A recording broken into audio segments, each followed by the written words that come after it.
Hello, everyone. Setch is just away from keyboard right now, but hope everyone's doing well today. Hopefully the audio is coming through clear. How is everyone?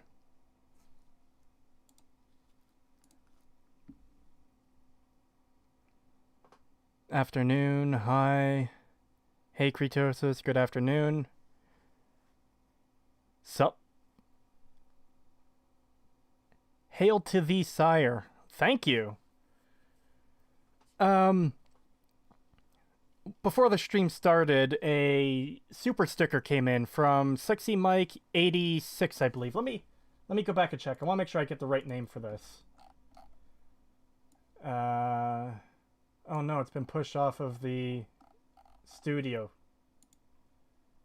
That's fine. I can find it pretty easily here. Let's see. Yeah, Sexy Mike 86 sent a super sticker of a cute little dog doing karate punches. Charge complete. Thank you, computer headset, for telling me charge is complete. Anyways. Hey, people. Setch here. Hello. Just in time, because I was running out of things to say pretty quickly without starting the video. Ah, that's fair. Yeah. It's just mentioning the super sticker we got before the stream even started. Oh, we got one? Yeah, it was a cute little doggy doing, like, karate punches. No. Yeah. So, Pagan said he might jump on yesterday, but he's not around right now, so it's possible he just might jump into the call halfway through. Yeah. It's possible he might not show up at all, so whatever happens. Yeah, well, whatever happens, happens. Yep. And I've only seen a couple minutes of this video. I saw the first few seconds, and already I was like, man, nice poisoning the well there, okay? Let's go. I actually forget what poisoning the well is in the beginning. I checked it out yesterday. Let me do some house cleaning. Oh. Yeah, both of them are great, fantastic games. Like, okay, you're just trying to butter people up. As usual, hopefully there's some good arguments in here. Maybe he's, gonna have something convincing. Maybe he's gonna change our minds on at least some of the aspects of Fallout 3. It probably won't completely change our minds, but Yeah. maybe he's got some good arguments. I don't think I would ever be able to meet them at the point of Fallout 3 is a great game. I don't think so. No. But maybe there'll be aspects he's like, this is why, and this is why, and this is why, and I could be like, oh, I see that. Yeah, maybe. All right, guess we might as well just get started then. Okay, so let's do some housekeeping. I know you guys are gonna fight it out in the comments, and I'm not even gonna try to stop you, as I know I can't really do that. But let's get one thing established. Both Fallout 3 and Fallout New Vegas are amazing, wonderful games. Nope. Nope. Yeah, see, he's gonna have to work real hard to convince me that Fallout 3 is an amazing game. Real fucking hard. And keep in mind, everyone, this is only a 20-minute video. Many a true nerd couldn't prove Fallout 3 to be good in 2 fucking hours. This guy's only got 20 minutes. Oh, yeah. Yeah. That still hold up today when you hear them. This video isn't how one of them is overtly better than the other, but how one set the other up for even greater success in itself. If you still want to fight about it, the comments, however, again, I can't really stop you, but your opinion is wholly yours, no matter how wrong it is. Oh. Oh, fuck boy. you, buddy. Yeah, exactly. Fuck off. Wow. Oh. Not a great start. Well, You're yeah, allowed to have your opinion, even if it's wrong. Yeah. Yeah, that's... It's a fair assessment to be like, your opinion can be wrong, fine, but you've already set up that your opinion is the correct one. Yeah, pretty much. So you're already saying that you are objectively right. Yeah.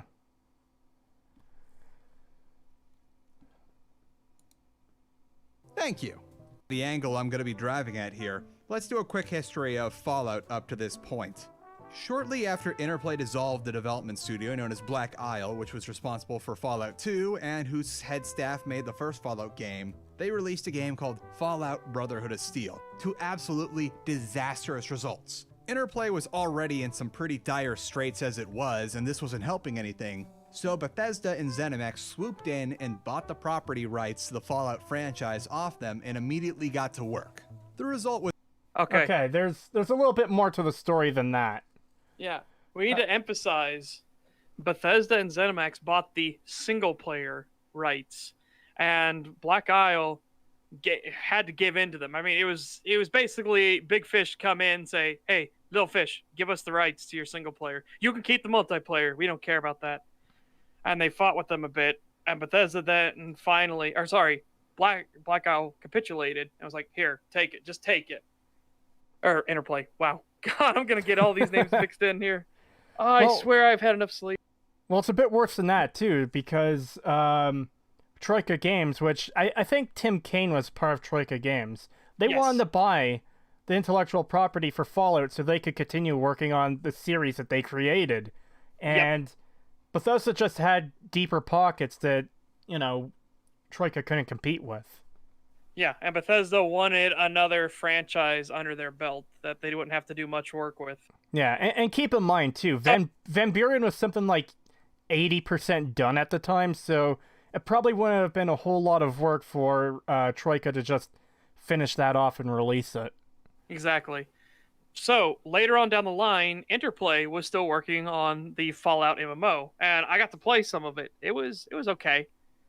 Fallout 2 Online is a lot better, but that's a fan experience. But that's neither here nor there.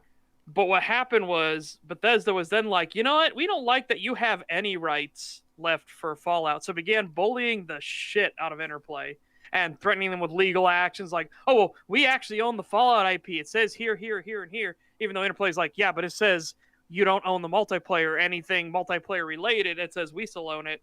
Well, ZeniMax is a law firm, and Interplay is not one of the big dogs. So you can imagine how this fucking fight went. Yep.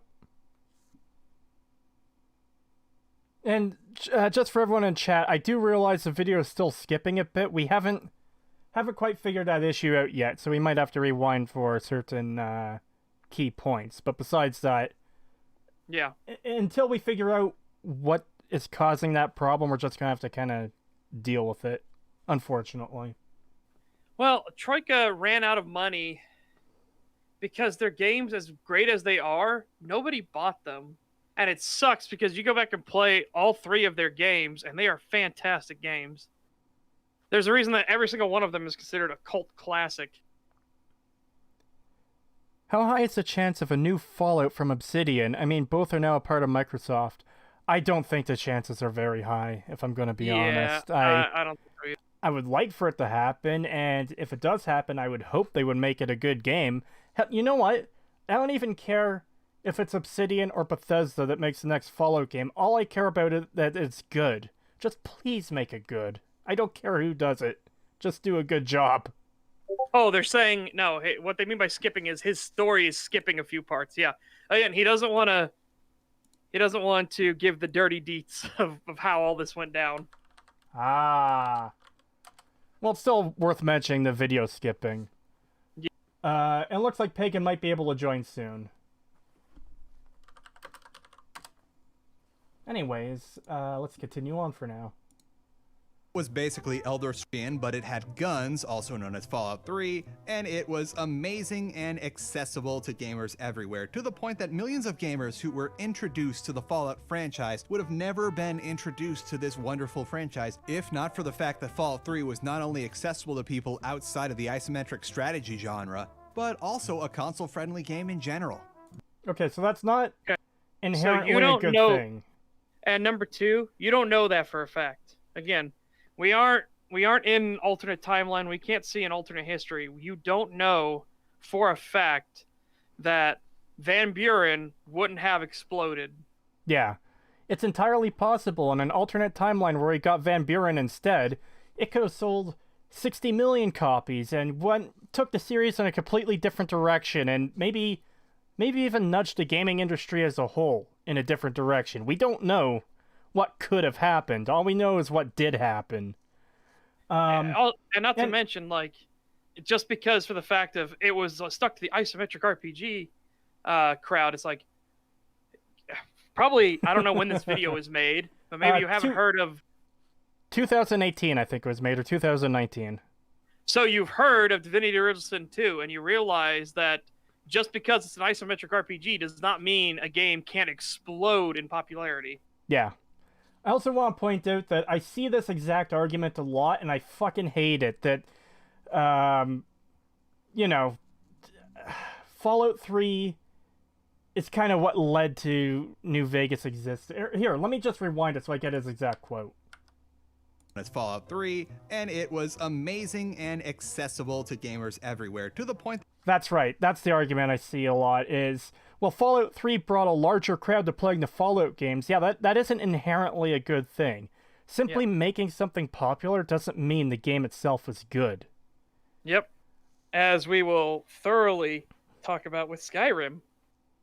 And I will gladly put my hot take out there that Skyrim is a 2 out of 10 game at best. I haven't really decided where it should land on the scale, but we'll get there eventually. I could be nudged to 3, but it ain't higher than a 3. Not with all the problems it has. Oh boy, no. Yeah, I know for a fact we're going to be finding more issues the deeper we go into that game, but right now it's sitting at a very loose 4 for me, and I imagine it's not going to last. Yeah.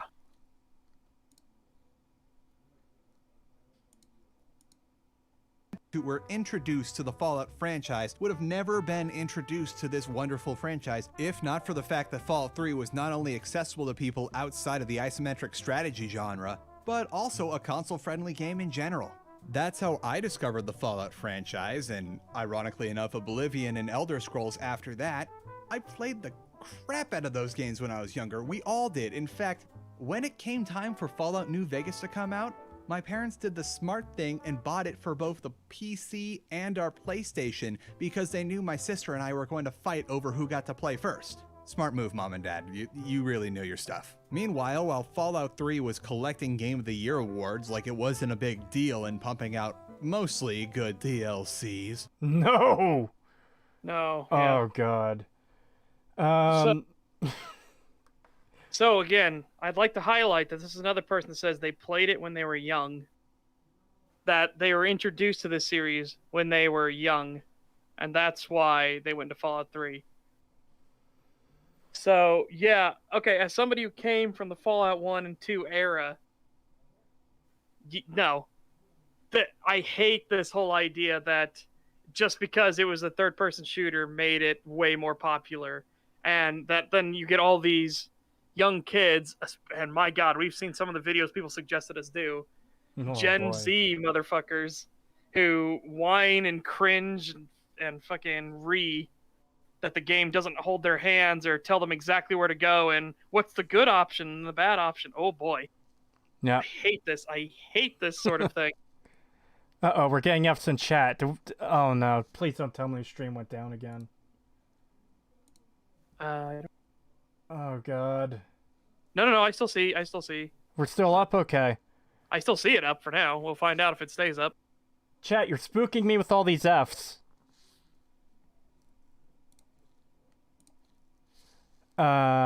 Anyways, we got super chat there. Honestly, $5 from a guy under a bridge. Thank you. Honestly, the more popular an IP gets, the more often it gets watered down and co-opted by normies. No, that's what the F's were. Dicks out and F's in chat for what's been lost. I should have read the super chat. F's for Fallout, yeah. F for Boogie. Boogie. Okay, yeah. Anyways. Sorry, I got distracted by chat, but I'm going to rewind this again just to hear that point. Yep. Mom and Dad, you really know your stuff. Meanwhile, while Fallout 3 was collecting Game of the Year awards like it wasn't a big deal and pumping out mostly good DLCs. Oh yeah, that's right. So, okay, yeah. something winning Game of the Year award doesn't mean it's good, okay? Yeah. Uh, Do you want fucking proof? Why don't we talk about The Last of Us 2, a game who lost 80% of its sales in its second week of launch. Second week, lost 80% of its sales. Yep. And has constantly been pointed out as being one of the worst, most trashy games ever made. And yeah, got all the Game of the Year awards because my message. Well, And I'm not even kidding. That is actually what they quoted as why, because it was brave to say the message. And I was like, what? What? yeah, so for anyone who doesn't know, award shows are mostly circle jerks and popularity contests. It's not actually about the quality of the game. Yeah, like the Oscars, which actually have to bribe the judges to vote for them. Oh, boy. Oh, if you didn't know that, so this is a real thing that happens. It's called For Your Consideration campaigns.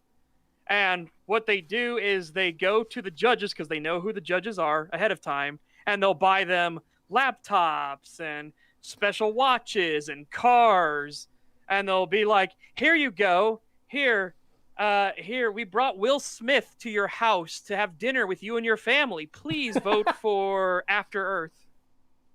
Wow. Stuff like that. $2 super chat from Bat Ezio Man. Thank you. Fallout 1 broke my Gen Z brain, and I loved it. Glad to hear. Fallout 1 is a fucking great game. It is. But also, the statement that Fallout 3's DLCs were mostly good, no. Mothership Zeta was complete garbage. It was just killing generic alien enemies for like an hour and a half. There's practically no story content to it.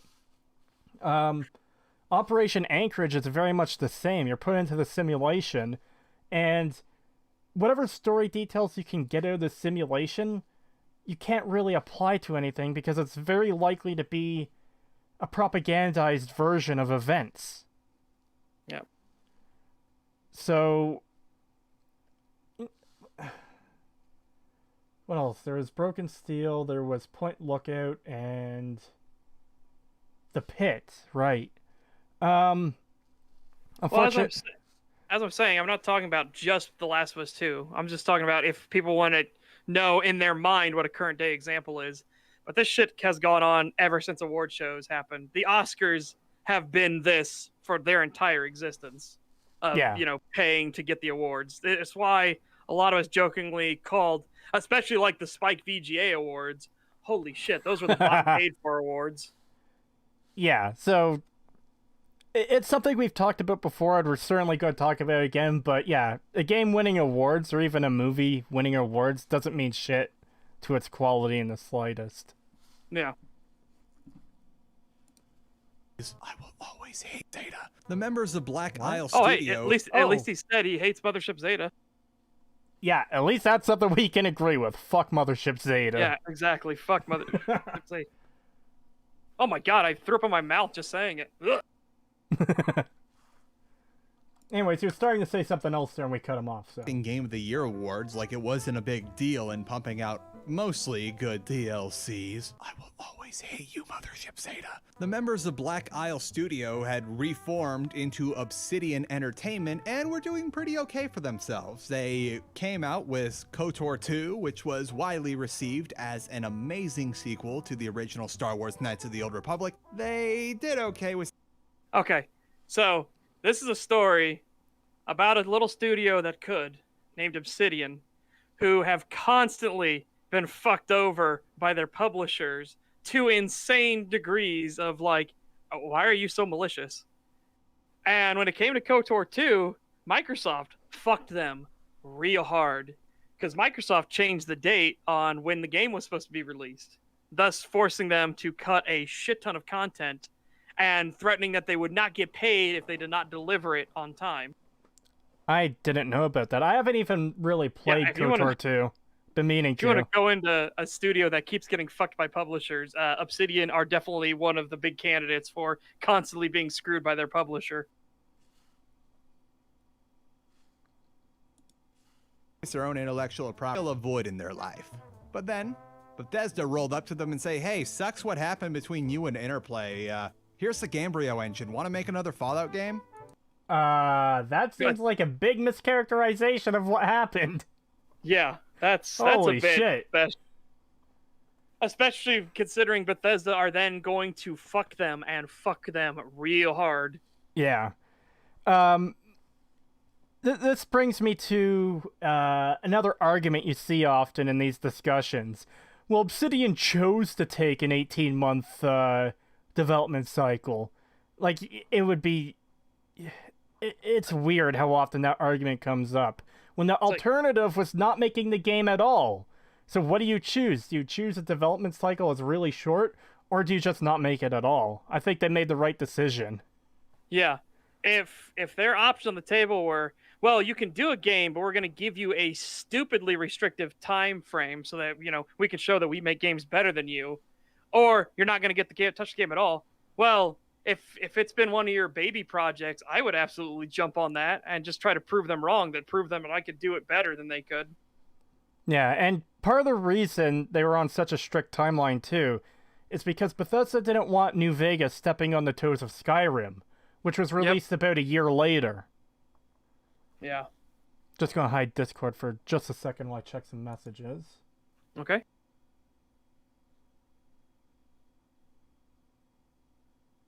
Yeah, it's the same thing with, like, the Microsoft of today is the same as the Microsoft of the past, and the Obsidian of today, while it still has a lot of the core members, is the same Obsidian that it was in the past. So I was really happy when Microsoft bought Obsidian, because we want to talk about another publisher that fucked them over, MyCom, which is mail.ru, if you don't know what that is, fucked them over real good when it came to Armored Warfare. Actually self-sabotaged the entire project so they could steal it out from under them. Oh boy. I can go into a huge rant on fucking Armored Warfare and my.com. They are fucking garbage. Well, stuff like that has happened with a lot of publishers. I don't remember the exact details, but I remember some indie studio had the publisher basically steal the game from them a couple years ago. That was Frogwares, and the one that stole from them was Big Ben and something with an N. But yeah, they stole the Sinking City from them. Yeah. Like literally stole familiar. it. Actually pirated a copy of the game, changed the logos out, and uploaded the pirated version to Steam to sell. Oh. Yeah, there's That a is huge fucked. legal fight still going on right now so Frogwares can get their game back. Hopefully they do get their game back, because that's fucked. I hope so too, because that is completely fucked. Yeah. Anyways.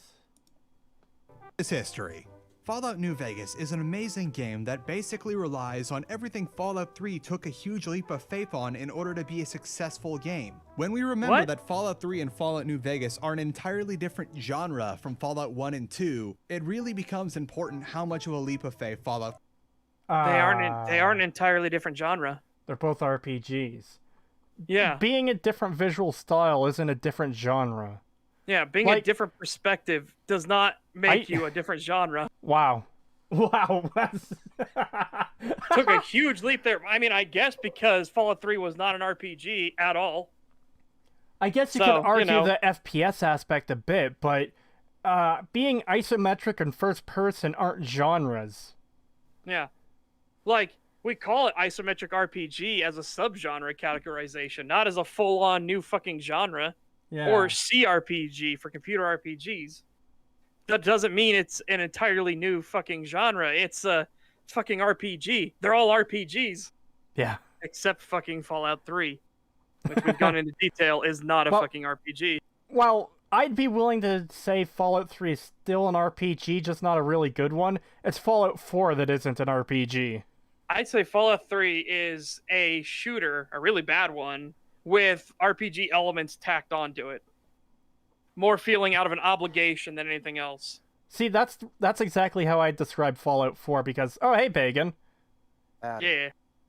So, Glad you Pagan, made have it. you heard the spicy takes so far in this one? I just got in, and I've not seen this.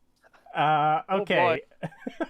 he just said, Fallout 1 and 2 are a completely different genre from Fallout 3 and New Vegas.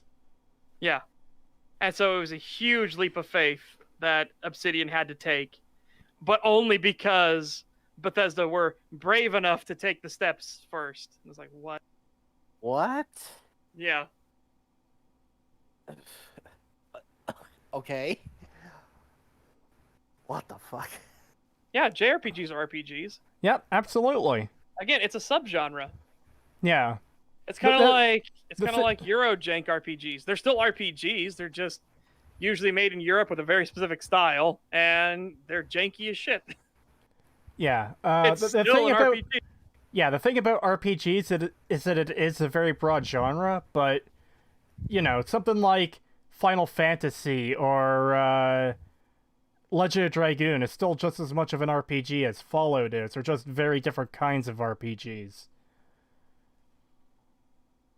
The thing you mostly do in Fallout 3 is talk to people and make choices. I Big don't know if disagree that's there. true. I Big do fucking not disagree think, there. Yeah, I think you mostly wander around a wasteland, shoot at people, grab loot.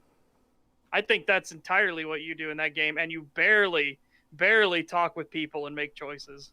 Yeah. Even in many a True Nerd's defense video, one of his larger points he went on for significantly was how much exploration there is, how many dungeons there are to do, and which doing dungeons in Fallout 3 just basically amounts to killing enemies. So, yeah. And I would have to ask, what choices in Fallout 3? There are barely any choices. Yeah. And as we discussed in the Especially video, as the main story is concerned. yeah, and as we discussed in the video, there are barely any quests. There's barely any side quests. There's nothing. It is Yeah. a big old nothing burger. Yeah, it can't be understated just how little content there is in Fallout 3. There is 18 side quests. This is all the all the non-main story content in the game. 18 side quests. Morrowind had like 300. Oblivion had 100. I think Skyrim had about 100. And Fallout 4 had like 30-ish, 35 side quests. And keep in mind... No, it was 50-something, because I remember I did the thing on it, and it was 50-something. No, it's not. I could guarantee... sure? I am positive. I've gone through it enough times to know. And by the way, when we were talking about Morrowind, Oblivion, and Skyrim side quests, we're not even counting the factions in that, because each of them have a few factions as well. Oblivion and Skyrim have 4 entire faction quest lines. Morrowind has like 10. This is all apart from the main story. And that's compared to Fallout 3's fucking pathetic 18 side quests. That's all the side content the game has. Oh boy, you are absolutely right, because yeah. Where did I get 50 from? But yeah, no, this is I'm looking at it right now. Yeah, this is I'd say less than 30 would be about accurate for Fallout 4. Yeah, because one of their named side quests is literally just to account for you getting banished from the Institute. So it isn't even an actual quest. Yeah. Anyways, let's get back to this. Fallout 3 took a bunch of things, and how, well, yes, Fallout New Vegas is pretty much improving upon everything that was made in Fallout 3. They got Bethesda to do all the heavy lifting for them, and both games benefit. How? How did they get Bethesda to do all the heavy lifting for them when they literally had to basically remake everything from the ground up? Like, what the fuck?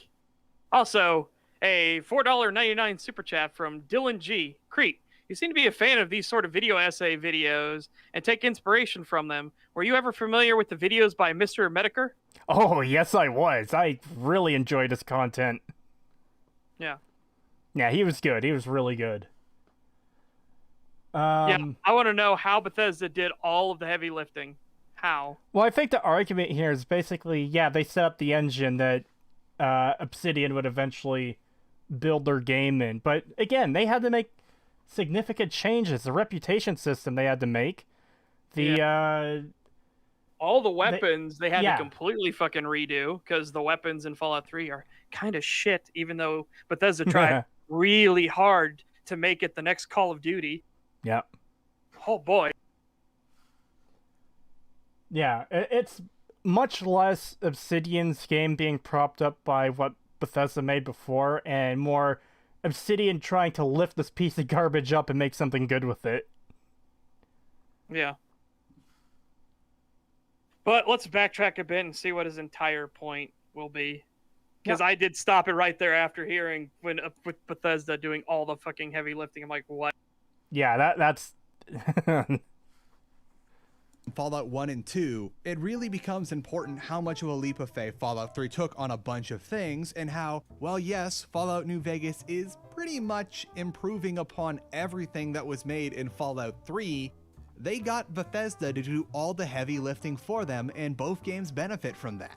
Fallout New Vegas is basically an expand-alone to Fallout 3, albeit a very big, well put together expand-alone. Expand-alone? Oh, first off, I've never heard that phrase.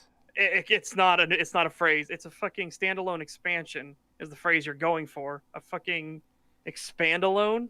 God, don't try to coin new terms, please. Yeah, we don't want another fucking ludonarrative harmony. Yeah, we don't want another situation like that. Yeah. But also, it ain't an expansion. No. Okay? You can completely ignore Fallout 3, and it literally doesn't matter, because Fallout 3 was garbage. Yeah. I was about to say, I was Actually, about to ask. You don't even need to know a single thing in about Fallout 3 to play New Vegas at all. Yeah, it's actually beneficial to not know anything about Fallout 3 to play New Vegas. Yeah. I was just about to be like, what are you talking about? Like, what does it expand upon from 3? I don't think it literally acknowledges anything from 3 as well. It Very minor things. As like a bandage, because they have to somehow reconcile the fact that Bethesda fucked up the Enclave, that Bethesda fucked up the Brotherhood of Steel, that Bethesda fucked up the Super Mutants.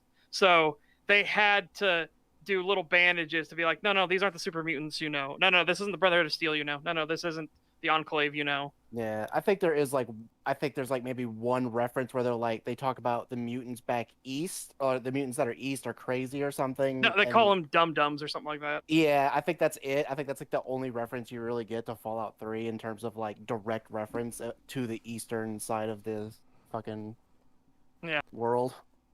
$5 super chat. Go ahead. $5 super chat from a guy under a bridge. Thank you. This implies New Vegas could... Oh, no, it's... There it is. This implies New Vegas couldn't exist in the Fallout 1 and 2 engine, as if God Howard's buggy-ass third-world engine was what drew us all to that game. Shaking my fucking head. Yeah. Yeah, because like we said, actually, I don't think we mentioned it earlier, but a lot of the plot points... Whoa. Drago Dot says, the fact you can delete a location, the simple fact you can blow up a town is a consequence on its own. No, it fucking isn't. Yeah. What changes in Fallout 3 because you blow up Megaton? Oh, wait. Yeah, I just read that comment. Yeah, pretty much nothing changes. Like, if you blow up a city, there should be a wider impact than that city just not existing anymore. Yeah. You know? Plus, you can get all of the quests done before you do it, and you don't even lose one of the main quest givers because she just turns into a ghoul somehow. Yeah. So and you literally the most lengthy and complex quest in the entire game, and the quest giver survives if you nuke the town. Yeah. Yeah. To say that you get that there's consequences for there blowing is up Megaton. No consequence to blowing up zero. Megaton. Literally none. There's no reason to blow it up either. Let me put it literally nothing. Let me put it this way. Opening the console and disabling the entranceway to Megaton pretty much has the same effect as nuking it. That being, you can't enter the town anymore. Yeah. Oh, your karma changes. Oh, yeah, we don't even get into the fucking karma system and how stupid that is. Your karma changes. Nuking Megaton is the minus 1,000 to karma, and the highest and lowest it goes in either direction is 1,000. So it's a range of 2,000.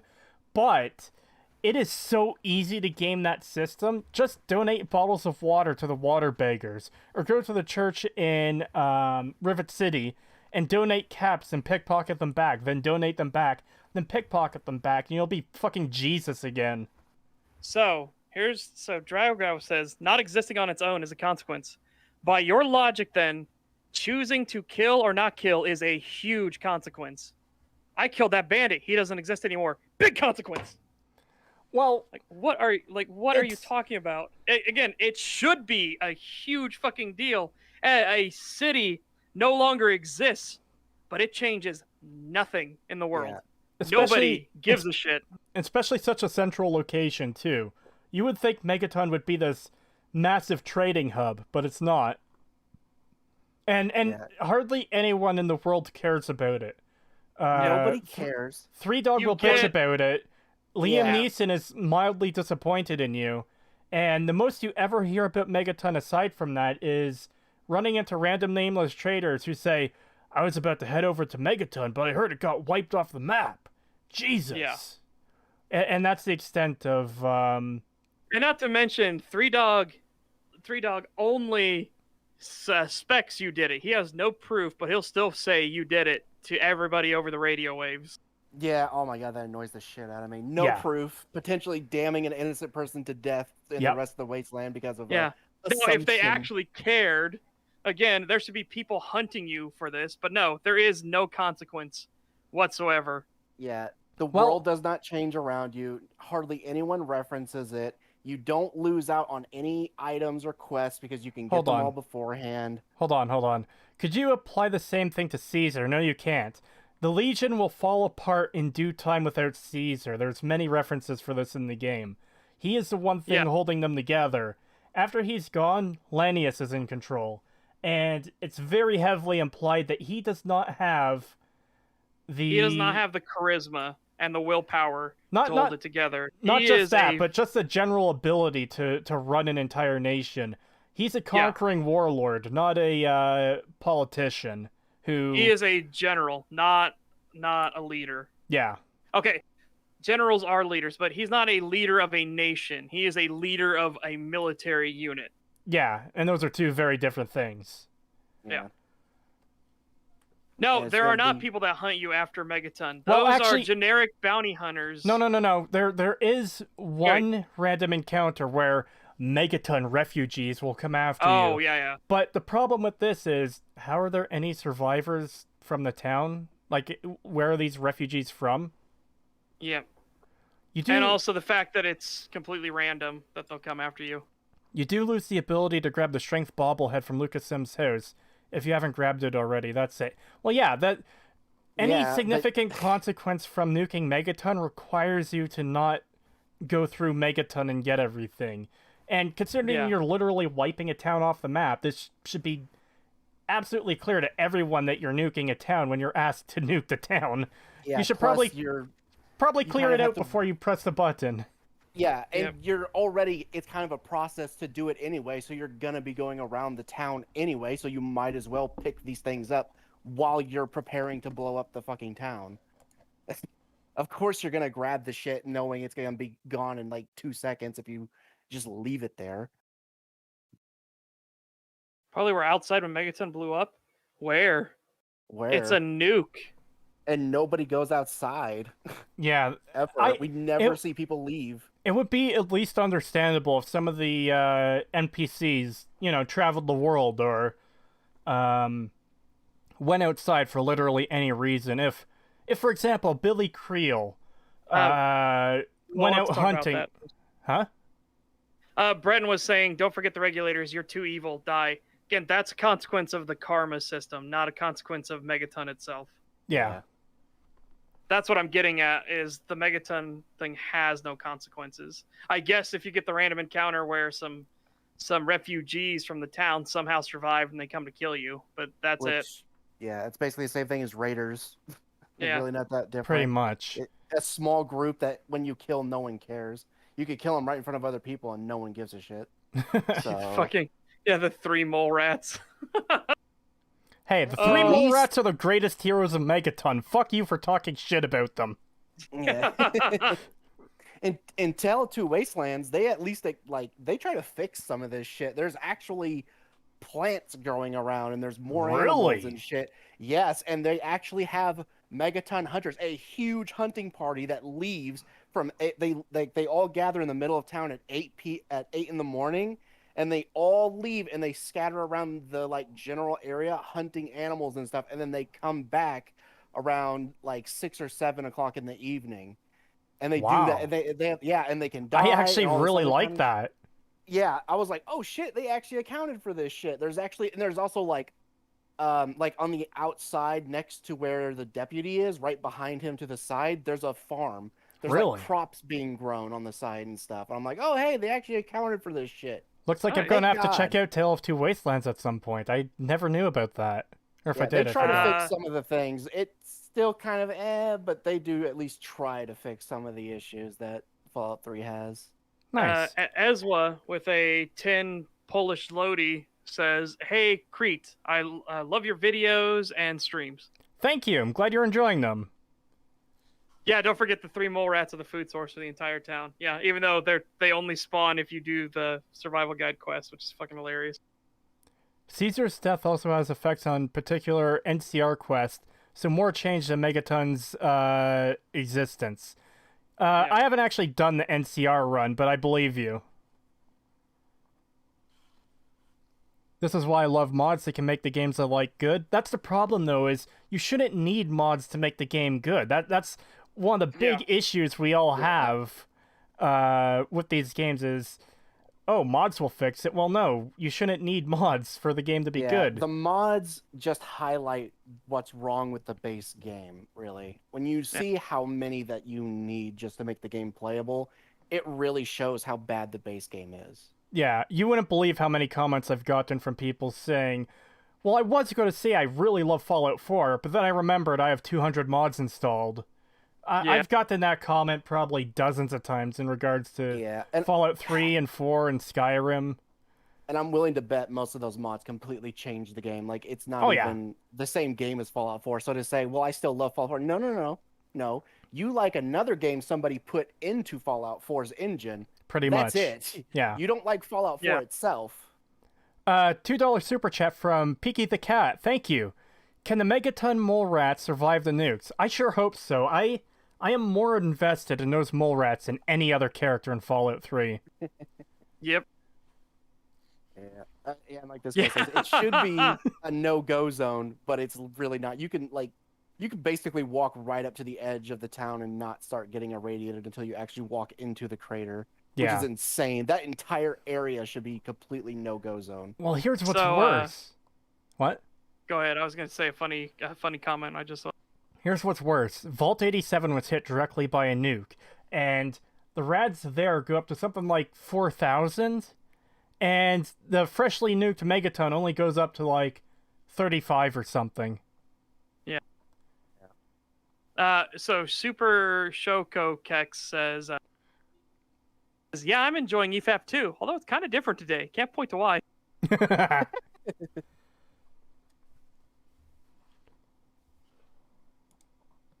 New Vegas is similar to Blood Dragon, or that new Subnautica game where you're basically in the Arctic now. It's an expansion to the previous game that takes the elements of the first game and morphs them into something improved, but does not add anything entirely new or radically improve on the graphics or anything. What? How the fuck can you say New Vegas doesn't add anything? How the fuck can you say Below Zero doesn't add anything radically new? What the fuck? Oh, what a bad argument. What about the entire fucking story to New Vegas? You didn't have a choice of which faction you could side with in Fallout 3. Oh shit, my internet went off. God damn it.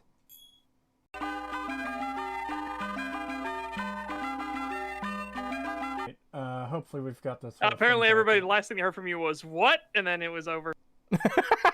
That's a good point to leave off on. Dominic the Donkey asks, not to be rude, but do you have any idea why your internet is acting up? No clue, unfortunately. It was acting fine for the past few months. Occasionally there would be like an internet issue where it would go down and you reset the modem, but it didn't happen often. But now it's been happening for the past several days, and I have no idea why.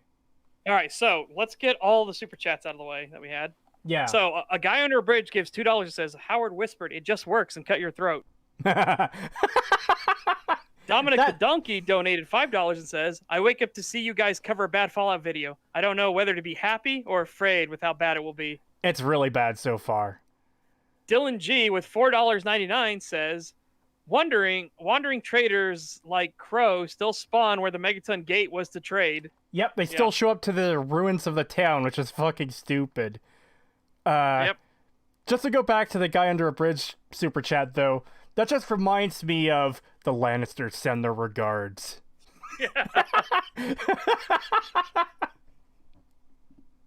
Bethesda sends their regards. Fuck, I guess I'm gonna post the link in the server again. I did already. Oh, you did? One. Cool. And I did a ping for it. Cool, thank you. Alright. Let me just get Watch Together back up then. Yeah, that is so fucking... That's so annoying that happened. Incredibly annoying. Anyways, let's just rewind this back a bit so we can hear the point again. I rewound it back a bit. I rewound it back, I think, like 10 seconds. Are you at 325? Yeah. I'm just going to rewind it a bit more because there's a bit more leading up to that. Okay. Oh god, that's a little too far. All right, that's fine. That's fine. Let's not fiddle with it. Yeah, I just don't want to hear fucking Expandalone again.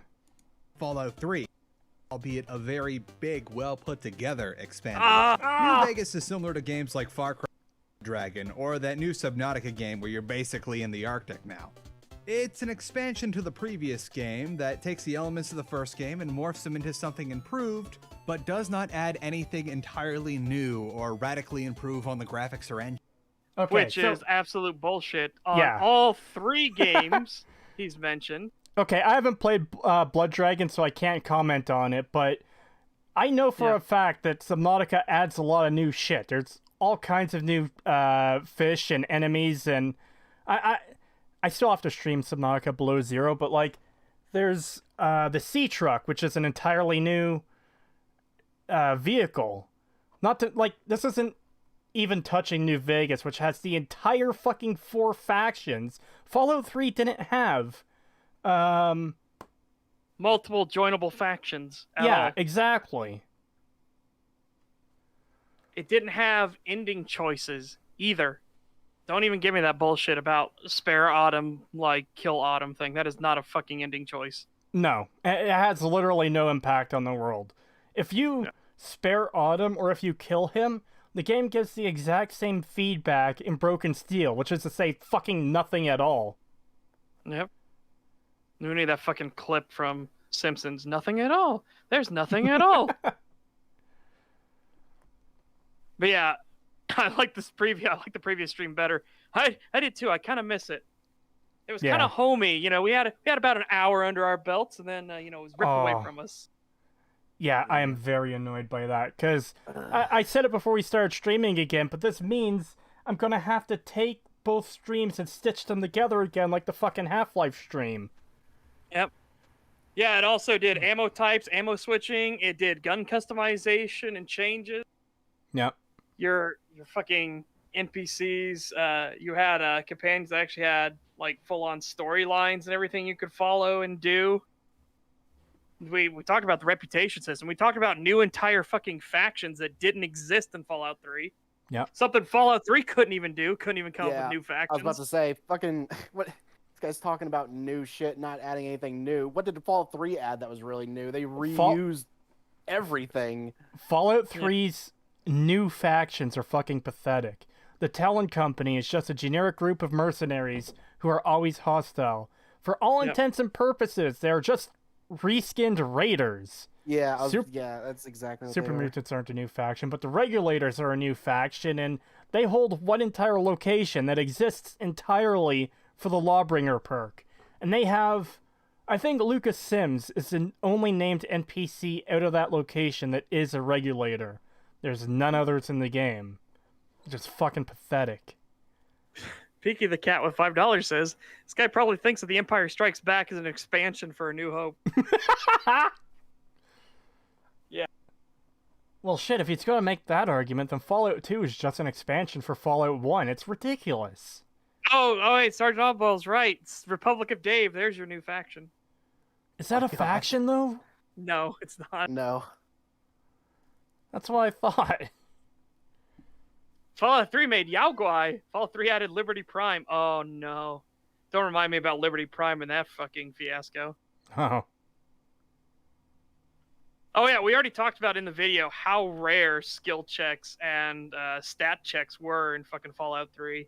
Oh, yeah, they're very rare. And most skill checks are just speech checks. There's very rarely when any of your other skills come up. Yeah. Very, very rarely. New Vegas uses the same iteration of Gamebryo as Fallout 3 does, down to the UI design. That doesn't fucking matter. Yeah, that doesn't matter at all. That Again, if a UI works, this is one of those classic examples of if it ain't broke, don't fix it. If the UI worked and it showed what it needed to and it wasn't obtrusive and obnoxious, don't fix it. Yeah, exactly. By fix, this is when you start going into but we got to be something different. That's when you start getting into the fucking insanity UIs where they cover 90% of the fucking screen with useless fucking shit everywhere. Or you get Fallout 4's UI, which is just fucking boring. Yeah. The weapons are recycled over from Fallout 3 down to the textures. Whoa, okay. There's a lot of new weapons. There's a ton of new weapons. Fuck ton of new weapons in New Vegas. What are you talking about? A lot of the weapons. Yeah, dude. sure. The 10mm pistol and shit like that. Whatever. Yeah, Fair. Sure.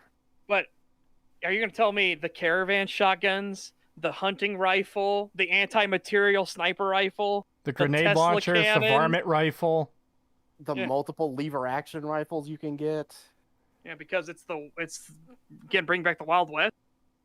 Oh my god. I'll be Dominic right back. Donkey with $5 says. I'll be right no, back. it's a new faction. Oh, okay. Dominic Donkey says for $5 says no, it's a new faction. I won't have, or I'm assuming won't have this slander against the Republic of Dave on this stream. Just kidding. Like, holy shit. This dude is so fucking reductive.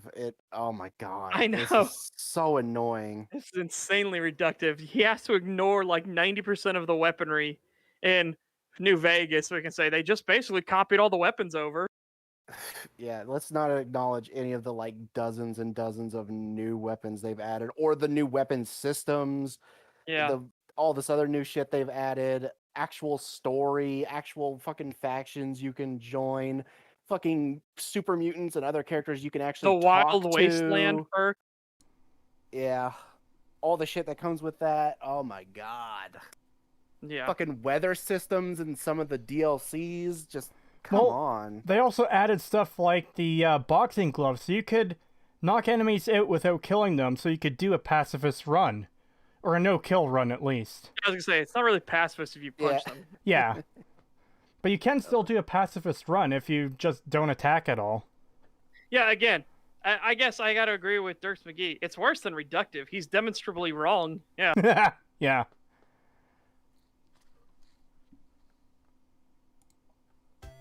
Features an entirely new game map, new weapons on top of the already existing ones from the previous game, new factions, and new sets of armors to go with them.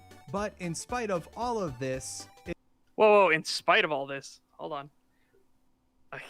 Dude, I can't believe he's gonna say that, like, this isn't, like, new or great or groundbreaking or anything. He's already Also, melting your brain.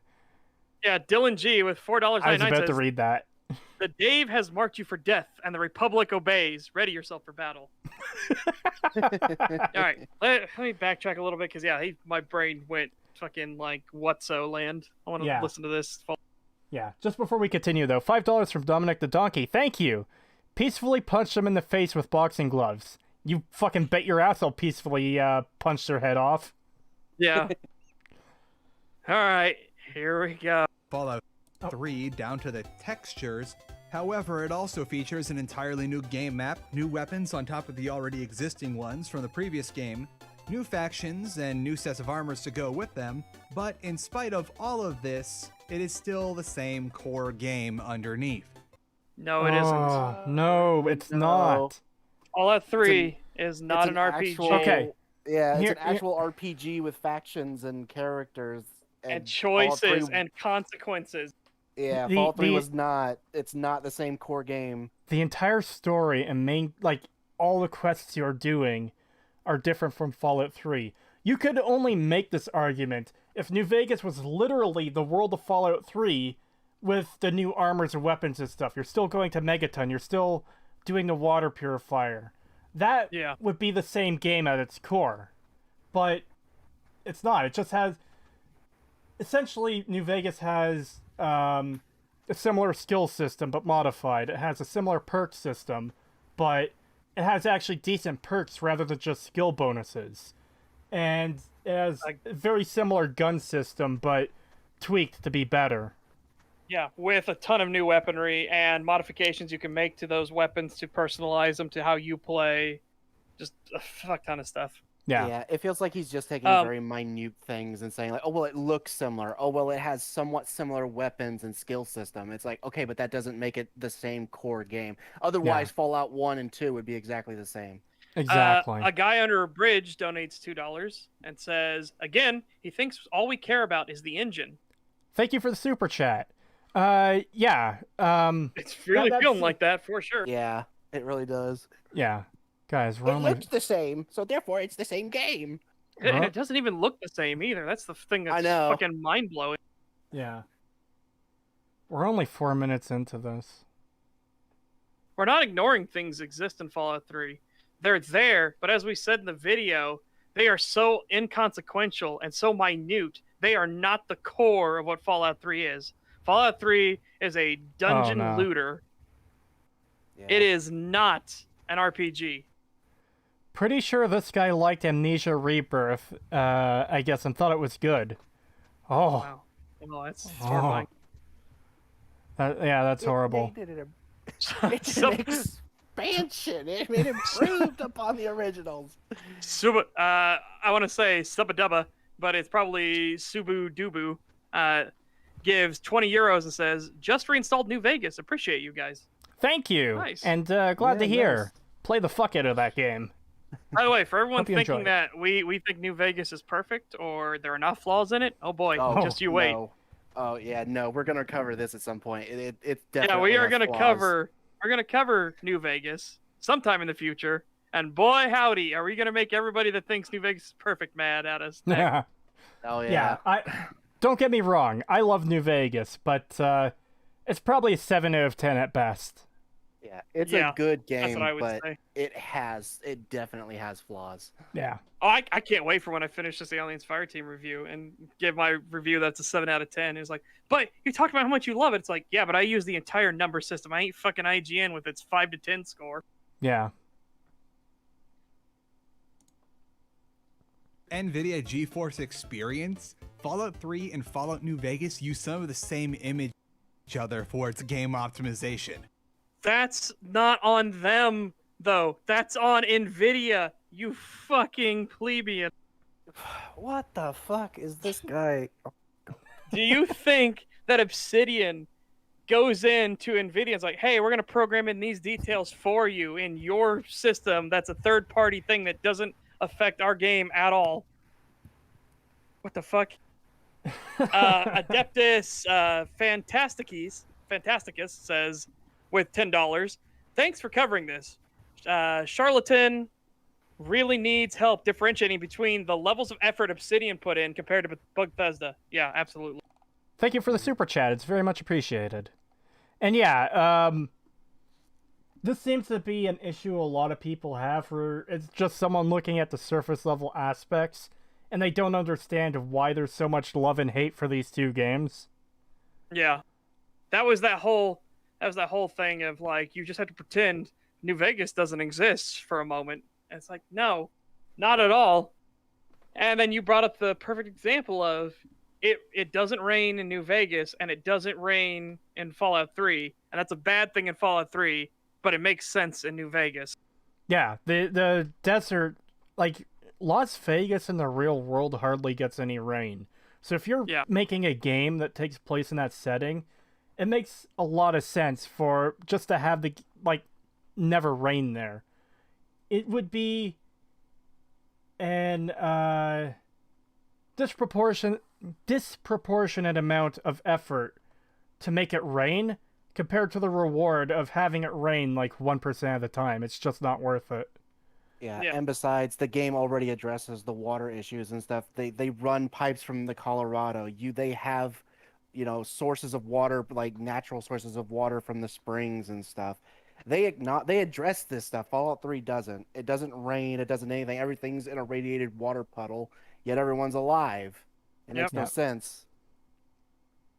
And they did at least add they did add a weather system in Honest Hearts.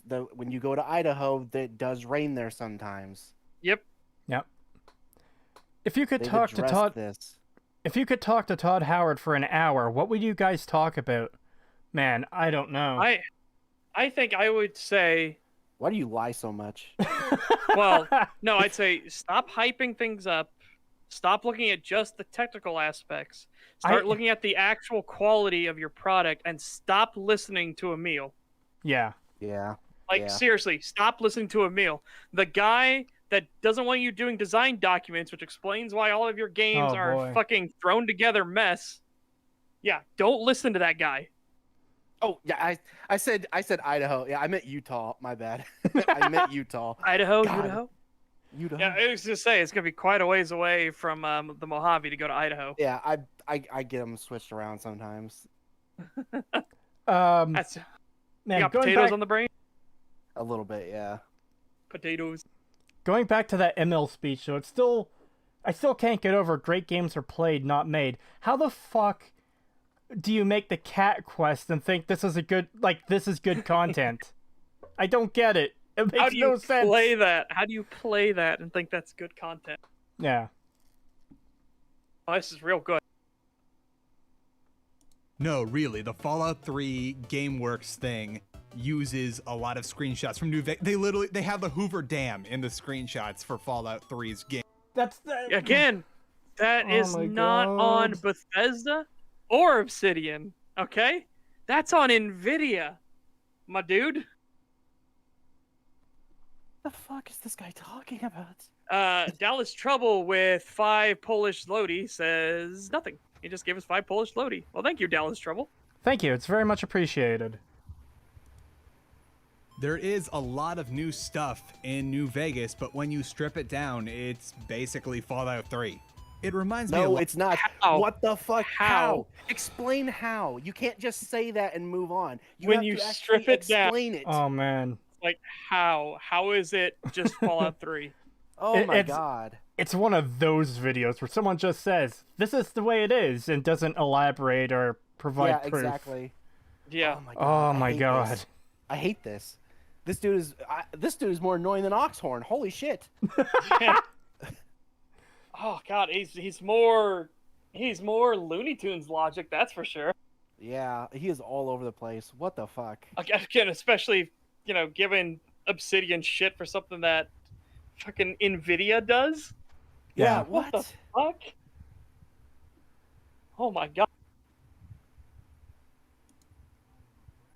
Games expansion pack, which for those of you that don't play Firaxis games, like say the XCOM or Civilization, a typical Firaxis Games expansion pack will often have the original game be one thing, but the expansion is so comprehensive that it completely reworks how the game is. Amazing examples of this: XCOM 2 versus XCOM 2 War of the Chosen. War of the Chosen cost 2/3 of what XCOM 2 base game cost, but it reworks the entire game, and it's an entirely different executable to the point of where your mods for XCOM 2 will not. That's not why the mods won't work, by the way. Yeah, that's But, not how it okay. works. I haven't played XCOM 2, so I can't really comment much on it. Is it literally two different games like Subnautica and Below No, Zero, or is it? he's- No, he's very No. overinflating how much is different. in Yeah. Okay, War of the so- Chosen. He's He's talking. basically he's basically being like, oh, New Vegas doesn't change anything, but this other game that also doesn't change much of anything changes everything. Yeah, and it's like, Yeah. no. Okay, What? so the expansion he's talking about is like it's actually part of the base game, right? Yes. Okay, so yeah, that just kind of. that doesn't work To at an all extent. because They add in like these super generals that come to fight you and stuff like that, and they make it a little bit more about like the aliens actually trying to track you down and hurt you. well, A lot more in War of the Chosen. what I'm getting at more than anything is you start up XCOM 2 and you have access to this expansion. Similar to how you start up Fallout 3 and you have access to Operation Anchorage. Is that how it once you works? get it. Kind of, yeah. Once you buy it, Okay, just so like you would with Anchorage. so the problem with that is New Vegas doesn't change anything in Fallout 3. It doesn't change like buying New Vegas doesn't Give fix you the Fallout 3. shooting in Fallout 3. Yeah. Just go grab these super chats quickly. That's what I was gonna do. $5 from Dominic the Donkey. Thank you. Also, not to mention the poorly spliced together voice line for the cat quest, or at least for the male character. I usually play female character, so I haven't noticed that myself, but Oh my god. if that is an it's so issue, bad. then yeah. It's so bad. And €5 from Dion Van Owini. I hope I said that right. In the cat quest, you can use a gun with sights to avoid having to go around the lake. What? Oh, I think you can. I think I've seen that. Yeah. What? So like you could talk to it from a distance if you use like a scope. Wow. Nice. It's fucking dumb. Charlatan Wonder has a bad reputation with tangents and takes things personally. I know I keep pestering you to watch his Fallout DLC tier list, but it really gives you an idea of this guy. Oh, that's unfortunate. We're already given an idea of this guy, and it's not looking good. Yeah, it's It's really not bad. very bad impression. For XCOM War of the Chosen. It's that intense. Like I know like there's some pretty big expansions. Like, It really say, isn't that what intense. Frozen Throne was to Yeah. Warcraft 3, but Firaxis really takes it up to 11. Where were we? This is a No, they Fallout don't. video, right? And Okay, so the thing you're clearly not realizing is that Frozen Throne is still part of Warcraft 3. It's not Warcraft 4. Yeah. New Vegas. New Vegas isn't fucking Fallout 3 New Vegas. Yeah, exactly. Oh my god. It's not. Yeah, you just said it the best. It's not Fallout 3 New Vegas. It's Fallout New Vegas. There is a big difference. This. How can you look at this game and say it's the same as fucking Fallout 3? I just don't get it. You Again, have it to has be to be- incredibly delusional. Again, it has to be just the surface level comparisons. Hey, this door and these hallways are in Fallout 3 and they're in New Vegas too. It must be the same game. It's the Hey, same character you- models, so it must be the same game. Hey, you use a Yeah, Pip-Boy in Fallout 3, and you use a Pip-Boy in Fallout New Vegas. It must be the same game. Yeah, exactly. The Brotherhood used doors in Fallout 3 and they used doors in New Vegas. They must be the same faction. Yeah. Yeah, it literally just sounds like, oh, well, they reused some assets, so therefore it's the same game. There's plenty of games that reuse assets. Fucking Stalker does it all the time. Yeah, we're gonna get into a comment about that when we get to the later in the script of Skyrim as well about copy-pasted boy. assets. Oh boy. Colin Archer with 100 rubles says, "Is this discount furry EFAP? Also, New Vegas is pretty cool, and Fallout 3 blows." Thank you. No, I'm not a we furry. No, we are a discount furry EFAP, all of us. I'm every not. Single one. No. Even the humans. Creetosis They is lying. say No. they're not, but they are. He says no, but deep down, you look in those owl's eyes and you say, "Yes." No. Exactly. God damn it. This was my exact fear for picking an animal to be my icon. Man, I don't even care anymore. We get this comment about being furries every single time. I've just embraced it at this point. Fuck it, we are furry EFAP. I don't care. No. We need, we need rags here. We need rags here right now. Yeah, we need rags. We need. Hold on, here. I No. just need to be gayer. That's the problem. Hold on, let me find a more gay avatar real quick. No. No. Please, God. I fucking God, no. refuse. What the fuck's an EFAP? They're a popular podcast that does pretty much the same thing we're doing right now. They actually with just a much higher production quality. Well, much you know. higher than us, yeah. They're Let's be entirely honest. hey, we're just a few assholes commenting on shitty videos. They're not. Yeah. They're full on critics and everything like that. Which, Yeah. Creetosis, you're a critic. Once I finish this fucking Aliens Fireteam review, I'll be a critic again. Well, it doesn't really I take abandoned much that from a to. long time ago. It This doesn't. comment. This is just 3 rags, no long man. Oh, Anyway. embrace your gayness. No. I do. I will. Don't worry, chat. I'm there for you. I will Actually- shoulder this burden. Wasteland Kitty does bring a point. By saying New Vegas stripped down as Fallout 3, he's conceding that New Vegas is better. He already said New Vegas is better in pretty much every way. He's just Yeah. trying to claim that Bethesda did all the hard work. Well, it's in the It's like, title of the no, they video. didn't. It's in the title of the video. The only reason New Vegas is good is because Fallout 3 is good, which is Yeah. fucking insane. Yep. Oh, Much like the frag, the core premise of the game is still effectively the same. You are a No! self-insert character that's sort of shoved out into the wilderness of the nuclear wasteland, and you have to find your way towards MacGuffin in order to become a player in the huge battle of the region where everything will be decided. that is Oh. horrifically reductive. That is Holy crazy shit. reductive. Oh my god. Yeah, that is like ignoring every ounce of context you possibly can. Oh. Holy Guys. cow. I had no idea how bad this video was going to be before we got into it. Oh. This is dog shit, dude. Oh my god. Yeah, that is one hell of a broad brush. That isn't even painting with a broad brush. That's taking the whole fucking canvas. Like, holy shit, dude.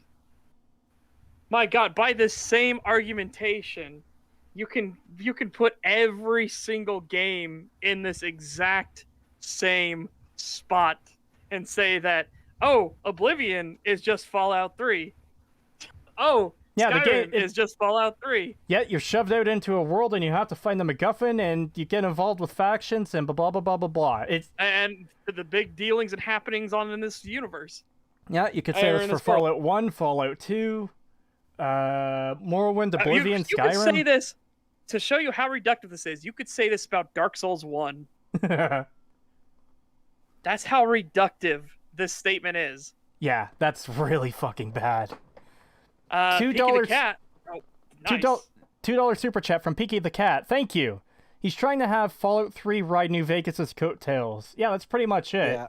I mean, he Yeah. literally said, like, they did all the heavy work. And Yeah, New Vegas, it's New Vegas fucking just insanity. basically, oh my god, it's so annoying. It's so annoying. Ah. New Vegas made a better game than fucking Bethesda did in just 18 months when they had years. And then you got these Yeah. people who are like, well, actually, Fallout 3 is better. They're just riding on the coattails of the success of Fallout 3. And it's like, no, Oh. they made No, they made an no. infinitely better game in far, far less time. Just give up. Just accept that Fallout 3 is just worse than New Vegas. Just accept it. Get over it. I don't want to Accept go. that Obsidian is better. I don't want to go into it too deep with this comment, but I'd find it funny. And the reason I don't want to go too deep in is because Creetosis hasn't experienced it. Dark Souls from Demo Man Chaos. Dark Souls 1 reused a fair bit from Demon Souls. So Dark Souls is just DLC for Demon Souls. Oh, Yeah, I don't want to go into too deep, but yeah, that's basically how reductive this guy is being. yeah. Yeah. It is insanity. This is also the core premise of Skyrim and Oblivion and Oh, Oh my god, he did it! Bethesda, wow. He did it! He actually did it! He did what you were joking about! He fucking did it. we said it Oh as my a God. joke, He but he realized meant it how in earnest. stupid. What? Yeah. How do you say that and then not realize how stupid your fucking argument is? Holy shit! Yeah, good fucking Oh job. you my idiot. god. That comment we got earlier about Empire Strikes Back being an expansion to fucking A New Hope.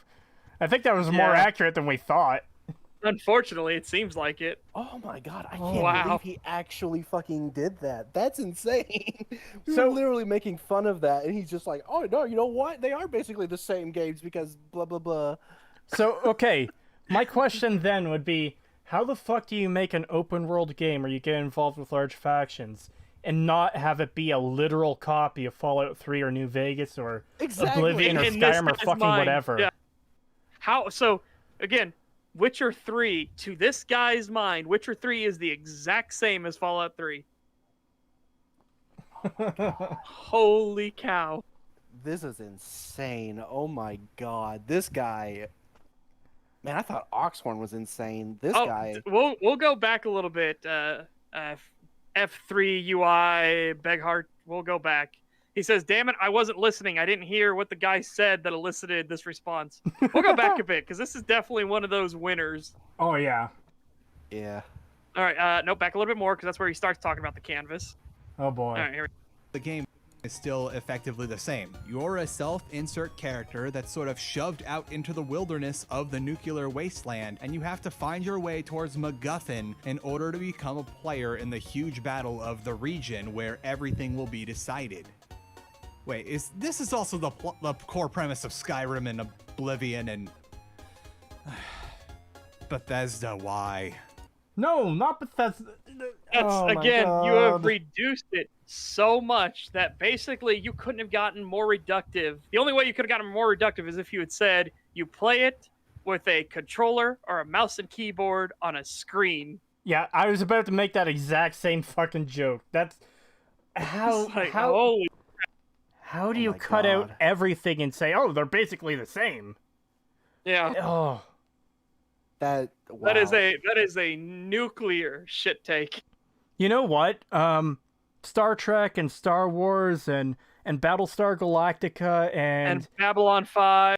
and yeah, any the same. sci-fi show, they're all exactly the same. They're just a story about people out in space doing things. Yeah. They're all just rip-offs of Fallout Fucking 3. hell. Everything is just a rip-off of Fallout 3. Let's be honest. Yeah, everything. Clearly. I didn't realize that Fallout 3 was such a god-tier game that every other piece of entertainment media ripped it off. Yeah, even including the ones that came out before it. Yeah, Yes. especially the ones that came out before. Yeah. Oh my god, Jesus this is so bad.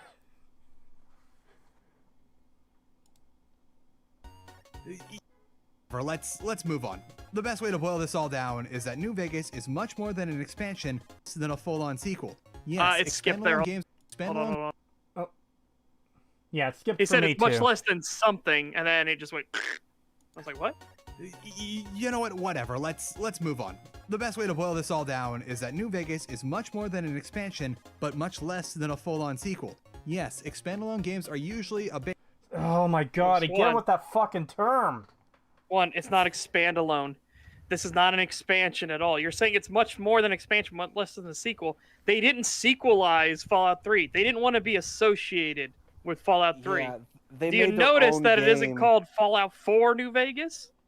Yeah, Well, yeah. It's a completely different game. Has nothing to do with Fallout 3.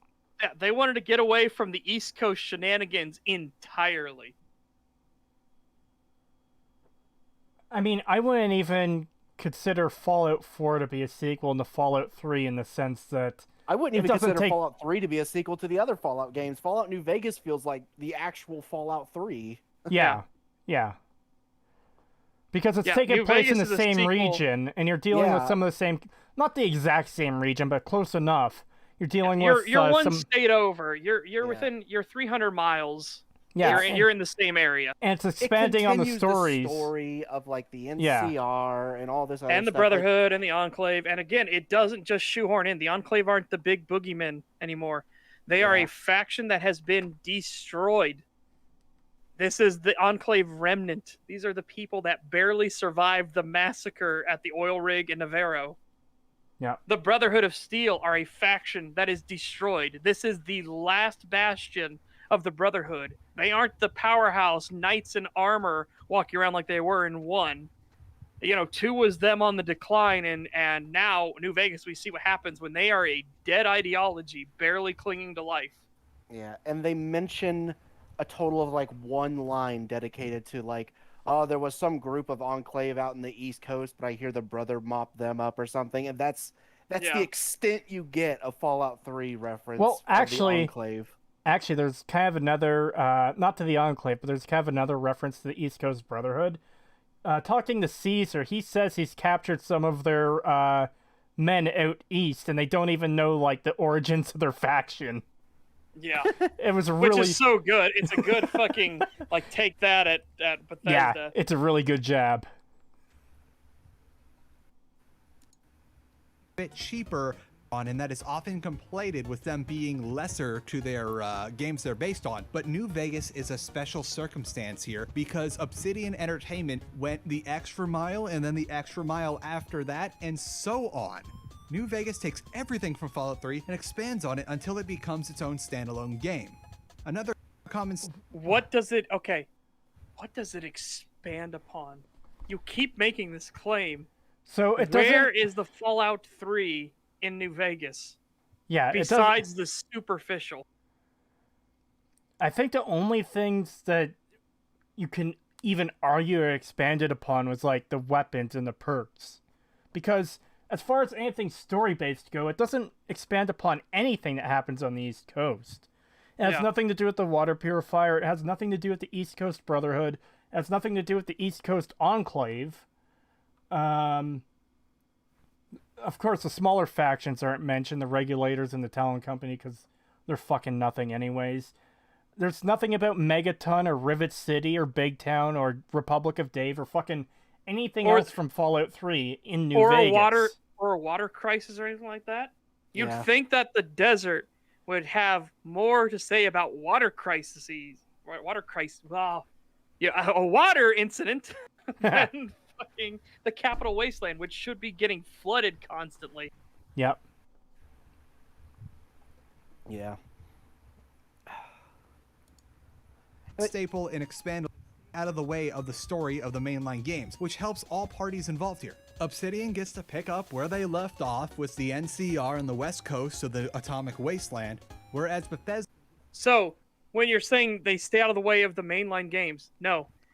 New Vegas dove headfirst into the lore and world of Fallout 1 and 2, something Fallout 3 didn't do. Yeah, Fallout 3 basically ignored most of the original games. Yeah. Except for what they could fucking pilfer for iconography, of course. Yeah.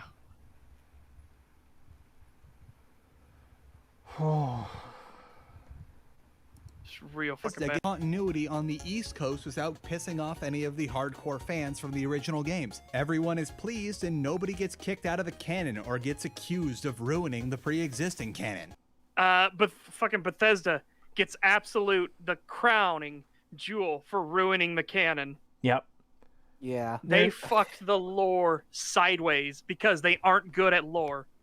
Intentionally so, which is the most frustrating thing about people that defend Bethesda's lore writing and even the Elder Scrolls games. Yeah. They purposely want lore to be as fucked up and awful and horrible as possible so that anything fans say can be true.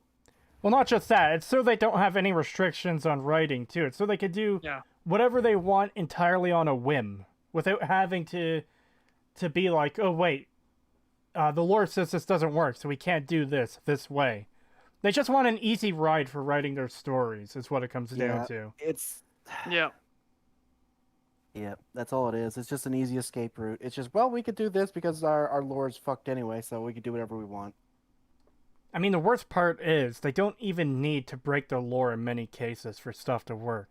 Even if you take something like Kid in a Fridge, you know, this pretty infamous issue at this point, but it ruins the ghouls of Half-Life 1 because Half-Life 1 proves to us that ghouls need water to survive. I think ghouls of Half-Life 1. Half-Life... Ah! Fuck. My brain is melting. Sorry.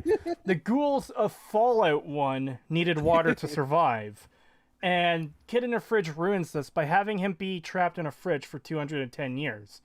You know what the intelligent solution to keep this quest pretty much exactly the same would be? Have him trapped in there for a few fucking days. Yeah. It solves everything. Yeah. Just say he fucking went over there, got curious, got tricked or something, or the door closed behind him somehow, and He was hiding from a monster or from a group of mercenaries. There's Mirelurks everywhere. Yeah, just say he was getting swarmed by Mirelurks, so he hid in a fridge. It would be such an easy fix, but no, they had to go with the absolute most stupid bullshit they could. It's 210 years trapped in a fridge. $5 super chat from the great Azul. Thank you. It's extra hilarious how important the water crisis is in Fallout 3 when the East Coast just got historically flooded less than a week ago. Did it really? Yeah, they had the hurricanes came through. Yeah. Oh, right. I forgot about that already. My bad. But yeah, it's... I agree. The Combine was a weird inclusion in Fallout 3. Guys, I fuck things up from time to time. I'm sorry. We all do, man. I literally called Utah, Idaho a few minutes ago, so... Yeah, that's true. The ghouls in Star Wars needed water to survive. Yeah. Anyways. Improves on nearly every aspect of Fallout 3. Obsidian already had all the heavy lifting done by Bethesda for making the Fallout. You Shut keep the fuck up. saying that, and yet you have not proven it. I'm pretty sure he's just referring to the same thing everyone refers to. Oh, a lot of the models were already made. The shooting system was already there. It just needed to be tweaked. Amazing how Bethesda could never tweak it in the entire time they had Fallout 3 and all of its fucking DLCs. Yeah, plus that's kind of not the thing that people recognize Fallout New Vegas for, was the mechanics or the way it looked. It was the stories it told and the characters you meet. Like Yep. Like an and the RPG. actual consequences you have. Yeah, it's almost like it's an actual RPG, and Fallout 3 isn't, and that's what people focus on, not the superficial, well, hey, it looks similar and they use similar assets. Yeah. Oh my god, no one fucking cares. That's the thing, though. Peaky brings up a point. If he repeats it enough time, it will become true. It's a tactic that's used in courts a lot, where they do stuff like confirmed plagiarist or confirmed thief, stuff like that. You know, and if you repeat it over and over and over again, it gets stuck in the jury's mind. And in this case, the jury is the audience watching his video. Well, it works too because a lot of people argue on these points. A common response I've seen is when you mention that Obsidian only had 18 months to make the game, the most common fucking response you'll see is, well, they already had most of the assets from Fallout 3 anyways. They already had everything modeled anyways. Well, no. First of all, a lot of new models were added to New Vegas and textures and everything. Sure, the cars and some of the junk items and some of the weapons and the character models, but there's a lot of new shit in there. That can't be understated. Yeah. Feeds and speeds, it's about the same for us as well. Not Setch, but me and Cree, we got introduced to Fallout from Fallout 3, so we do kind of have like that. Yeah, not me. Yeah, I was a Fallout me and Cree, 1 and 2. we do kind of have like, like what he's saying, where it's like, oh, we do have a bit of a soft spot for it, but only because it was our first one and because we kind of enjoyed roaming the wastes of it for a bit. But when you actually look at it objectively, it is just a shit game. Yep. Yep. Well, that's the thing. And again, we emphasize this every time. You can like Fallout 3. You can love Fallout 3. That's not the point. We're talking about objective qualities here. But even this guy says that's all. This guy even says that that's the only reason he liked it was because he liked wandering around the wasteland. That was the only reason that he considered it enjoyable, which is the same for us, really. Not for me. Not for you. I'm not including you. I was very much on the Fallout 3 is the shipmobile train from almost the start, and mine was the very first fucking announcement trailer for Fallout 3. Immediately pissed me off. Yeah. And it was when they showed the fucking vertibird landing and the Enclave piling out, and I was like, motherfuckers, what? Unfortunately, I was just a dumb kid back then, so I didn't even know about like the franchise. I didn't I knew it was the third game in a series, but I didn't even know what the other games were. I just saw, oh hey, I- a new interesting looking game. Objective. Hold on. Dragout Dot says objective quality is your opinion. Are No. you? Ooh. No. Objective quality is objective quality. That is Yeah, not an opinion. It is a fact. Objective quality can be measured. It can be proven. It is Yeah. something we can actually point Which is what out we- and show you. Which is what like Creetosis did with his fucking Fallout 3 is not better than you think it is video. yeah, Yeah, You can exactly. go through and objectively prove that Fallout 3 is not a good game. Well, let me just give a real simple example. You can prove those stories objectively bad if there's certain like contrivances or plot holes or things that just don't work. So my example would be Bob goes to the store. Bob gets his fucking head blown off with a shotgun. Bob goes home and eats dinner. The story is non-functional because when Bob got his head blown off, he's dead. He cannot go home and eat dinner. But this story still says Bob goes home and eats dinner. That the story is objectively broken. That is not an opinion. yeah.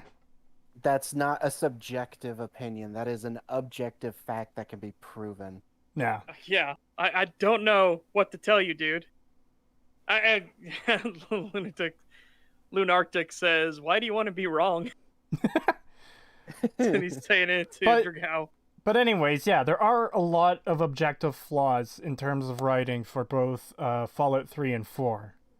I'm sure there's some in New Vegas too that I'll probably find Yeah. once I start digging into that Again, game for an analysis. When we go into But- the deep dive with that, yeah, but I'm the- looking forward to that because but man, the, oh man, But the main difference is that New Vegas still gets a hell of a lot more right than it gets wrong. And Yes. Fallout 3 and 4 are on the opposite scale. They get a hell of a lot more wrong than they get right. Oh, man. F3 UI Begheart says, "Oh shit, it's going fast." There are objective facts that people have their own subjective feelings or opinions on. Yeah, that's fair. But again, Yeah. that doesn't change the fact. Yeah, it doesn't change anything. Well, yeah, you can see, like, a horrible plot hole in a movie or a game, and, like, objectively, the plot hole is there, but subjectively, you might not care about it and still enjoy the property for what it is. That's fine. We're Yeah. not arguing against that. He says he was just kidding. Nah. Lol, epic troll. We got trolled. Well, still, Well, we that had the doesn't matter. discussion. It still led to a discussion, so fuck it. I Yeah. know. I'm just joking. It's just funny when they're like, when they say something like that, and then they say, "Well, I was trolling." They could have been, but it's hard to tell if they were being serious or if they just can't, Yeah, or argue their way out of my it. favorite meme, yeah, where that's the guy with the like sad face, everything, and he's got the troll face over top of it, and he's like, "I was just kidding." Yeah, exactly. Like that's what I think of when I see this stuff most of the time. Anyways. So they got to just improve everything in this game. A good way to describe all the improvements made in Fallout New Vegas compared to Fallout 3 is anytime you were playing Fallout 3 and said to yourself, "Man, I really wish Fallout 3 had blank," New Vegas likely has that in the game. We can go down the line that of is- all the things. That is Okay, so- super anecdotal. Not only that, but, like, again, the video is titled New Vegas is only good because Fallout 3 is good. So you haven't proven how Fallout 3 is good here. What you've said is you might find something you think could be improved and New Vegas just did it, which is that doesn't say Fallout 3 is good. Yeah, and it's funny. It's like, and every time you've said, "Boy, man, I wish I had a cheese taco here." Well, Just follow New Vegas. Give me a cheese taco? No, charlatan. Oh, I guess you're wrong. no, he's talking in I know game, what for he's example, doing. but, like, Yeah, I know what he's doing, but again, it's that same thing of like, it will likely have it. Is every thought that you ever wanted. It's the same thing he did earlier with the Okay, so I feel Fallout 3 is lacking big titty anime waifus.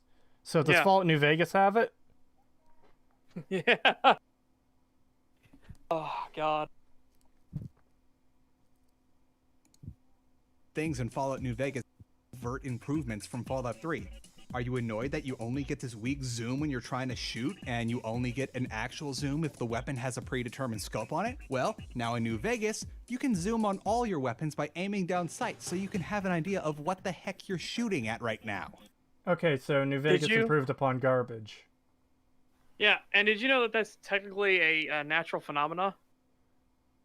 Like, you don't literally, your eye doesn't literally zoom, but your eye focuses better when it has something that's closer to it to build off of. Yeah. It's why a lot of measuring tools back in the medieval ages were just like 2 or 3 pegs, stuff like that, and they would judge distances based off of that, because your eye will actually refocus itself to look further away. It is a weird phenomena, but it is an interesting one.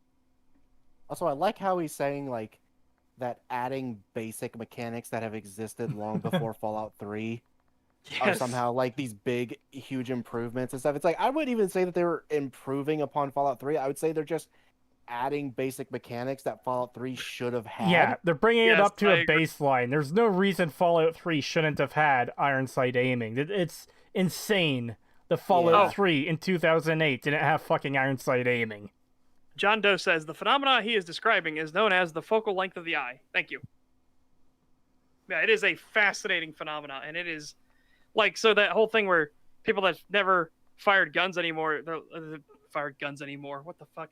Have never fired guns before, they think like, oh, why would you zoom in? Like, that seems so unrealistic. It's like, no, your eye kind of does that when you start focusing down the sights because of the way it plays off of the reticles and the posts.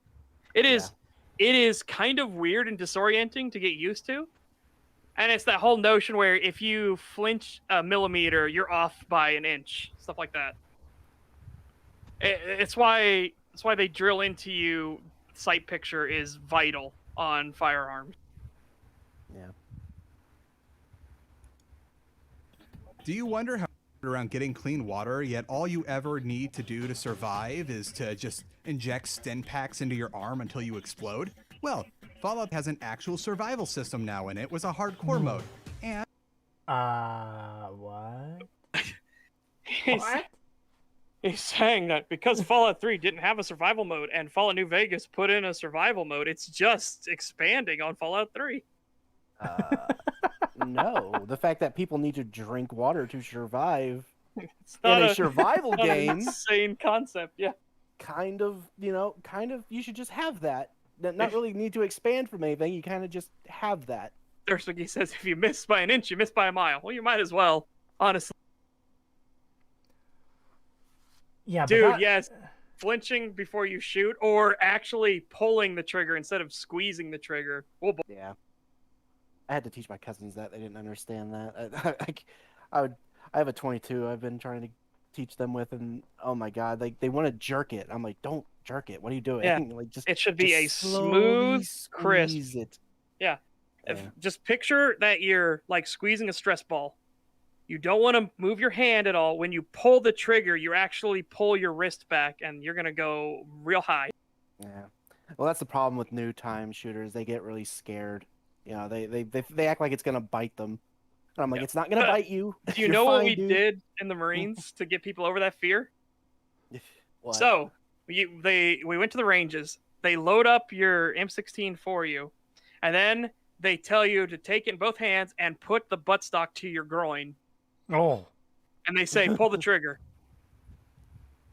And you get to feel the recoil. And it's like, yeah, notice how it didn't blow your fucking balls off when you fired? Yeah, stop being a baby. It ain't going to hurt you. Yeah. Now, unfortunately, one of my cousins has been completely turned off from guns because she thought she could fucking fire a muzzle loader with no problem, and I kept telling her, you're not shooting the muzzle loader. It's gonna the scope is gonna impact you in the skull, and you're gonna have a black eye for the next week.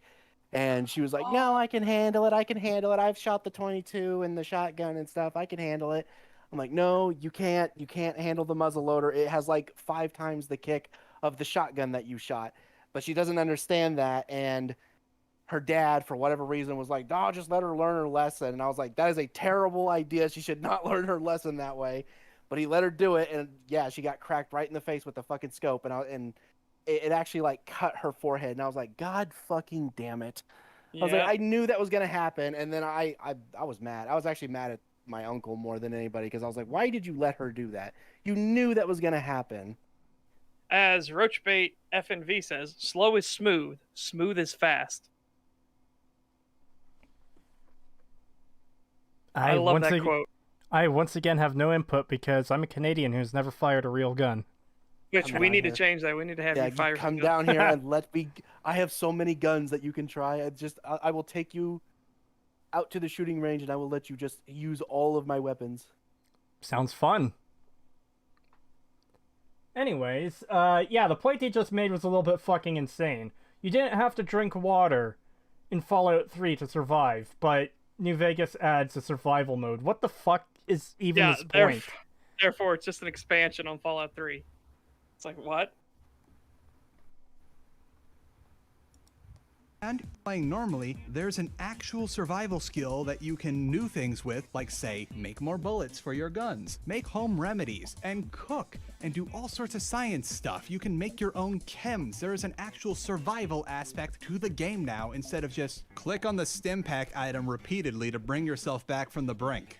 Ever wonder why the nice things you do in Megaton had an effect on what happened in Rivet City?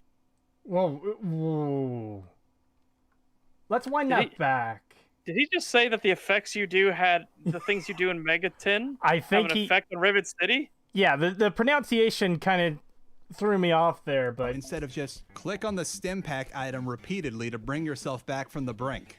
Ever wonder why the nice things you do in Megaton had an effect on what happened in Rivet City? And No, they never fucking did. Never. What are you talking about? Yeah. What the fuck are you? What game did you play? Genuinely, what fucking game did you play? Because I'd like to play that game. The fact that some of my actions could impact something in another town, but not in Fallout 3. What? Oh god, that is so fucking weird. Like, and he's just saying it like the nice things you did. It's like, if you want to get down to it, anything you do that gives you positive karma does things for you when positive karma is ever taken into account, which is rare. Oh, it's so fucking weird. Oh man! Did you mean Riviciti? Yeah. I mean, it is pretty shitty, to be honest. Yeah, he said Megaton, and I'm like, I have never heard anybody pronounce Megaton that way before. Neither have I. Again, that's not really making fun of a thing for him. It's not Mirnon. Like, it ain't that level. But it's one of those like weird oddities that stands out, and you're just like, what? I thought maybe he was like making a jab at the town because it's all made of like tin metal and scrap. But maybe I don't know. I don't know. You can blow up Megamind in Fallout 3. No, not Megamind. But yeah, nothing you do in Megaton affects Rivet City at all. Yeah, no, the fuck is this guy talking about? I'm sure he's gonna provide a fucking reference for that. Yeah, let's see. Let's find out. He's definitely not just going to move on to the next point without elaborating at all. Yeah, not like he's done that a million times already. Well, it's probably Free Dog's radio show, if we're being honest. But now there's a localized reputation system where things you do with a certain faction will directly affect how that faction treats you. And factions have rivaling interests. Be nice. Okay, so nothing you do in Megaton makes Rivet City treat you in any way that's different. In fact, you could go into Megaton and Rivet City and start fucking murdering people all willy-nilly. And if you leave for a few hours and come back, they'll just be chill with you. Wait, this is definitely one of those Wikipedia moments where you put, like, over his video, citation not given. Yeah, citation needed. Oh. I like how he's basically just, like, going through this video and being like, yeah, New Vegas is better in every single way compared to Fallout 3, and I'm going to keep saying that, but actually Fallout 3 is still somehow better. Yeah, it's really weird. Yeah. It's not even that he's saying Fallout 3 is better, he's just trying to say... He's saying that Fallout 3 did all of the work, and it's like, no, it didn't. It didn't do anything. In fact, if anything, all he's highlighting is all the work that went into New Vegas to make Fallout... that they had to do to actually fix everything. Yeah. It's just fucking crazy. Yeah. You can't even Fuck. say it's an asset flip entirely because it has so many new assets in it. So to be like, well, the whole game was just built off of Bethesda's assets. It's like, no, it wasn't. They have made tons of new assets. Many of the fucking rocks and stuff that you see aren't even from the fucking Fallout 3. So what are you talking about? Azure Fairy says, "Oh my god, it gets worse with every stream. I'm afraid to see any of the new videos you check. It is just creepy." Yeah, I feel like they're just going more and more insane with these people. I didn't expect that this was somehow going to be worse than the Half-Life 2 take. Dude, how the I fuck didn't did, expect. genuinely, how the fuck did we start off with Oxhorn's shitty video saying critics are fucking poison? Yeah, And have, that's have the a best disease one in we've their covered. brain. And that's the best one we've covered.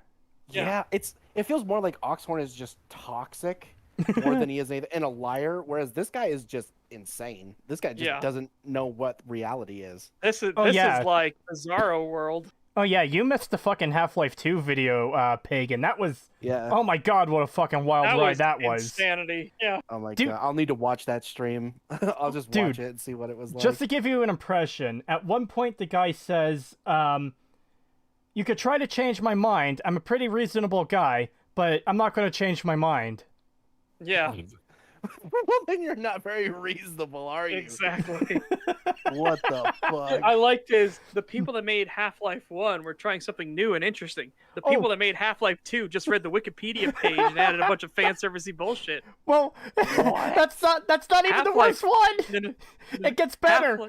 Half-Life 2 only exists because they ignore that Half-Life 1 existed and anything happened there at all. Dude, you're missing the best quote. Half-Life 1 was an organic, innocent game. Yeah. What the fuck does that even mean? What? Yeah, that was... Wow, I have got to watch that stream. Holy shit. Yeah, It was it's a fucking brutal. wild ride. What the fuck? It was a wild fucking ride. That is insane. Dude, oh, no. And it is even better one. Oh? Half-Life 1 was a quiet and contemplative game. He talks about the fucking car in Blue Shift about you come upon the SUV. You see that the hazard lights are flashing. The guard just barely made it out. Bullets have passed through the windscreen, and the scientist lies dead in the passenger seat.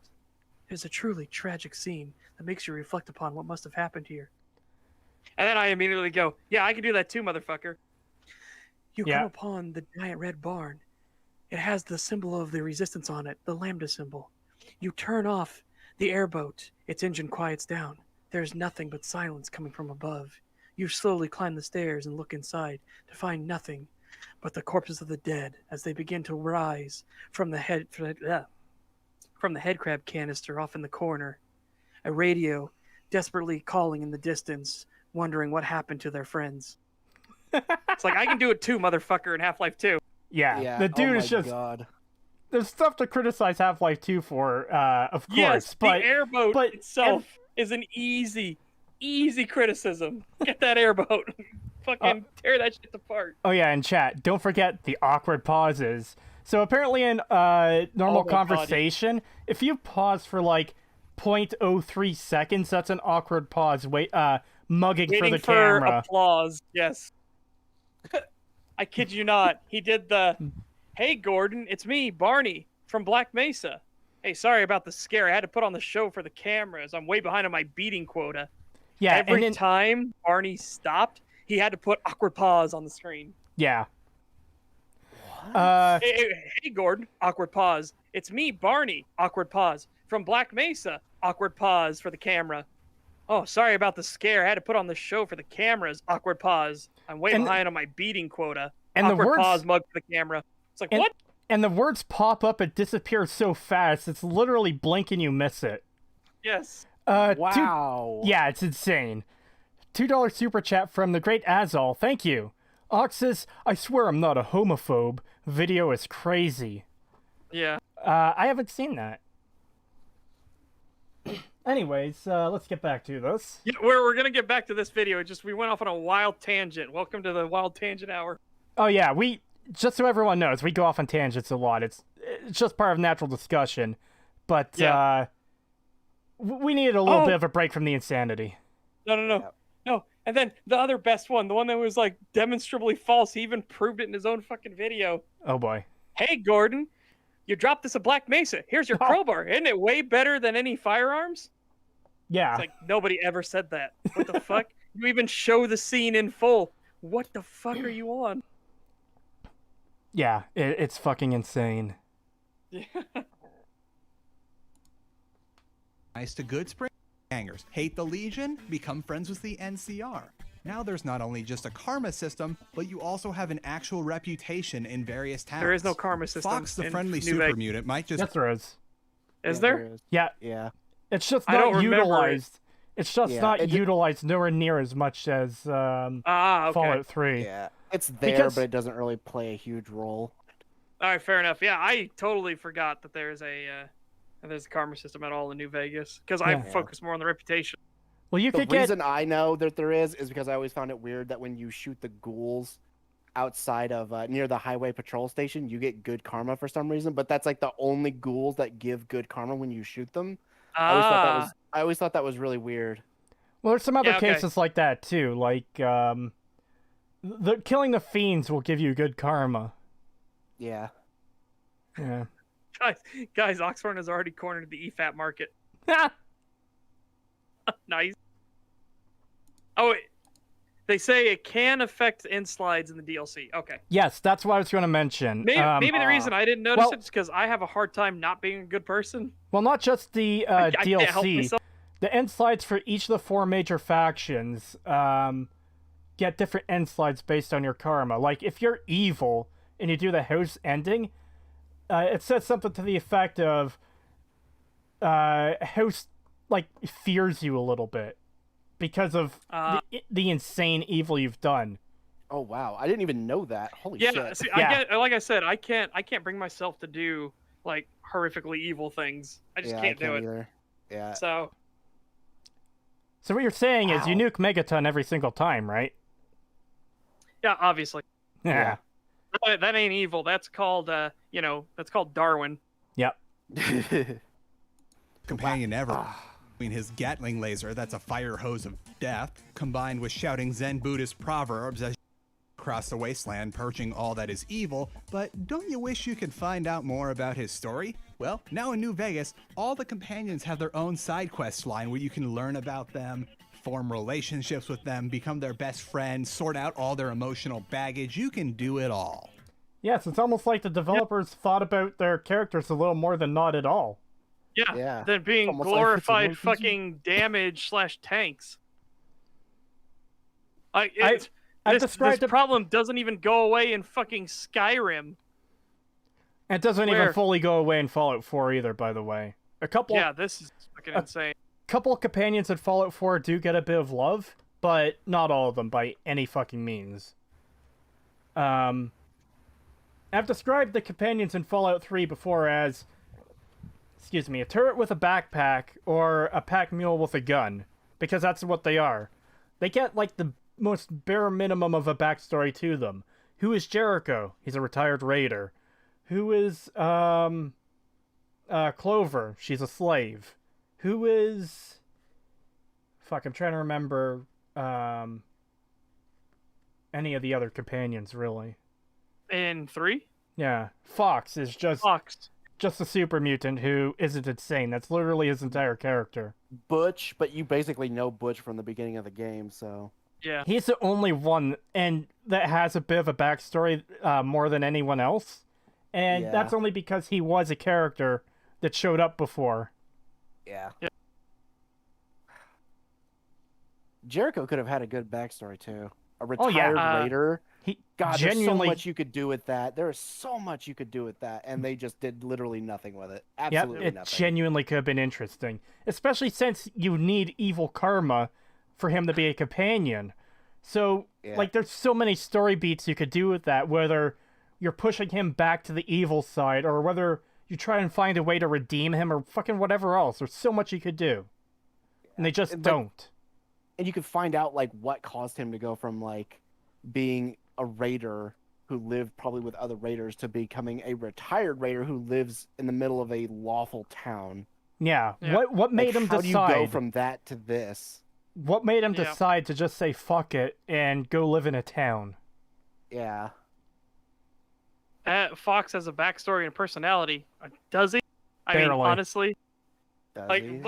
think about Fox entirely, and like, just think about him as a character and his backstory and personality, and think, does he actually have one? The most they give is that he was trapped in the vault and treated differently because he was smarter, and he will help you because you free him, and he likes to quote random proverbs that he learned on the internet. Yeah. How That's the fuck it. did That's he even learn those? He says that he has a terminal that has like limited access to certain things, and he just like read them over and over again and just like ingrained them into his head, which is why he got smarter.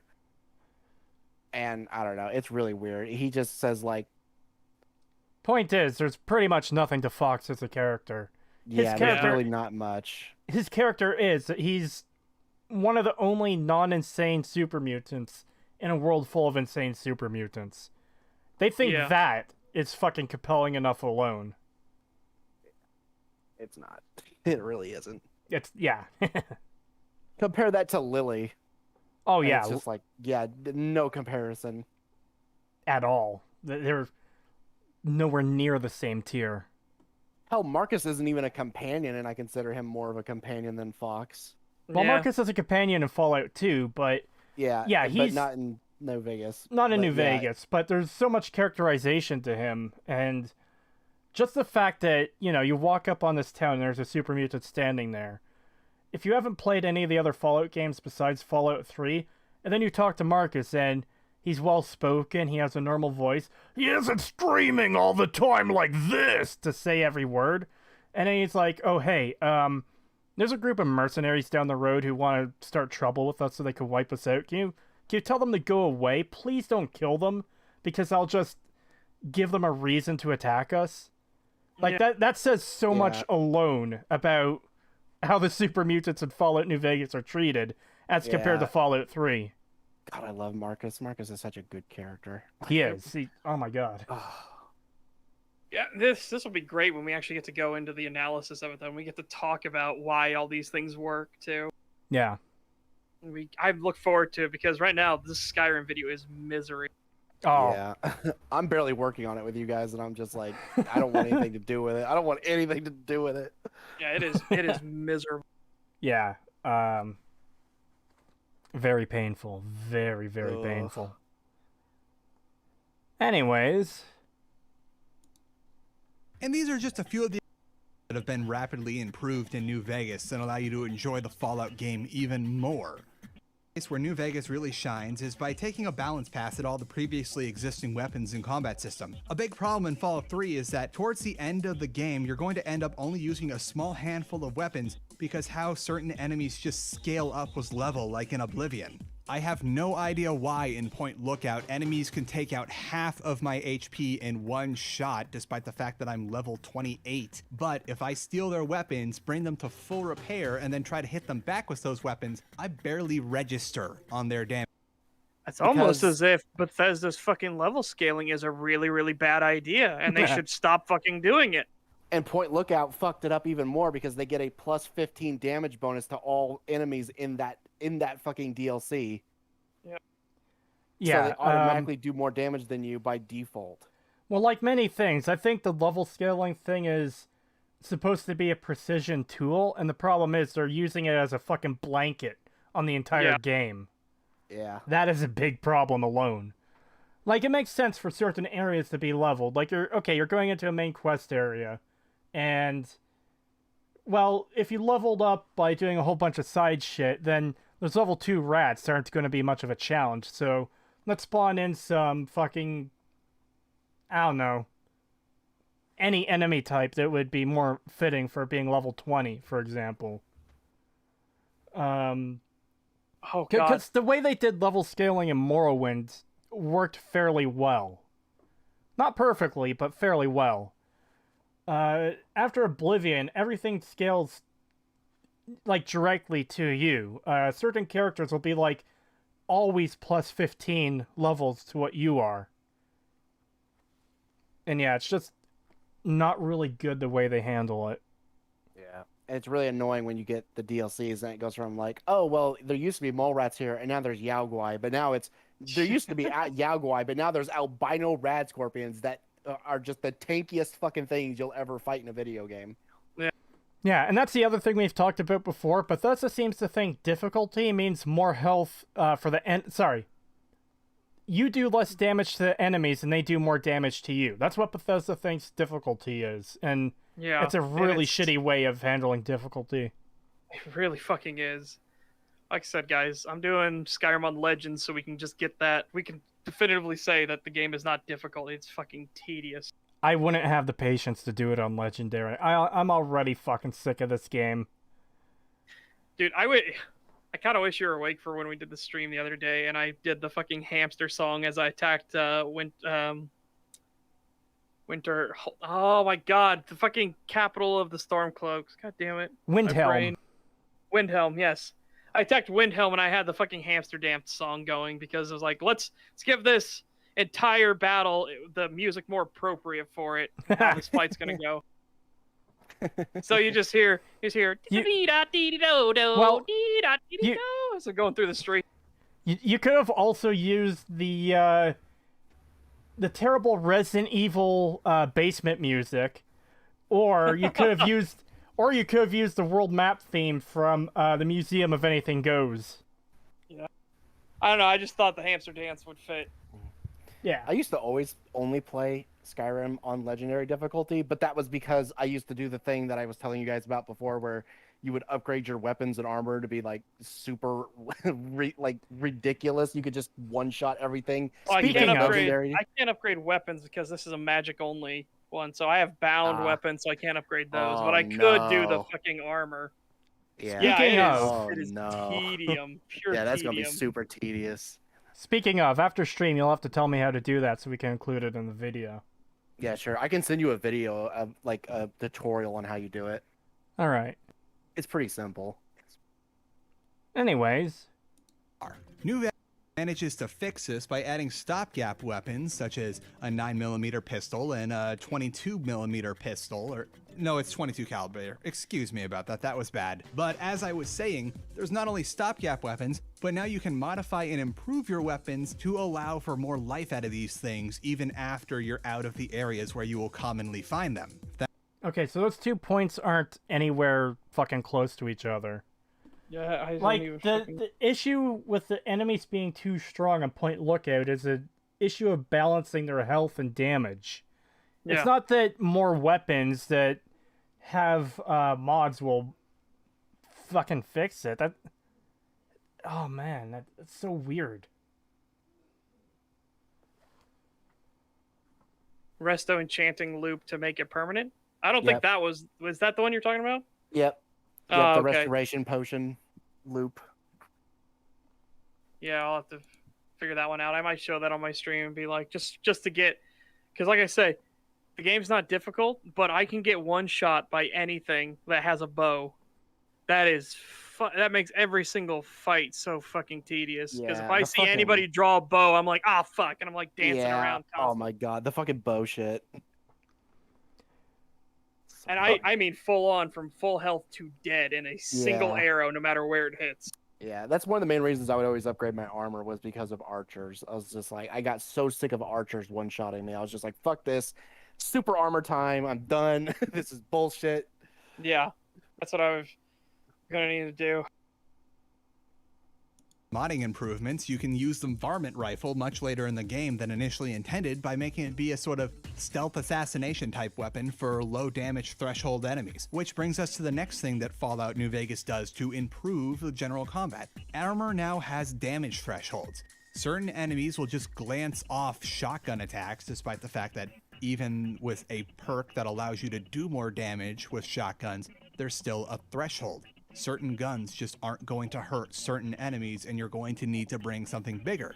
That being said, Certain end-level enemies that do have a lot of high HP and a lot of damage don't have that much armor, so other things will hurt them that normally wouldn't hurt other enemies. And now, because that also applies to you, power armor means something beyond just a straight stat boost. And to Okay, so So still none of this shows how Fallout 3 is good at all. yeah, and how this is an entire new system from the ground up that New Vegas added. This Yeah. isn't something they took from 3. Like Yeah, what? they're also not improving the power armor or anything, or the shooting from 3. They're really just moving it from Fallout 2 to New Vegas. Yeah. So Cottonmouth with don't- $10 says, "Fun fact about the Resident Evil basement music is that it was made by a guy who pretended to be deaf and used it to emotionally manipulate people into giving him jobs to make music." Wow. Wow. I didn't know that. But yeah, he's not made any, like, serious points so far. The good thing is we're over halfway through the video, so at least there's that. To top up, there are areas where dangerous enemies hang out instead of just having it like Fallout 3, where everything scales with level, so you can be wandering around Megaton's vicinity and suddenly an albino giant rad scorpion shows up. In Fallout New Vegas, you just know, okay, don't hang around certain mountain ranges unless you want to become Cazador Dinner. Another place where Fallout New Vegas really benefits from all the heavy lifting done by Fallout 3 Oh my is in god. So, Shut the okay, fuck up. you say they did the heavy lifting. No, they just got rid of the stupid fucking scaling. The scaling doesn't go fucking crazy banana hammocks insane in New Vegas. Yeah, and how is it heavy lifting when you're literally removing something from? Oh my god, that's not fucking heavy lifting. That's fixing something that was broken. Yeah, it's if it's gonna argue, it's like because they proved it was bad in fucking Fallout 3. It's like, why didn't they take that lesson from Oblivion? Why do they still use fucking level scaling if it's been proven bad? Yeah, well, it can't be overstated. I do like Oblivion. The fucking level scaling is fucked. Yeah. It is so bad in Oblivion. It is crazy how bad it is in Skyrim as well. Like on Legend, when you go into a tomb and you're supposed to fight like one Draugr Deathlord, and all of a sudden 2 more pop up and they're both Draugr Deathlords. Now it's a fucking 3 fight. Oh my god, I fucking hate that it's shit. You go into these fucking tombs, and these fucking they'll just start Fushrodaing you to the floor constantly, and you just can't stand up because they will just infinitely shout you down. You Yeah. almost have to bring companions with you so that they will focus on them, so you don't get knocked down constantly. What are you talking about companions? Emil said it's a story about the lone hero. Yeah. Yeah, that's exactly. right. Yeah. Oh my god. God, that But was such anyways- a dumb thing.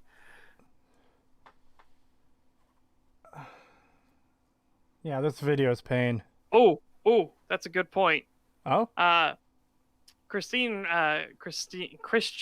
Reyes says Bethesda is only lifting Fallout to its grave. Yep, I'd say Bethesda are the fucking pallbearers of the Fallout universe. Yep. Seems to be. No, that's not even fair. They're the fucking necromancer. They're puppeting this corpse around for fun. Yeah. world building in the Mojave Wasteland. While Fallout 3 certainly has some stuff going on in it, like occasionally Brotherhood outcasts just wandering around and a few random encounters, Fallout New Vegas feels a lot more like it's a living world where things are happening even when the player isn't around. Okay, again, how is that building off of Fallout 3, and how does that mean Fallout 3 is good? Oh my god. Like, New Vegas actually feels like a lived-in world, which is something Fallout 3 couldn't do. Okay, how does that make Fallout 3 good? Yeah, this video is an absolute...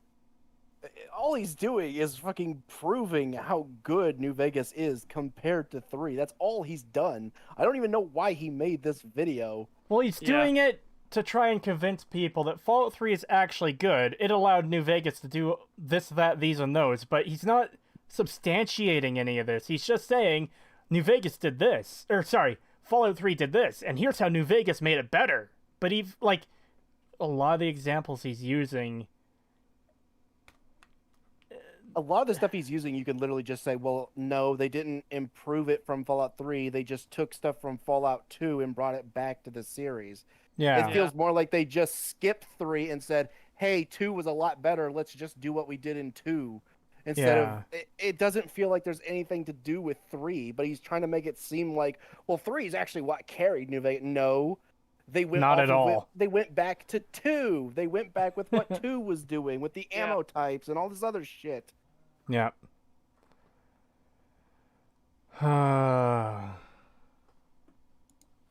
While you could ignore in Fallout 3, eventually you're going to get corralled to Rivet City because you run out of things to do, and you'll get back to the main story quest. You know why you run out of things to do? Is because there's barely anything to do in Fallout 3. They have nothing in terms of side content, like, at all. It is crazy how little there is to do in Fallout 3. Yeah, but did you hear just like what he said? You run out of content, so the game pushes you back to the main story. Yeah. So the main story is so unengaging. You have to fucking do a bunch of other bullshit. And once you run out of that, well, it looks like I have to do the main story now. I fucking run out of everything to do. Oh Yeah, my this is God. fucking crazy. They fuck up the rest of the fucking world so that way you'll stay on the main story even though it's so bad. That's hilarious. Wow. What an indictment of the game, and yet you're still trying to sit here and defend it somehow. What the fuck, dude? What are you doing? Yeah, I'm more side with that what Bernie says. You know, a crazy idea? Fallout New Vegas would be made even if 3 didn't exist. I agree. Yeah. Yep. Yeah, it would. It would. Yeah. It totally would. People keep using that as an argument in some of my comment sections too, that, oh, well, Fallout 3 allowed New Vegas to exist, or New No, it Vegas wouldn't didn't. exist without Fallout 3. Yeah, that's not the case at all. We would have had Van Buren, which Yeah, New we would have Vegas had took Van many of its Buren. plot points from. And they likely still would have made something similar to New Vegas, except without the references to Fallout 3, which would probably make the game even better. Yep. They wouldn't have had only 18 months to do the game. Yep. Yeah, so fuck off with that. Oh, well, it allowed it to... No, if anything, it hindered it. It's a miracle it existed. Yes.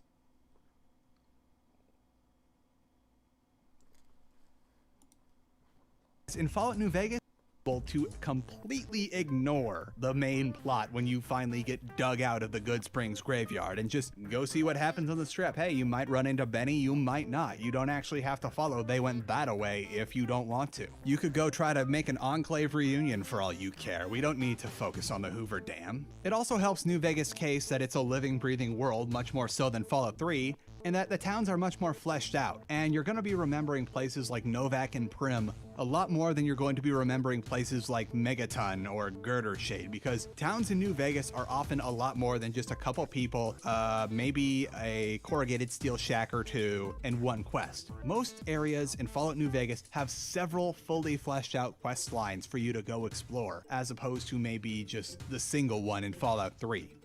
There are Okay, so Go ahead. it's just that he's not saying anything of, I guess, real substance here that proves Fallout 3 is good. I know we've already said this numerous times, but Yeah. the entire premise is the only Fallout New Vegas is only good because Fallout 3 is good. And the examples he's providing, oh, well, Girder Shade is just a couple of shacks with a single quest.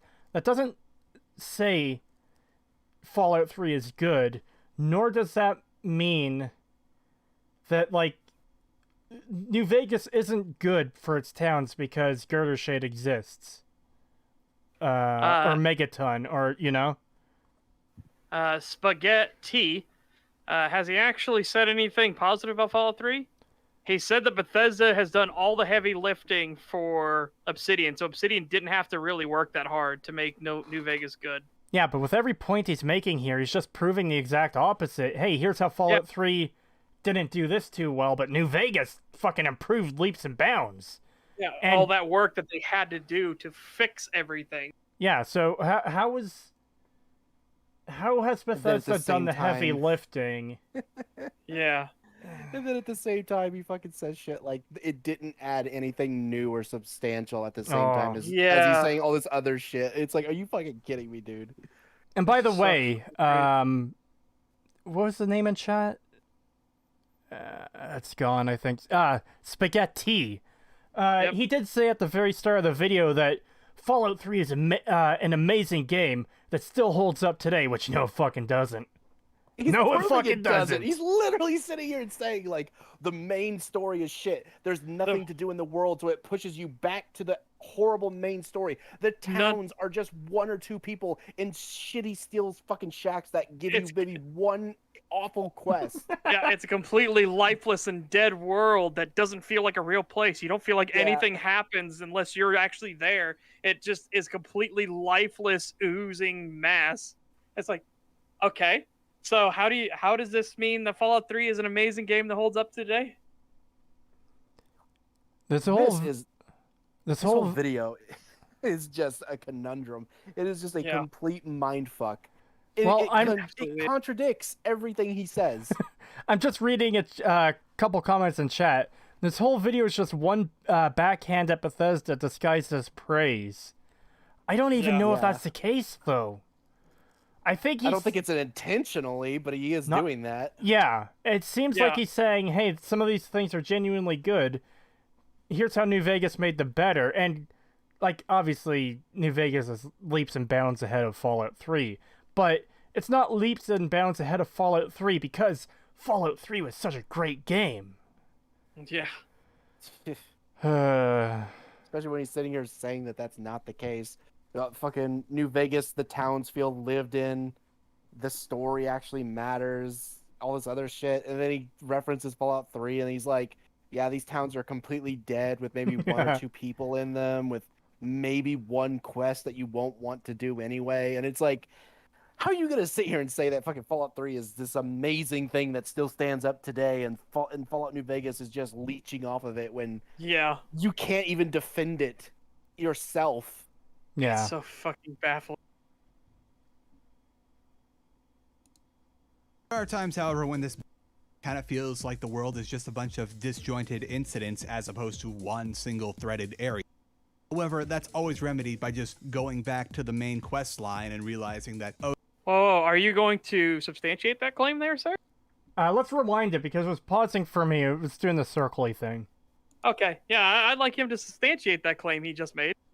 places like Megaton or Girder Shade, because towns in New Vegas are often a lot more than just a couple people, maybe a corrugated steel shack or two, and one quest. Most areas in Fallout New Vegas have several fully fleshed out quest lines for you to go explore, as opposed to maybe just the single one in Fallout 3. There are times, however, when this backfires and it kind of feels like the world is just a bunch of disjointed incidents as opposed to one single threaded area. However, that's always remedied by just going back to the main quest line and realizing that, oh yeah, this does all eventually fold into what happens at Hoover Dam.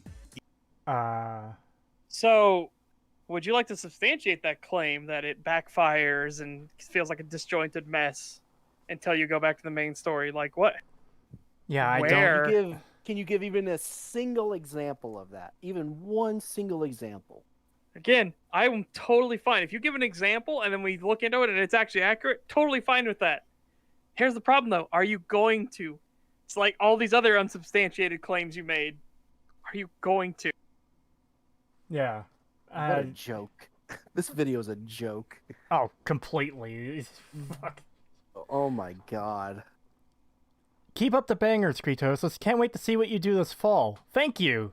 In October, the plan is to stream a bunch of horror games. Ooh, that'd be nice. Yeah. Yeah, it's going to do Soma, Dead Space, and Silent Hill 1. But Silent Hill 1 is a bit tentative because the PlayStation Mini fucking up. That's why I haven't streamed Legend of Dragoon recently, is because the audio is skipping with OBS. El oh man. Oh boy.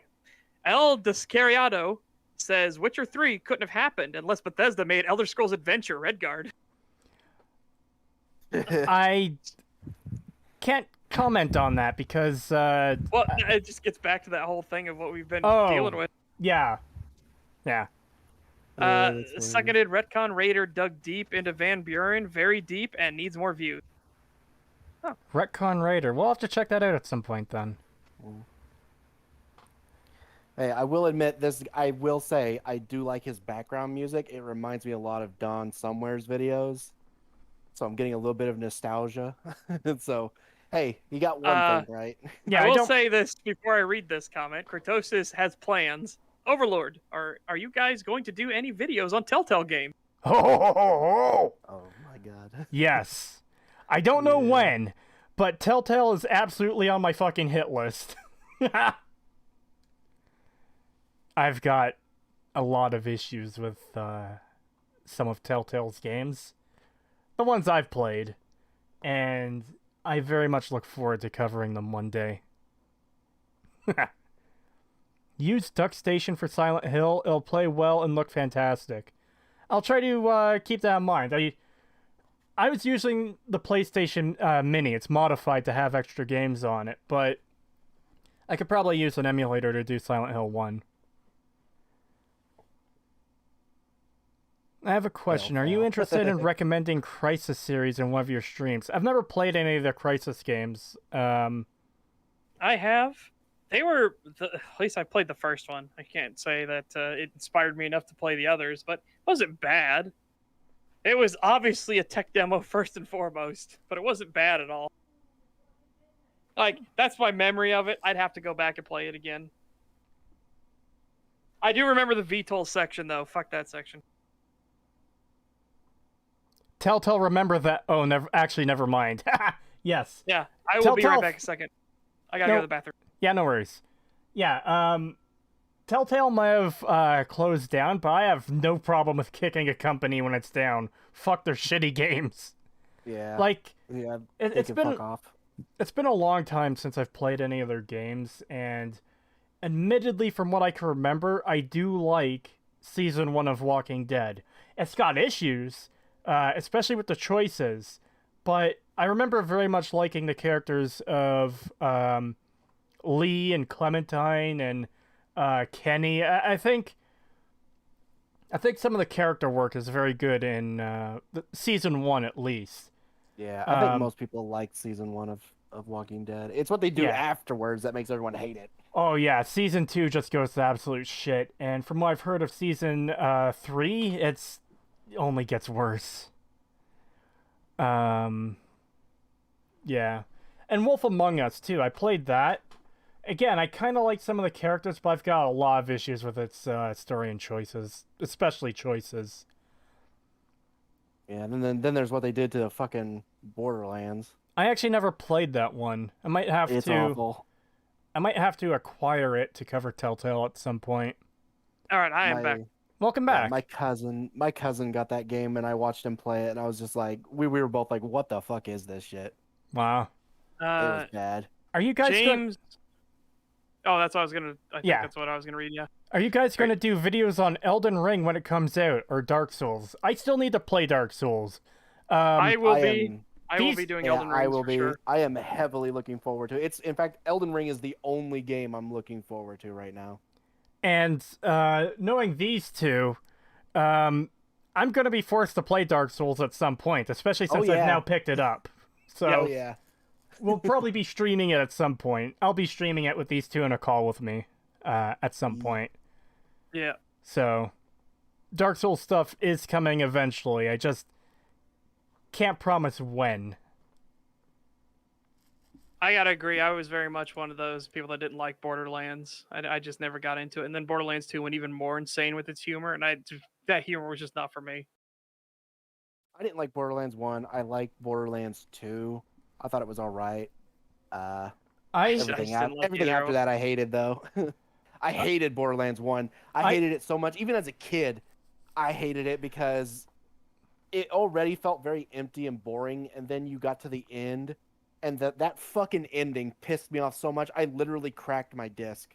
oh I literally took it out of my 360. I was like, I Ah, did I think that I was with 14 or 15 at the time. I was just so angry. I just took it out of my Xbox 360 and I just crushed the disc in my hand. I did that I with was one of the pissed. Gears of War games. I can't remember which one I did that with. Yeah.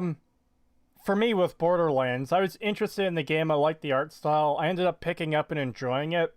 I played co-op with friends who are way leveled above me. Well, once they exited the game and I was all alone again, all the enemies were still powerful, so I couldn't do shit. I literally had so much trouble killing enemies, I just dropped the game there. I eventually picked up Borderlands 2, and I even got the DLC pack to play the Psycho character. And I was playing for a bit, and then my character just randomly started ranting about nipple salad, and I was kind of like, okay, so, next game. Yeah. Not playing this one anymore. No, I know it wasn't Gears of And, War like- 4. This was way back in the day. So And I I- don't remember which Gears it was though. I know that's like a really silly thing to drop the game over, but it was just proof to me that it was the worst kind of lol random humor, so, yeah. Actually, that does remind me. If we play Fallout, if we play Dark Souls 3, like once you get through the other two games, Yeah. because we talked about maybe us joining your world for fun, but I have realized that if we do that, that will permanently make your game more difficult, especially with invaders. You will be able to be invaded by multiple invaders if we join. Alright. Well, we can figure all that out when we eventually get there. It'll probably be quite a while before I get to Dark Souls 3. I would much rather do it where we don't jump into his world unless he asks us for it. Yeah, that's probably. So that's what I would prefer to do. Yeah, we should So at least. I'll level we up should beside definitely. him. Yeah, we should definitely at least wait till he's like a higher level. One last comment before we continue. Do you think Shadow of the Colossus is a masterpiece? I've never played those games, unfortunately, but I did hear that it's really good. I hear a lot of people fucking They are love that amazing. game. I love Shadow of the Colossus. It's a good game. I can't speak on it because it was on the consoles I didn't have. So It's May good. Crawford stare intensifies. Yes, let's get past this pitch. Basically have everybody's side with different people if you really wanted to. It's great. Everything I just mentioned that Vegas improves upon from Fallout 3 wouldn't have happened if Fallout 3 did all that experimental gameplay compared to the previous games and laid all the groundwork for New Vegas to be great. No, Bethesda no. took in a thoroughly Shut the fuck up. No. they took New it from Vegas. Fallout 2. They ignored Fallout 3 as much as they possibly could. Yes, Yeah, this argument that fucking it Okay, exists and it I've- did this stuff well because of Fallout 3 is I've got the complete perfect bullshit. example. He went on about the reputation system a few minutes ago in his video, fucking few hours ago for us. He said the Probably. reputation system was an improvement over Fallout 3. The reputation system fucking comes from Fallout 1 and 2. This was not an improvement over Fallout 3. It was bringing something back that Fallout 3 cut out. Yeah. Yep. That's what most of it is. Oh my god. Fucking hell. This is oh my I hate this guy. I actually hate this guy. He is so far up his own ass and just it's just riding on the coattails. No, it's not. It's literally going back to what they made, what they did, and they're bringing it back and skipping the actual dog turd that is 3. They're not taking things from 3 and improving on it. They're bringing things back from the other games. Yep. Because Shut up. the reason he keeps showing Brotherhood of Steel is he's making the claim that Brotherhood of Steel killed the franchise. No, it didn't. A lot of And it people like to didn't. say It was- that. It wasn't good, but it didn't kill the fucking franchise. Yeah, most people just skipped it. Most people just looked at it as like the black sheep and said, wasn't a very good one, but we'll get better ones in the future. And then we got fucking Bethesda. Yeah. And again, we got Bethesda because they bullied Interplay into it, and they made sure that Troika Games couldn't get the license for it. Yep. Yep. So again, when they say like, oh well, it wouldn't exist without Fallout 3, no, we would have gotten something better. Troika would have made something. Yeah. Shut up. And again, Troika, as unfortunate as it is that their games didn't sell, they are now cult classics. Yeah. Like Arcanum, fucking Temple of Elemental Evil, and Vampire the Masquerade Bloodlines are Oh. cult classics. Yes, Vampire the Masquerade. That is a good game. So Yep. for them to be like, no, we just wouldn't have gotten anything else. Nope, wouldn't have happened. No, shut the fuck up. We would have gotten something good. Shut Yeah. up. Stop saying that Fallout 3 allowed New Vegas to exist. It didn't. We would have gotten something better, in fact. Yeah. Yep. It's originally from a genre that was dying out, and most recently a complete disaster. Genre that was dying out, genre motherfucker. Dying out. Fucking shit. What? Again, the genre was not dying out. I gotta What are agree you with the talking chat. about? I gotta agree with the chat. I don't think this guy knows anything about Fallout 1 and 2 at all. No, I Doesn't don't think he knows seem like anything about anything. I don't think he knows anything about RPGs even. Holy shit. Vampire the Masquerade Bloodlines 2 scares the shit out of me after what they did to Chris Avalon. Ooh. Well, didn't that get canceled?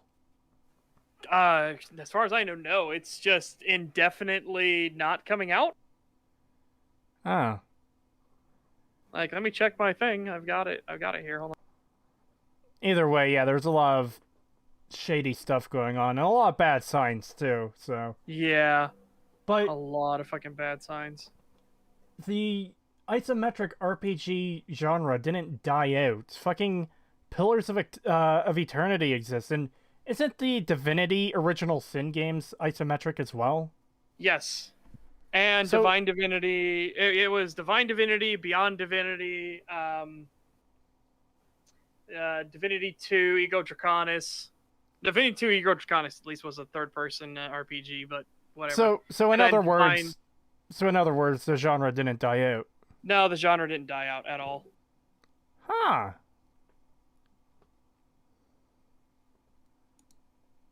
At that point in time, worked it and turned it into a smash hit again, renewing interest in the franchise. Again, that's not inherently a good thing. And it Being wasn't successful really a doesn't mean it's smash. good.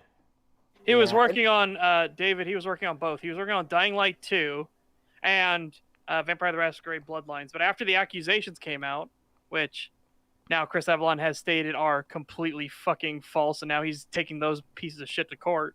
Good. Yeah, Glad to see- I'm glad he stood up for himself. Yeah.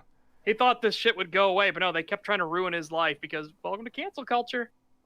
Yeah. So he's like, all right, no, I'm just taking him to court. $5 gonna from do- Peaky the Cat. Thank you. I really hate the RPGs were a dying genre before Bethesda argument. And I actually really dislike our isometric RPGs. Yeah, it's stupid that so many people think the genre was dying. Like, Yep. No, it was not.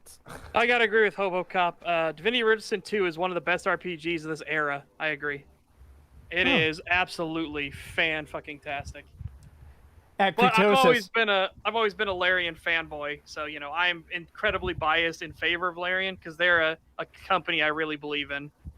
at Creetosis, dead genres, shooters and gotcha games. Yeah, Yep. I agree. Over Syria USA, it should be innocent until proven guilty. Oh, yeah, Fucking- it should absolutely. be. And that's why it was so disgusting that Vampire the Masquerade Bloodlines and Dying Light 2 immediately threw him under the bus. Dying Light 2 said, we're rewriting the entire story because we don't want anything to do with this horrible, disgusting, awful man. That's And fucking Vampire the retarded. Masquerade Bloodline says, oh, he didn't actually do that much for him, so we'll just rip out all the stuff he did do. That is Yeah. such stupid bullshit. That's why I am not like looking forward to Bloodlines 2 if it isn't canceled. And it just says it's to be considered for release. To be considered for release. Yeah. That doesn't sound too good. It doesn't sound like it's going so good for them. No. Just so you know, Pagan, you've got sound coming through your mic. Yeah, sorry. No, it I forgot happens. what I'm I just was gonna say. Oh, I forgot. I was Boomer- gonna say something about the game. About I don't think the boomer video. shooters are a dying breed either. Like we just had fucking Realms Deep 2021, which might as well be Boomer Shooter Con. And we got like what 30 new boomer shooters coming out.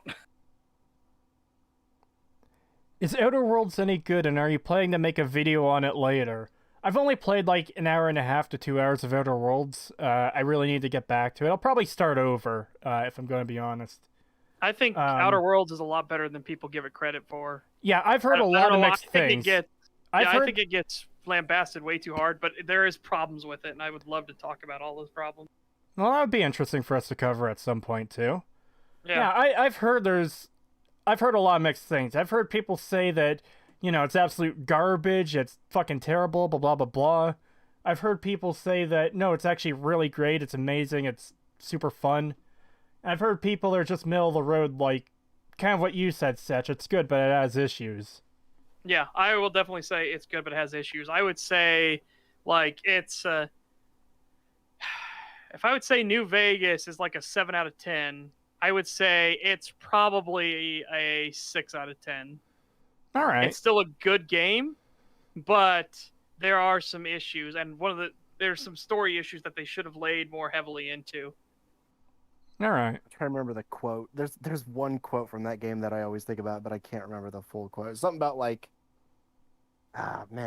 this chick, she's like super pissed off, and she's like, fuck, what did she say? Something like that I want it laminated. It's really funny to me. There's just something about the way she says it that's really funny. I want it laminated. Anyways. Yeah, I can't remember. Can you go back just slightly? I was gonna say something about this, but He said something there that. Yeah, I've already forgotten what he said. Yeah. At that point in time, completely reworked it and turned it into a smash hit again, renewing interest in the franchise. Bethesda took what they had just made. That's what I was gonna say. Okay, so he's saying it was a smash hit. Yeah, amongst like young children who didn't even know about the series to begin with. Yeah. But once they got older and realized what the older games were, even they started to realize that the game wasn't good. So it really wasn't that much of a smash hit. It was just, hey, it just introduced younger audiences to the world. Yeah. But that's all it did. It didn't actually improve anything. It didn't actually do anything good. It just made people aware of the older games. Yeah, and as we've said numerous times, and we'll continue saying through future videos and streams, bringing a wider audience to something isn't inherently a good thing. And to just to build on Pagan's point there, both of us were introduced to Fallout 3, to the Fallout series with Fallout 3, and both of us have eventually come to the conclusion that, hey, yeah, Fallout 3 is actually pretty fucking garbage, and the originals are really good, and New Vegas is pretty good. Yeah. And then me coming from playing Fallout 1 and 2, going into Fallout 3, I was fucking pissed. Yeah, I bet. Was very not happy with Fallout 3. Well, I don't remember if I've told you this story before, but I'm pretty sure I mentioned it on the channel at some point. When I first got Fallout 3, I was on Xbox Live talking to a friend, and he said, a lot of longtime fans of the series really aren't happy with Fallout 3. And this was my very first time playing it, so I was really taken in by the world and everything. I was like, oh, those people are stupid. This game is great. Keep in mind, I was also in high school at the time, too. And it was like, having seen the rest of the series and learned everything about it, I really see where the longtime fans were coming from, having looked back at it. Yeah. And it's the depressing thing of, he even admits in this video that he came in with Fallout 3. Yeah. And I don't know if that's a safe bet. I feel like he has no idea about Fallout 1 and 2 at all.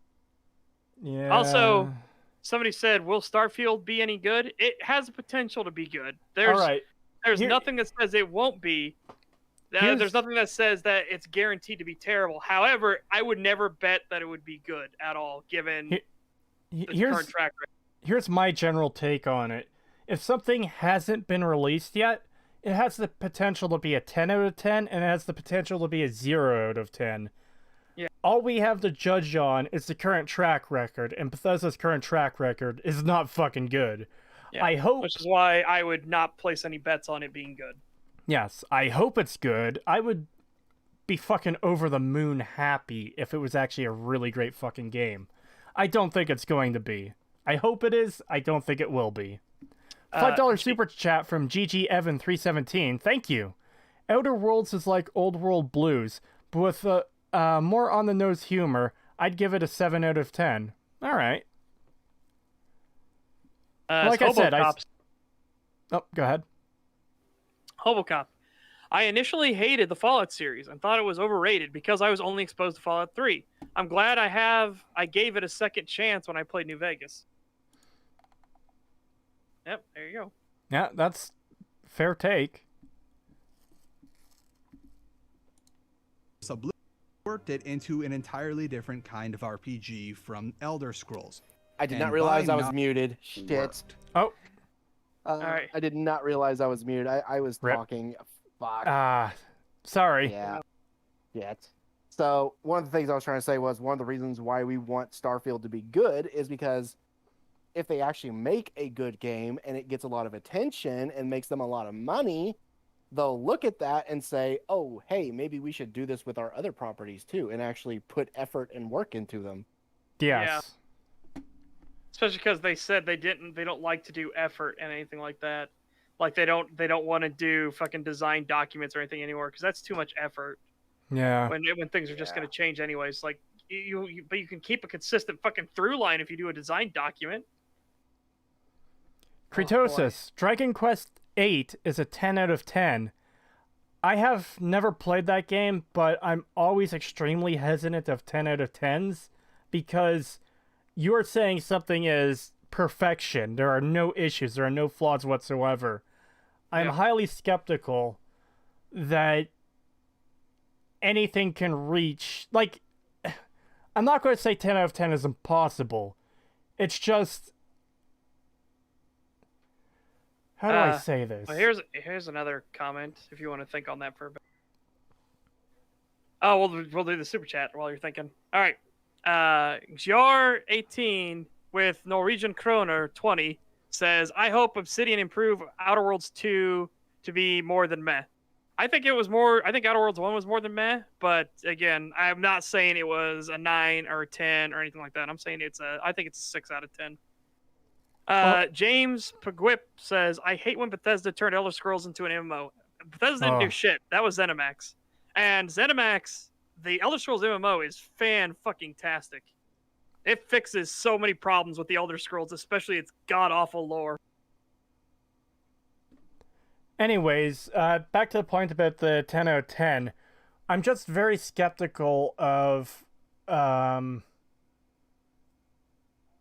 guess, people's rating systems, because a lot of people, and this isn't to say your rating is like wrong or anything. I'm not criticizing your rating of the game. It's more the fact that a lot of people tend to hand out 10s out of 10s for something they're really passionate about or that they really like. 10 out of 10 should be perfection. The fact that people can argue that 10 out of 10 doesn't mean it's perfect or that there aren't flaws, that is the problem. Yeah. 10 out of 10 isn't perfection, laughing my ass off. Yeah, I disagree with that 100%. Okay. Yeah. It's literally a score system. A 10 is perfection. I don't know how else to... No, ESO lore is so much better. If you think the lore got fucked up in ESO, oh boy, you have not paid attention to how fucked the lore is in the entire Elder Scrolls universe already. And by design, by Emil's own fucking words, they intentionally fuck it up on purpose. Yeah. Anyways. Entirely different RPG from Elder Scrolls. And by nod, it worked. Fallout 3 up for New Vegas to succeed, and without the rise of Fallout 3 in popularity, New Vegas probably wouldn't have existed in the first place. Yes, no! Obsidian hit No, we already said that it absolutely would have existed. Yes, we've already debunked this. We've already talked about this. You're completely wrong. Yeah, it would have existed already. Van Buren was almost fucking done. And not to mention, even if Fallout 3 turned out to be a flop, that doesn't mean Obsidian wouldn't have gotten their chance either, you know? Yeah. New Vegas, as we know it now, the fact that Obsidian got to make it doesn't seem like it was dependent on Fallout 3 being a success, because ultimately it has very little cost to Bethesda to make. It was all on Obsidian to make the game. Yep. Yeah. In fact, I feel like if it had failed, they likely would have went like, "Oh, hey, Obsidian, can you make a game for us? Because we clearly aren't being able. We're not making anything that people want." So I would Probably. not be surprised if they would be like, "Hey, make this series for us, Yeah. and we'll give you a cut." Kind Yeah. of like what they do with Doom. Hey, Obsidian, could you guys, some of your developers there that are in charge are responsible for Fallout 1 and 2, which were immensely successful in their own time. Maybe you guys should make the next Fallout because ours fucking failed. That is very likely to have been the case if Fallout 3 failed. Yeah. So for him to say like, "Oh, well, because it was successful, that's the only reason." No, bullshit. If anything, if it had failed, it probably would have been better for us. Yeah. Van Buren doesn't exist. There is no war in Ba Sing Se. Wow, that's a fucking reference. Shame about that show, too. Oh, boy. You want another hot take? Avatar The Last Airbender's ending was fucking shit. I 100% despise that Deus Ex Machina ending. That was... Oh, boy. Yeah. I don't know. I The was mixed. show was so good. Yeah. It had so much depth to it, and then that fucking ending. It's like... I was very mixed on the ending. I Yeah, hated I it did feel because like it was literally came. They like, oh, he knocked the wound. Oh, he's got his powers back. It's like what? Yeah. At the last second. It was very And also cop-out. talk about a last second thing. Learning that fucking the lion turtle just randomly shows up and is like, oh, here's your third option that no one ever told you about because nobody ever knew it existed. It's like what? That's not fair. No, make it where he actually has to kill him. Make him have to live with it because it would be so fucking perfect. Yeah. Oh, the moral dilemma is perfect. Yeah, but again, like I said, the show was so good, but it had stumbles. There were problems there, but man, oh man, that ending, yikes. I've never seen it myself. It's a great show. I say even despite the ending, it is well worth watching. Yeah. The beginning and the very end are very. It's kind of tough to get through, but the rest of it is amazing. All right, Yeah. I'll take your advice and watch M. Night Shyamalan's Avatar. Yeah, fuck no. No. Dude, you know what annoyed me so much about that movie is they couldn't even keep consistent in their own fucking rules. We need to put out all the candles and torches because that's how the firebender's going to do it. And then the very next scene when the firebenders show up after hours that the Water Nation had, there are candles and torches and shit lit everywhere because they realized, oh yeah, the firebenders wouldn't be able to fight without it. They just forgot to do the thing that they said they were going to do. Are you telling me they just kind of forgot about the Iron Fleet? Yes. $2 from Peaky the Cat. There's meant to be a 4th season of Avatar The Last Airbender, though. I've heard that. I don't know what would have been in it. And also, fuck Korra. Yeah. I am very much not a Korra Yeah. fan. She is a fuck Korra. I Mary fucking hate Sue her. beyond belief. She is a Yeah. horrible person who destroys people and is like, what? I didn't do nothing wrong. When she makes people fucking cry because she hurts them so badly. Yeah, And I she's did like, not like I'm totally Korra. in the right. Because I'm the Avatar. It's like, wow, you are a fucking wanker. Yeah, I fucking hate Sounds like a her. cunt. Yeah, she is. She is an absolute cunt. Have you It guys is- watched Samurai Jack? No, I've never seen it. Bits I and have. pieces. I loved what I had, but it's timing. I It watched is, the I whole could never thing. get timing to watch it. Yeah, that was probably my favorite No. show in terms of like when I was a child. That was probably my favorite or my favorite part of my childhood was Samurai Jack. I love Samurai Jack. I watched it all the time. Nuva DT says, "I'm the Avatar. You gotta deal with it." Oh my god, Yeah. yeah, that. That's when you fucking- knew. That's when you knew the show was like, "Oh no, this is Yeah. gonna be bad." Yeah, that's when you knew that, and when they introduced the sports shit, when they were like, "Oh, this show is also going to be about sports," and I was like, "Oh, I was fine with no." that because it was supposed to be an evolution on bending style, and they found a way to turn it into like entertainment. I was like, okay, that can work. But then they just made it to where now nobody ever does bending styles like normal ever again. They lost everything from the past. Yeah, Everything. Like, what the fuck? it's so dumb. And then of course there's the fucking god awful love triangle and all that Oh, other yeah. needless bullshit and just. I'm not going to actually get with you because you're poor, and I'm going to get with this rich girl instead. I just want to interrupt the conversation quickly before we Sorry. get back to the video. Courage the Cowardly Dog is the best cartoon ever. I don't know if it's the best, but it's really fucking good. Yeah, Anyways. good. Burn the slab or suffer my curse. Go away. We don't want any. What's your price? No running solicitor. with- But as time would tell, they were having trouble working on their own IPs and really could use a boost. And that's exactly what they got was Fallout 3, and then getting the offer from Bethesda to go work on their old game series again. By using all the core elements of Fallout 3, and instead of trying to do their own thing or rehash old ideas, which may or may not have been the best choice, the Fallout franchise got a new lease on life. Pine over Van Buren all you want, but there's something to be said about how, by the time it would have came out, say maybe 2005 or 2006, given that in 2003 it was still in the tech demo stage, it would have been No, it wasn't still in the tech demo phase. Again, I was nearly done. I was waiting for him to finish off that point before pausing, This but guy. he said a lot there. I want to wind that back a bit because Yeah. Let's get wow. this $5 super chat before we do that. Yeah. From $5 super chat from Gizmo Hunter, I consider Fallout 3 to be like Devil May Cry reboot or Devil May Cry 2. Bad games that lead to something better down the line. I No. don't.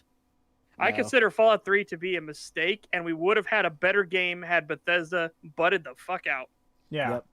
Exactly. This guy needs to do more research. He is blatantly saying incorrect things. Yeah. These are, everything he is saying is just wrong. The genre work on was dead, and it was like, what are you fucking talking about? game series again. By using all the core elements of Fallout 3, and instead of trying to do their own thing or Okay, but here's the thing. They did do their own thing. They didn't use all the core elements of Fallout 3. They reworked all of those fucking aspects and added in new ones because there was such fucking garbage in Fallout 3. Yeah. It cannot be overstated that gunplay was such fucking garbage in Fallout 3 that they had to do a lot of tweaks to get it working and good for New Vegas. Yep. And they had to add basic fucking features like iron sight aiming. I shouldn't have to praise a game for adding iron sight aiming, but that's where we are because Fallout 3 was such garbage. Yes.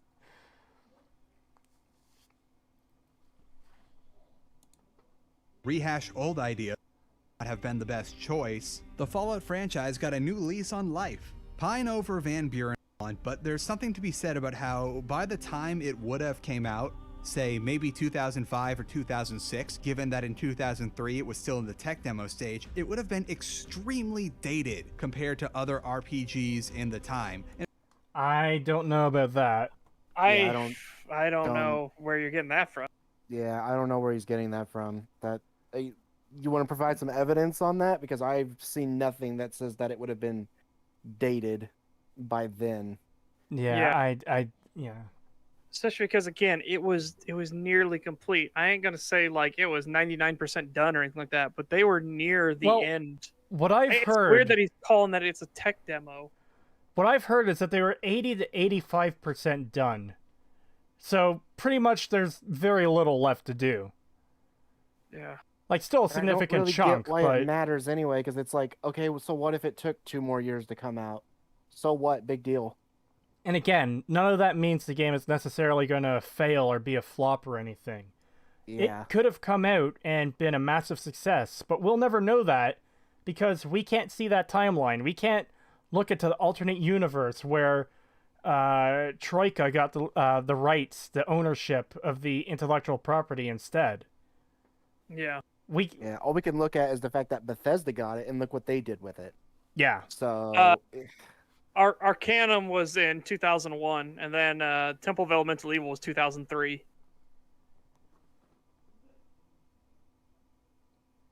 Somebody had asked, wasn't Arcanum was 2002? No, it was 2001. $5 from Zorarark I hope I said that right. 720. Thank you.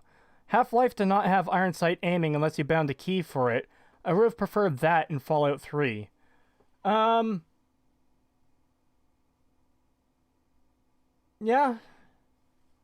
I suppose. I think, hey, there's a point, actually, is the gunplay in Half-Life 1 was good enough without iron sight aiming, and Fallout 3 couldn't even do that. Yeah. That says a lot, too. And then, I mean, you have the fucking Call of Duty series that came out in 2003 that had iron sights and everything. So, I just fucking know.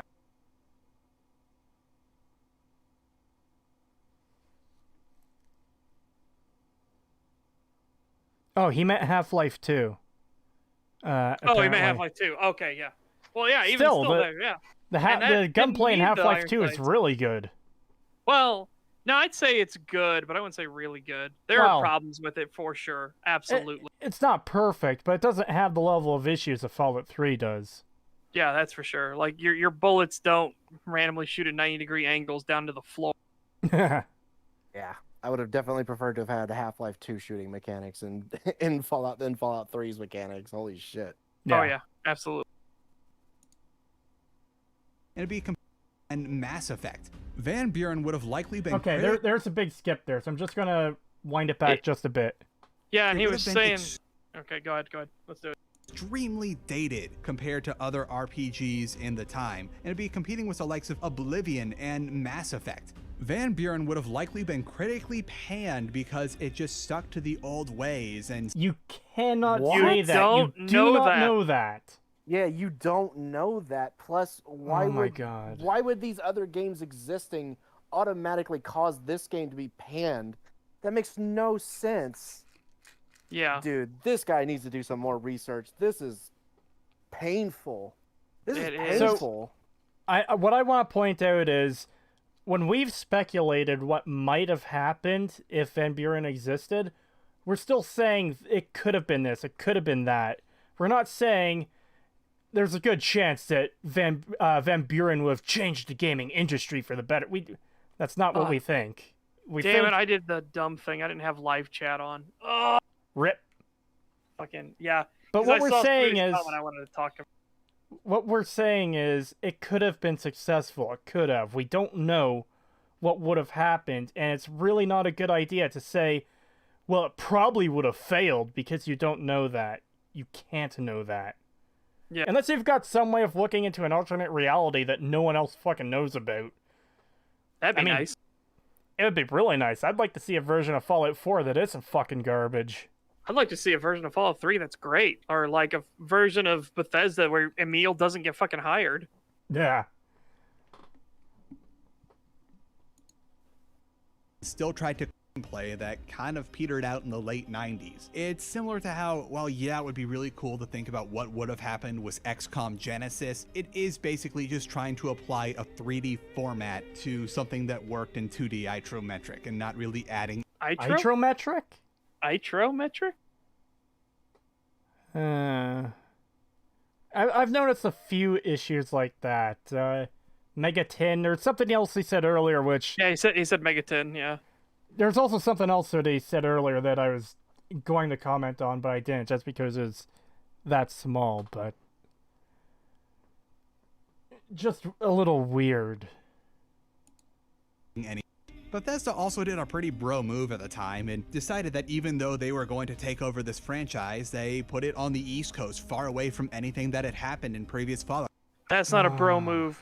If you actually look into the making of Fallout 3, they entirely intended it to be on the West Coast until Emil kept badgering the shit out of Todd Howard, saying, we should just do it in our backyard. We should do it in our backyard. Who could blow up DC better than we can? We should do it in our backyard. Yeah, it was... It also went against the lore and put a bunch of things that didn't belong on the East Coast there instead of saying, hey, if we're going to move to the East Coast, let's do our own thing and actually make it make sense. Yeah. No, they didn't do that. They just took everything that was on the West Coast and moved it to the East Coast for no fucking reason. And again, I don't think people understand this is the apocalypse. This is after transportation would be easy, and we are thousands and thousands of miles away. I don't think people understand how fucking big the U.S. is. It's that whole thing where Europeans are like, "Oh, the U.S. ain't that big." It's just a lot of tourists that come to the U.S. have this problem where, like, well, I'm gonna fly into New York, and then I'm gonna drive down to Florida, and then we're gonna drive over to Texas. Like, how long are you gonna be in the United States? Oh yeah, because about a week. It's like, oh, good fucking luck, son. You will never be out of the car. yeah, I've heard before that's particularly an issue with Europeans because their countries are so small. They could like drive from Germany to fucking Sweden in like a day. Maybe not that far, but Not that, but yeah, it's basically the same thing. you can pass like 3 or 4 countries in a day. The entirety of Europe fits comfortably in the U.S. It is massive. And that's the thing is, like, this is one of those things, like, God, do you understand, like, how long and it would take for the Brotherhood of Steel to walk their happy ass from the West Coast to the East Coast in the apocalypse? Yeah. There's no infrastructure left. There's no buses or planes or anything like that. You're walking on foot. You have to consider the amount of resources needed to keep that many people alive over that much distance. Yeah. We're talking the number of trucks to carry the food supplies. Oh, yeah. And munitions for their weaponry, because they're going to have to fight their way all the way there. Oh, yeah, there's... Who knows what groups they're going to run into on the way. There could be not even raiders groups, and tribals. Wildlife. I was going to say wildlife.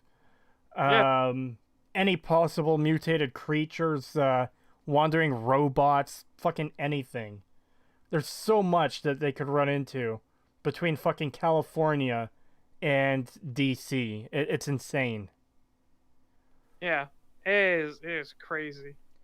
Actually, that ends up being a big plot point in fucking A Song of Ice and Fire when Stannis is marching to Winterfell, because they don't have the supply lines to keep the army properly fed in this like dire fucking snowstorm. It gets so fucked. People start eating each other because that's how desperate things are for Stannis' army. Yeah, it is. Like, it is crazy. It can't be understated how important supply lines are. Yeah. It's gonna be fucking a mess. And yeah, there's the other thing we get into it when we start going into, even like if we get super nitty gritty, like into this, the different viruses that would exist on the East and West Coast now. Because again, there's nothing to carry stuff over super easy. So they're going into whole new like strains of sickness and disease when they go over to the East Coast. Yeah. Not to mention they cleansed the pit. Yes. That's another big thing is the Brotherhood fucking purged the pit. I forget what the exact word is they used, but they basically cleared out Pittsburgh, and they lost one single guy, and he didn't even die. He got trapped under rubble and came out after they left. Yeah. And he's the one who runs the pit, the slave organization there now. But it's very bad writing. Terrible. Yeah, so what somebody pointed out, where was it?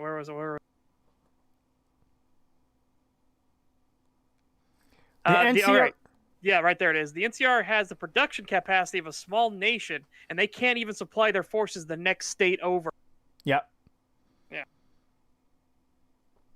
And that's the thing, too. A lot of people who disagree with the whole point about Lanius in my videos, they like to try and argue the same point Miniature Nerd basically made, which is, Lanius gives up just because California is a bit big. Well, it's actually explained in-game. It's amazing how many people miss this. It makes a lot of sense for Lanius to be like, yes, the supply lines are a big fucking deal. We cannot win this war.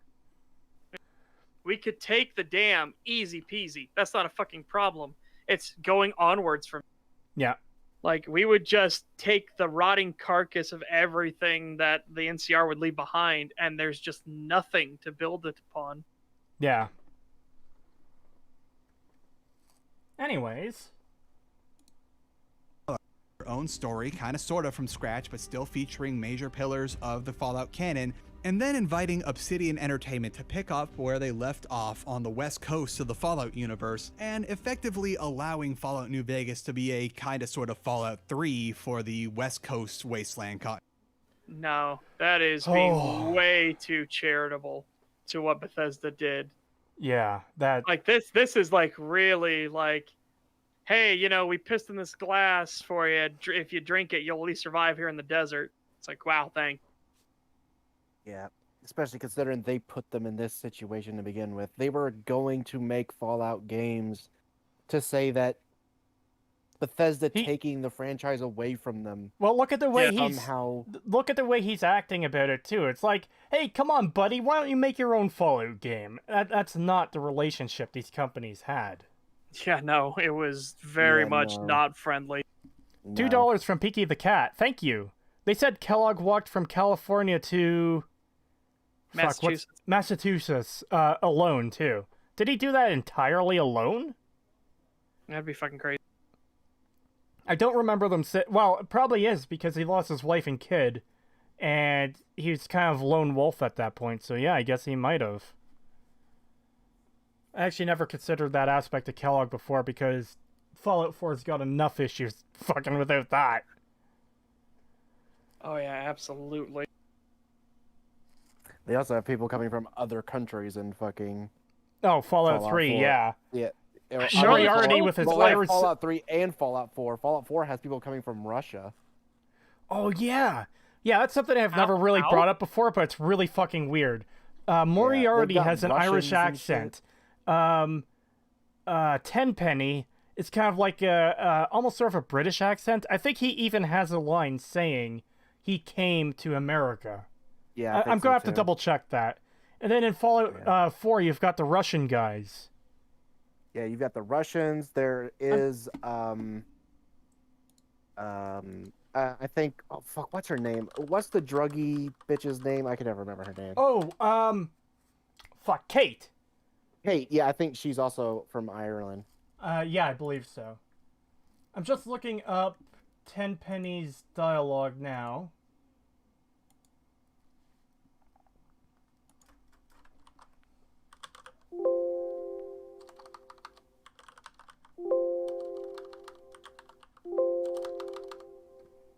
Oh god, it's gonna be hard to find. Yeah, here, I can help you out.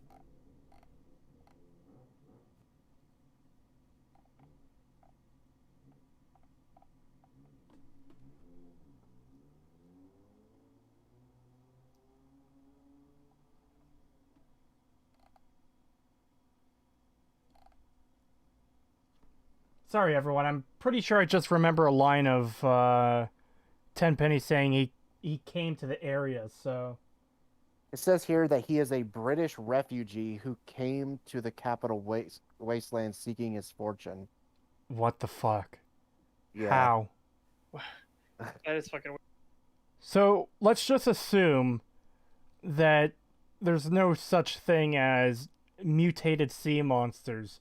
Just crossing the ocean alone seems insanely fucking perilous. Insane. Yeah.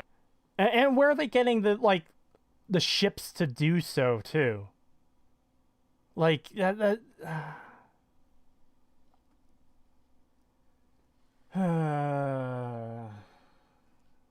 Anyways, let's get back to this shit. Yep. Where were we? There we are. Hang on a second. Let's backtrack a little bit, just in case it decides to do a skip thing. Yeah. Allowing Fallout New Vegas to be a kind of sort of Fallout 3 for the West Coast wasteland continuity. They didn't have to do that. They could have just tried to make their own continuity on the West Coast for the actual Fallout 3 and written over anything that Black Isle or now Obsidian would have had planned. And they tried. Again, originally Fallout 3 was going to be on the West Coast. It was only because Emil kept pestering and harassing Todd to put it on the East Coast and in DC that it happened. And not to mention, they're still clearly writing over the stuff Interplay and Interplay and Black Isle already wrote by, like, just the fucking retcons they do. $2 from Zorark720. Thank you. Fallout 4 shows sea monsters. Yeah, I was mostly saying, like, let's just assume that isn't even a problem. It's still insane that someone could travel from England to America in Fallout. I just... It seems like an extremely perilous journey. Extremely. Yeah, it also seems very pointless. Like, I don't get why you would want to go to a completely different country when you could just move to a different place in your own country, which would be likely way better off for you and way easier. Well, just think, the war was centered on America and China, so those two countries are probably going to be the worst off in terms of Yeah, exactly. how damaged they are. Now, obviously, the entire world got fucked, but these two countries were the main players there. I just don't see how anywhere else could be worse off than they are. Yeah, exactly. Except maybe Australia. Yeah. No, I'm not going to elaborate on that. Yeah, that's a big old yikes there. Oh, you want to know something funny though about Australia? So, a certain someone, I won't say exactly who it is, because I don't know. You know, again, the point isn't about their life in general, but they went back to work because the stuff they do on YouTube counts as essential workers in Australia. Wow. But his wife, who teaches children at a school, and his wife teaches those with Down syndrome, retardation, the mentally handicapped. That's what his wife does. Wow. She is not considered essential worker. So the reason that I bring this up is because to get into a babysitter, to go to a babysitter place, oh my god, they're not preschools, it's daycares. Jesus, thank God, brain, we got there eventually. High five. To go into a daycare, you need a permit, and you can only get a permit if you're an essential worker. So they couldn't get a permit for his wife because she's not considered an essential worker. However, they can for him because he does YouTube videos, and that's technically underneath the media classification of essential worker. What the fuck? Yeah, that's fucked up. I just want to read a comment quickly too. This is Australia. Refuses to elaborate. Leaves. Okay, look, I'm sorry, but Australia has spiders the size of my fucking cat. That's without nuclear radiation or FEV. Yeah. Australia is fucked in the world of Fallout. I'm sorry. I was like, imagine Australia getting the fucking Fallout The joke America that gets made about Australia is that Australia is such a hostile environment that even the trees want to kill you. Yes, there's plants there that will drive you to suicide. No, for anyone that doesn't know, there is a tree in Australia where to reproduce, it tries to put itself on fire. It actually tries to light itself on fire because when it burns off the outer layer of the tree, it actually releases all of its seed and everything so that it can reproduce. Yeah, that's so why this tree causes forest fires. Yeah. Yeah, that's why California had that one forest fire. Like, I think it was either last year or the year before that, was because we have a bunch of trees from Australia and they didn't realize that they did that. Oh. Yeah.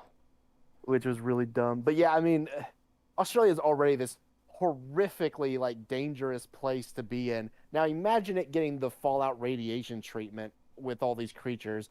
Like there would just nobody would be able to live there. Imagine radioactive funnel web spiders that are already insanely deadly now, and they're actually spiders that aren't afraid of you. They're actually hostile and aggressive already. Wait. Fallout Australia opens war. War never changes. And it just shows a bunch of emus fighting people. Oh god, that'd be fucking funny. Emu War. Oh, God. Oh yeah, the fucking Yeah. what Creetosis was saying, fucking pungy plants. Imagine that in the Fallout universe, where you just touch it, and then like a minute later, your character is just blowing his own brains out, and there's nothing you can do about it. It's just funny. Like Australia, the more you learn about Australia, the more it's like, why does anybody live here? Yeah. Yeah, I love sorry, the Australia. I'm sorry, Australia. I love you guys, but your Yeah. nation is fucking terrifying to me. I don't we need to get, understand it. I love need the to get EFAP Gadget in here. crew. Be like, Gadget, explain. My explain favorite your-" thing is the EFAP crew who hear all the stuff about Australia and they're like, Australia's not a real place. So now they've gone into the meme where they constantly tell Fringy he doesn't live in Australia because Australia doesn't exist. Yeah. $2 from GG Evan 317. Thank you.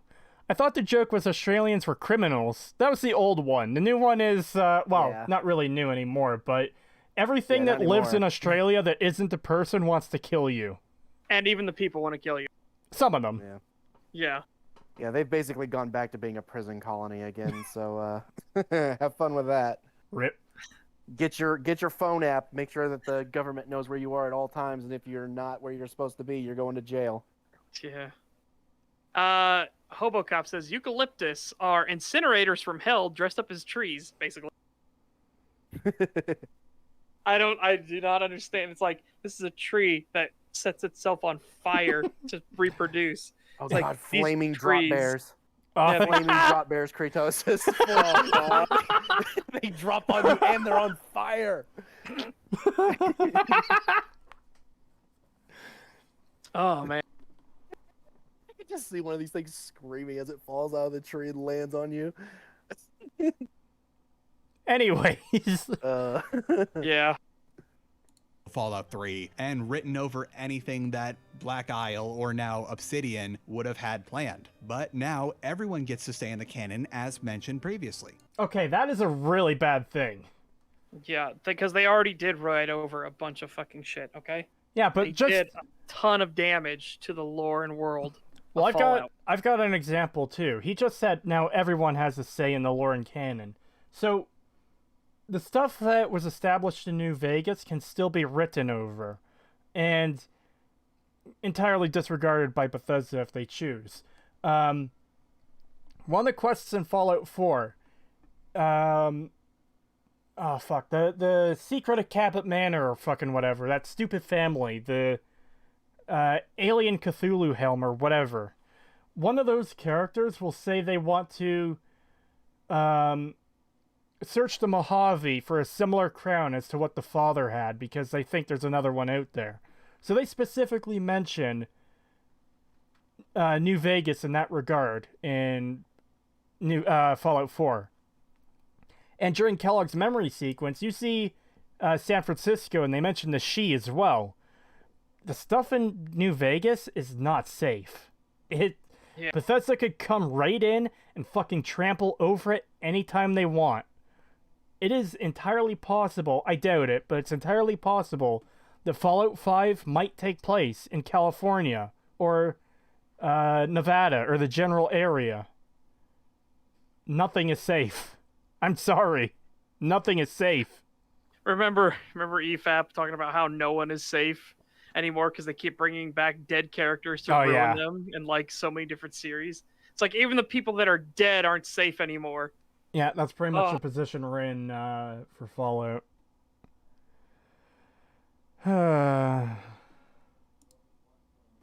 Full circle too, thanks to all the improvements made in Fallout New Vegas, because Fallout 4 got a big boost from all the things that were made in New Vegas. No. Bethesda hardly took any lessons from Fallout New Vegas. They saw 4 factions, and they thought, oh, we'll have 4 factions too.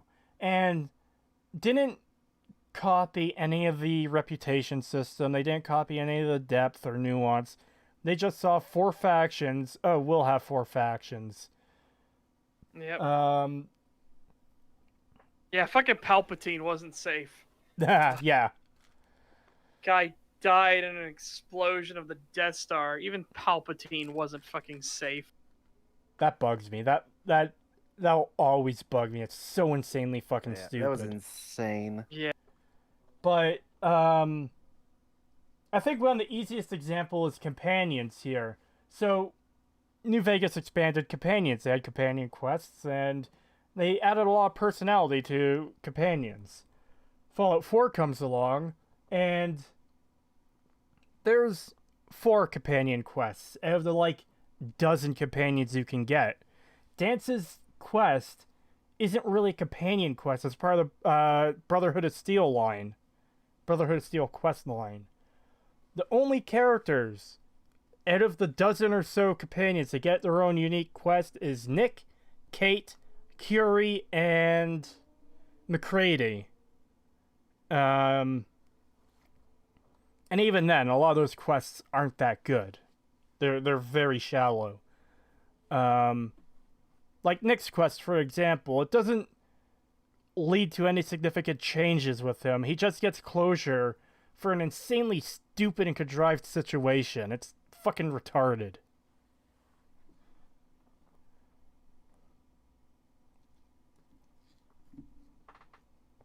So yeah, they definitely didn't take many lessons from New Vegas. And if we go in the Fallout 4 main game, we can see that a lot of the ideas in New Vegas got carried over, for aiming down sights.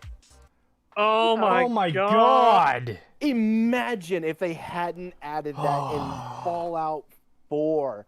What excuse could they possibly have? Oh, well, we just didn't want to copy our older games or copy New Vegas. Dude, it's a baseline thing that should have been in 3. For you to not have it in Fallout 4 would be insane. Yeah, absolutely.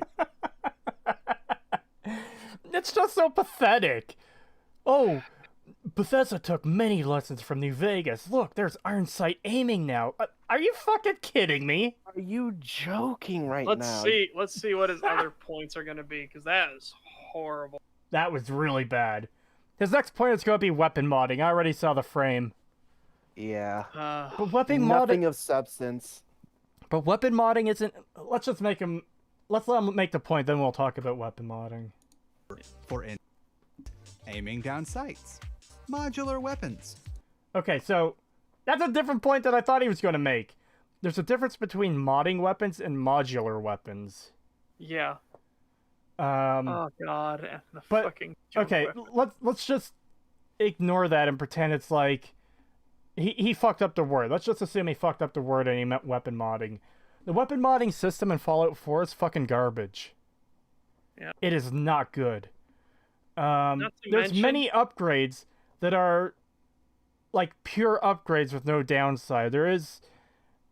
You can mod several weapons into being similar versions as other existing weapons. Okay, here's an example. I was playing Fallout 4 today, getting footage for a video, and I was modifying my 10mm pistol. And one of there's several receiver mods available to me. I think it was receiver. It doesn't matter. Point is, whatever this mod was, added weight to the weapon, but also increased damage. But there's another mod available that increased damage more and didn't come with the weight penalty. That is a straight upgrade. And there's many upgrades like that in the entire weapon modification system. It's just generally not handled that well. Yeah.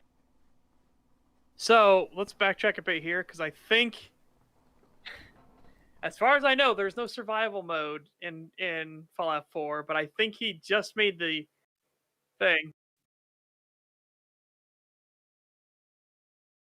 Yeah, they Okay. added one later. Well, let's.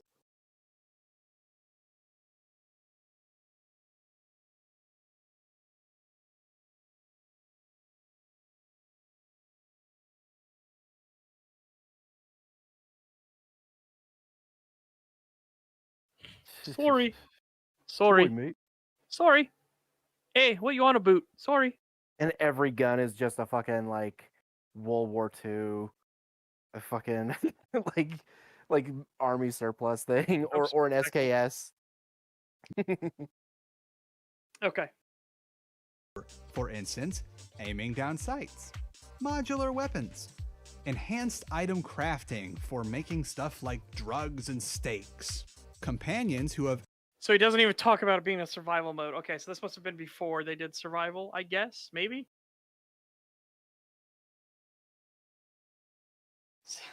Oh well, it was definitely out by then. I forgot So- to unmute myself for a minute there. Sorry. No, we heard from No. 2019. Stream chat didn't hear me. Oh, stream chat didn't hear you. Yeah, it shouldn't have been Oh. too long though. Sorry, everyone. Oh, okay. But yeah, I think this video came in 2018 or 2019. Okay. And Definitely survival would've been mode out was by then. added like a few months after. It was like 4 or 5 months after release. Okay, fair. All right, yeah, so it would have been in there. But it's funny that you didn't. Yeah, it's funny that he didn't mention survival mode itself. Maybe because they had to re-add it later. Also, But he just wanted- mentions like enhanced crafting, and just like what? Also, I might have been muted for that super chat, so I'm just going to read it again just in case. Oh, $5 okay. from GG Evan 317. Thank you. Fallout Canada would be nuts. Mutated maple trees, moose knuckles for a Deathclaw gauntlet, and every NPC saying sorry. Sorry. Yeah. Sorry. Sorry, everyone, for accidentally muting myself there. I meant to unmute myself. I was just... My computer chair's kind of old, so it makes sounds when I move. So if I'm, like, adjusting how I'm sitting, I try to mute myself, so it's not, like, coming through the microphone. So like a true Canadian, Creetosis says sorry. Well, there's Sorry. genuinely something to apologize over. Sorry. Sorry. Sorry. Sorry. Anyways, for making drugs and steaks, companions who have actual character writing and quest lines. okay, so again, only 4 companions have a quest. Only 4. Yeah. Strong Not doesn't have all a of them. quest. Piper doesn't have a unique companion quest. I can't remember the rest. I don't really care about Fallout 4's companions overall. They didn't really make me do anything to care. But Yeah, yeah. you can find friendly Deathclaws. Just play Fallout 2. Yep. I really do like the idea of the talking Deathclaws. Yeah. And if you know what you're doing and you can fight the Enclave quick enough and attack Navarro quick enough, you can actually save them, which is really nice. Yeah, I want to try that at some point. A localized reputation, although it's not so overt as compared to New Vegas. Hold the fuck on. Companions who have actual character writing and quest lines assigned to them. A localized reputation system. No. No, there is no reputation system in Fallout 4. What the fuck are you talking about? Yeah, that's one of the criticisms people make. A About the game. localized reputation system, although it's not as overt as Fallout New Vegas, is what he said. It's not as overt. That's not even. Oh, you true, mean by though, not 'cause fucking existing? Yeah, that's pretty not overt. Exactly. Yeah, that's pretty not overt. Goddamn. That is pretty subtle. They don't, they committed non-exist. Oh. Yeah, you can save the death clause in Fallout 2. You just have to get to the Enclave before the Enclave launches big strike. You're on a very, very strict time limit after the power plant, I want to say. And they're like, okay, chucklefuck. It's like, yeah. Then I think you have 13 in-game days before they attack. Wow, that's really not a lot. Yeah, it is not. You need to be on the ball. And you need to finish off the oil rig to save them, right? You need to finish off the oil tanker, get power armor training. Highly, highly recommend get power armor training. You don't need it, but good luck. Or get power armor, and if you don't need it, but yeah, you good fucking luck if you don't have power armor and you go into Navarro and the oil rig. Overt compared to New Vegas. And multiple factions that are all tied into the main overarching plot of the game, which you can choose to side with, as opposed to just, hey, hang out with these guys whether you're good or evil and get to the end of the game. Okay, so that's not inherently a good or a bad thing either way. Having joinable factions that go to war with each other and you destroy the other factions is not inherently a good thing, as proven by Fallout 4. They handled their factions absolutely fucking terribly across the board. It's not a, like... Okay. Ideally, we would have a situation like New Vegas where there is a choice between factions and, you know, it's written well. There's a lot of depth and nuance to the factions. If we can't have that, I would rather have a situation where you can only side with one faction against a faction you can never join, as long as the writing is good. Like, that is preferable to what Fallout 4 did, because what Fallout 4 did was such fucking garbage that it's just bad. Yeah.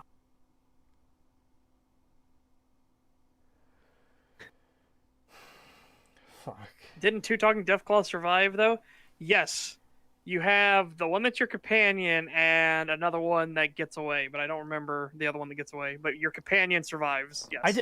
I didn't even know about the one that got away. All I knew about was Goris, which, man, he's a good companion. He really fucking is. There is just something so cool about, like, a dude picking a fight with you. He pulls a knife and fucking Goris throws off his robe and he's a death and the guy's like, oh, fuck. Yeah. And there's also, like, the mental visual image of you're driving down the road to whichever location you're going to, and you've just got this massive fucking Deathclaw in your passenger seat or back seat. Yeah. Anyways. Finds the best elements of Fallout 3 and New Vegas to give us a worthy successor to the Fallout franchise. Oh my No. god. Establish it as a franchise that's here to stay. Shame about current events, really. Fallout is perfect, and even a step backwards in a few areas, like the skill checks are non-existent, leveling is now kind of weird, and base weapons you can modify. Even with all the modification variants, there still aren't as many weapons as there were in previous games. And yeah, while settlement building can be fun, it also is a huge time waster sometimes, because you're going to need to figure out how to make an intricate network of trade routes that all go everywhere except for your Red Rocket station, and then just have one guy going back and forth for Red Rocket so that you can craft without being disturbed by raiders attacking your base. It's whatever though, it's still better than 76, so we can play forward in the meantime when we wait for Fallout 5. Oh my god. No, I don't even want to do that. Fuck off. I really don't want to see Fallout 5. I really don't. No, I really want the series to just end at this point, to be honest. Yeah. Sometimes it's better. Let it die before it gets worse. Yeah. Yeah. Just let it die. Or, again, if somebody at Microsoft, if somebody there gives it to Obsidian for whatever reason, oh boy, I will be so happy. Yeah. That is the only way I would want to see it continue. Yeah. I just don't. Bethesda... Yeah. Oof. Here to stay after 76. Wow. Yeah. It's the same thing with Starfield earlier, where yes, it's possible Bethesda might make a fucking amazing Fallout 5. I don't think they're going to. I have no faith in them to do so. Yeah. I only acknowledge that the possibility exists. I don't. And why would they? After, I mean, they've literally been, like, proven to themselves that, hey, we can make actual dog shit, and people will just eat it up and buy it no matter what. So we can just keep doing it over and over again. Not just eat it up and buy it, but actively defend it to everyone else, too. Yeah, exactly. Like, they have everything no incentive. Yeah, no incentive to... It's already been proven that whatever the fuck they make, it's going to sell. The fact that 76 was successful is... terrifying. Yeah, that says everything you need to know. Depressing. Right there. Yeah. Because it's telling Bethesda that anything will do. This garbage, we don't have to put much effort into it. We released a game that was fucking broken on launch beyond belief. It was a terrible disaster. Completely empty. Yeah, devoid highly of recommend NPCs. Highly recommend watching Internet Historians fucking Fallout, the Fall of 76. It is so fucking good. Yeah. And especially, I will never get Todd Howard dressed up as a Teletubby with a shotgun out of my head. It's so fucking fun. That image is amazing. Yeah. with a shotgun to ban everybody, and a blindfold so he couldn't see where he was shooting. I'd like you to take away from this video is that both Fallout 3 and Fallout New Vegas are great games that built off one another's success, and it shouldn't be seen so They much as a absolutely did not. Wait, No. did you say Fallout 3 built off of Fallout New Vegas' success? He said they built off one another's success, which makes no Yeah. fucking sense. Yeah, you yeah. can't. That makes no sense. And also, he's proven that by his own statements that Fallout 3 was not good. Yeah. Holy He's literally shit. contradicted himself this whole video that Fallout 3 is a horrible, awful game, and Fallout New Vegas is an infinitely better game. But then he just circles back around to saying that Fallout 3 is amazing, even though he's literally said himself that it's not. I don't get it. I don't get how you can be so scatterbrained that you can't realize, like, yeah, I'm just going to sit here and shit on Fallout 3 for the next, 10 minutes, and then I'm going to cycle back around to saying it's good again, right after, without saying anything good about it. Yeah. How can you do that? Mechanical Numbrario gives us $20 and says, miss time-sensitive missions like you mentioned before, saving the talking death clause. Absolutely would love missions like that in the newer games, but it kills me that developers don't like that kind of stuff for the audience. Yeah, I There agree is with that. a modern misconception in game design that the players must be able to experience every single aspect of content the Yeah, first and time that's- through. and And it's that's- really dumb because that destroys replayability. Absolutely, and that's definitely a part of the problem with modern Bethesda. I will give them points for making different faction paths in Fallout 4 and actually giving them different quest lines for the most part. Oh, yeah. However, know those something quest lines are still fucking garbage. And this idea that the player has to be able to experience everything has led to games like Oblivion and Fallout 3 and Skyrim, where generally there's very little changes if you do have a choice, but for the most part, you can do everything without restriction. It is dumb. And if you want to make yourselves upset, Vapid Zero says, did everyone see the new limited edition merch of Caesar's Legion from Bugthesda? Still trying to milk a game they did nothing to make and actively try to derail. Yep. Oh, yeah, I saw that. And there's also the Yes Man statue. Yeah.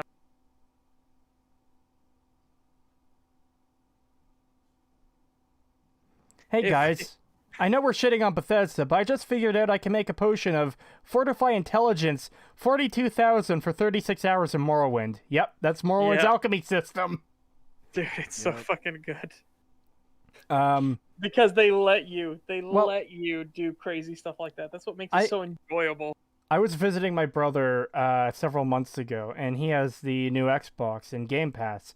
So I downloaded Morrowind and started playing it, and I started doing the alchemy glitch. I got all the materials I needed. I got an insane amount of gold, and I made a shit ton of Fortify Strength potions that last like 200 hours or whatever.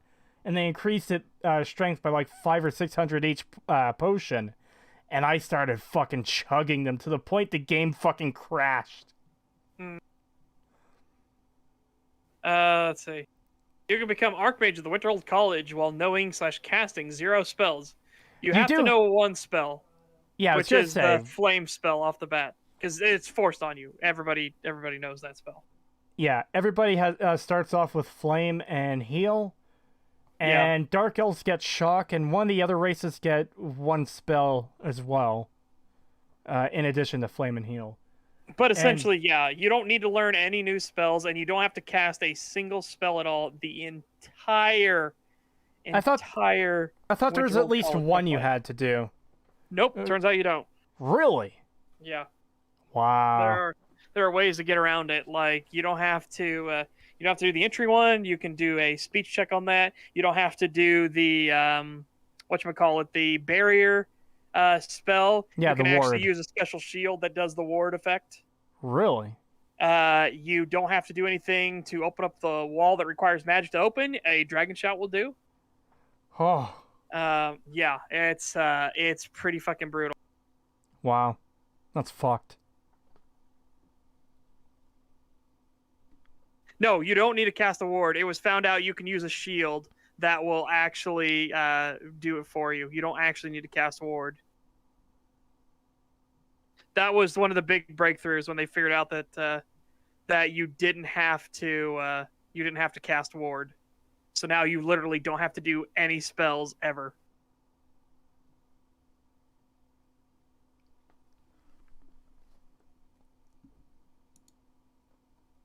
Is better, but more about how these two games came together and eventually made something better than the both of them. He's saying didn't. Fallout 4. He's like, one, What? they didn't come together, and two, Fallout 4 is not better. Oh No. Not no! even remotely. Yeah, no, In no, fact, no, I would no. I would say Fallout 3 is better than Fallout 4, and that's holy shit. That is not something you want. Yeah, the Spellbreaker shield. That's what does it. Holy fucking shit. How can you say Fallout 4 is better? And this is in 2019 too. This is after like a lot of the analysis videos came out tearing Fallout 4 apart for its shit Yeah. fucking story and everything. Again, he's a Bethesda fanboy. He Clearly. already said that he came into the series with 3, and he was super grateful that he came in with 3 and everything. It's just like, oh god. Wow. He probably just watched an Oxhorn video and said, "Oh my god, you know what? You're right. Fallout 3 and all these other things are amazing. I should make my own video." That's literally how it feels, because it feels like he did absolutely no research. Yeah, this At is all. dog shit. He Yeah, has it gotten is. nothing correct. And then Oh. he actively fucking contradicts himself like every 5 seconds, where he shits on Fallout 3 and talks about how terrible it is, but then turns right around and says it's amazing. Yeah, it's so fucking weird. And then New Vegas and 3 came together and they built Fallout 4. It's like, how did you fucking say that line? How did you come to Yeah. this conclusion? Yeah. Jesus it Christ. makes no sense. Yeah. It's so fucking weird. And again, I don't, Creetosis and Pagan came in with 3. I'm Yeah. the fucking weirdo that was in the series long before 3 came out. Yeah, oh boy. I wasn't expecting a take that fucking insane from this video, I've got to be honest. Yeah, Yeah. me either. Like I said, Fallout I 3 can't believe. and New Vegas came together to make something better than themselves. What Yeah. the fuck? What the absolute fuck? It's fucking crazy. May or may not be better because they're both good and both should be enjoyed. I'm holding out for Bethesda together with Fallout 76, maybe in 2 years, a la No Man's Sky, and Allah? It's Allah. Yeah, what the fuck? And Why does he keep doesn't doing fucking that? matter. But again, you didn't prove at all that Fallout 3 was a good game, and nobody said the game can't be enjoyed. Okay, you made an objective statement on the quality of the game, not on people enjoying it or not. Yeah. And also, he keeps making points that he doesn't back up about Fallout New Vegas that he provides no examples for, no citations whatsoever. Yeah. But we'll just say these random things about New Vegas that just aren't true. Well, he Yeah. didn't elaborate on any of his points either. He just said Fallout 3 did this, and this is why New Vegas took it and made it better. Yeah, it's fucking weird. Like, why can't, I don't know why. What switched in people's brains where they can no longer admit they just like bad things? I don't Like, know, it but is- it's really it is weird. It is perfectly okay to like bad things. It is perfectly okay to be wrong. You're not a terrible, immoral, subhuman piece of shit if you like bad things or you get things wrong. Yeah.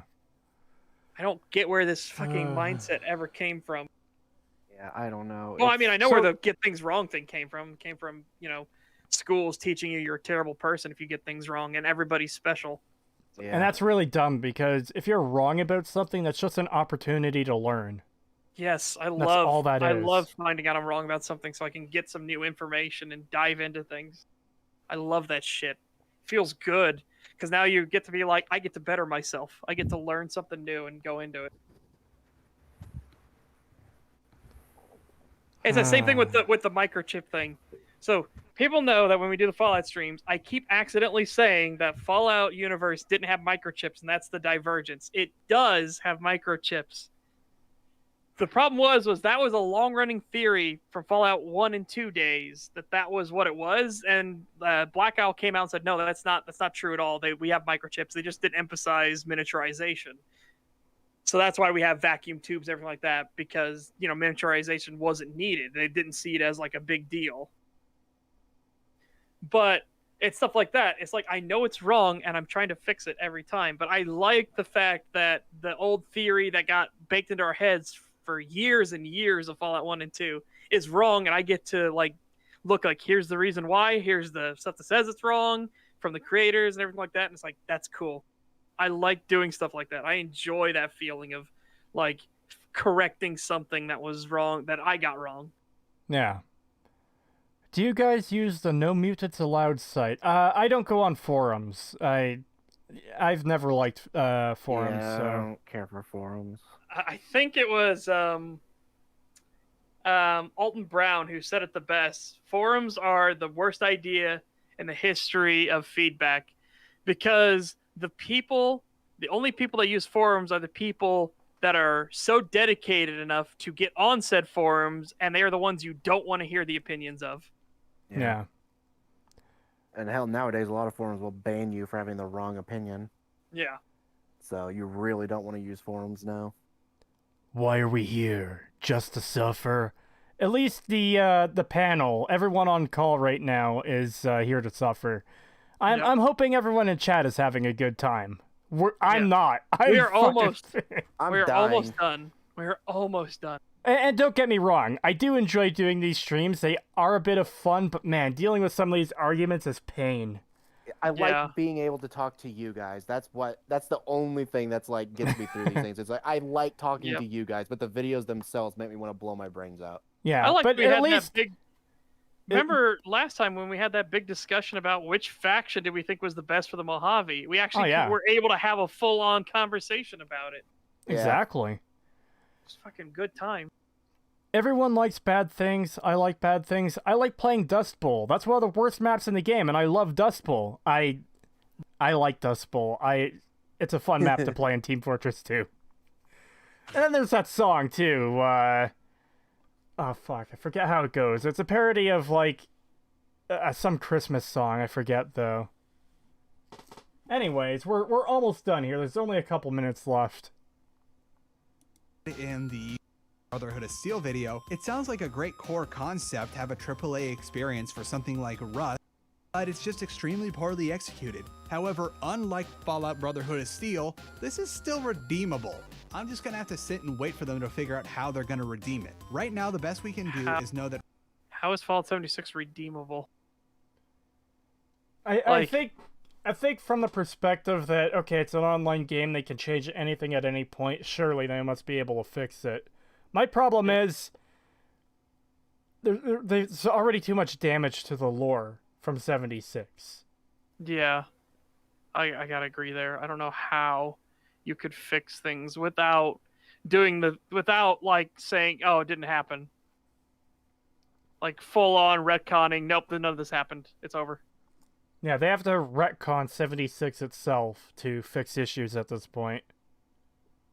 They couldn't accept the fact that, because for years I had been criticizing that people are so willing to accept trash that one day studios will be able to sell shells of games where there literally is nothing in the game yet, but they can promise that there will be, and people will still buy it for full price. People made fun of me for saying that, and then Fallout 76 happened. Well, we also got Anthem. And we got Anthem. Yeah. Yep, we got Anthem too. People will buy shells of games where there's literally nothing in it yet for full price, as long as they are promised that there will be something later. I've heard it's a lot better now, but wasn't Sea of Thieves in that position too? Yeah, for a while. And Sea of Thieves is supposedly a lot better now too. Yeah, I remember Vinesaw streaming it last year or the year before, and it looked interesting. Yeah. But yeah, that's definitely a big issue with the customers of the industry right now, is people are way too willing to buy a promise, essentially. That's the whole pre-order thing as well, and just the buying something in the hopes that the developers will stick with it long enough to turn into something substantive. That's not a good way to buy games, people. I know most people in chat are going to know that already, but I just gotta stress it for the people who don't pre-order, don't buy incomplete game. Like, okay, if you're getting something on early access on Steam, that's one thing. Some of those could turn out to be good, but just know that there's a chance of getting burned. You could end up with a Starforge where the developers barely do anything and fucking drop it and never do anything with it. But yeah, don't get on the hype train is all I've got to say. Do not get on the hype train. If something turns out to be good that you're interested in, treat it as a pleasant surprise, not the expectation. Yeah. Now, it's not to be cynical or, like, depressing or anything, but that's just a fact that there is a chance that you could put out $60, $70, $80 on a game, or even over $100 if you're getting special editions and whatever, only for it to turn out to be crap and you regret buying it. Yeah, it's always better to temper your expectations to the point where you should expect that this is not going to be good. And if it is, then hey, guess what? You're going to feel a lot better about it. Whereas if you felt like, oh, this game is going to be super amazing and it comes out and it's mediocre or bad, you're going to feel like shit. Yeah. $2 from Peaky the Cat. Thank you. The only way to fix Fallout lore is a soft reboot. See, I don't even necessarily think that's the case. Remake Fallout 3 and fix all the story issues it has. Scrub 76 from the lore and... Fuck, I don't know. You probably need to remake Fallout 4 as well. Just incinerate 4. Pretend it never happened. Just incinerate it. Yeah, just retcon it entirely. Yeah, definitely. Yeah, I don't think we necessarily need a soft reboot, but we need to start taking the axe to some of this shit because, my god, the damage it's doing. Yeah, absolutely. 5 is going to eventually, and that Bethesda knows a lot better than to try and clown around with a mainline installment of one of their biggest franchises. We don't have to worry about a world of... Do they? Do they? All they've done is clown around in Fallout. That's all they do. What are you and talking in Skyrim. about? Like, holy fuck, what do you mean they know better than to clown around? That is crazy. What is this guy even... Oh my god, dude. I backtracked What is just a this little bit. video? $2 from GG Evan 317. Didn't the T-51B helmet cause people to get sick? I don't know if anyone got sick from it, but... It had mold, but I don't know if anyone actually got sick. Yeah. And that wasn't the special edition helmet. That was the GameSpot version, I think. Yeah. Or GameStop version, one of the two. One of them. It doesn't matter. Yeah. The point is, one of the helmets had mold. Yeah. Yeah.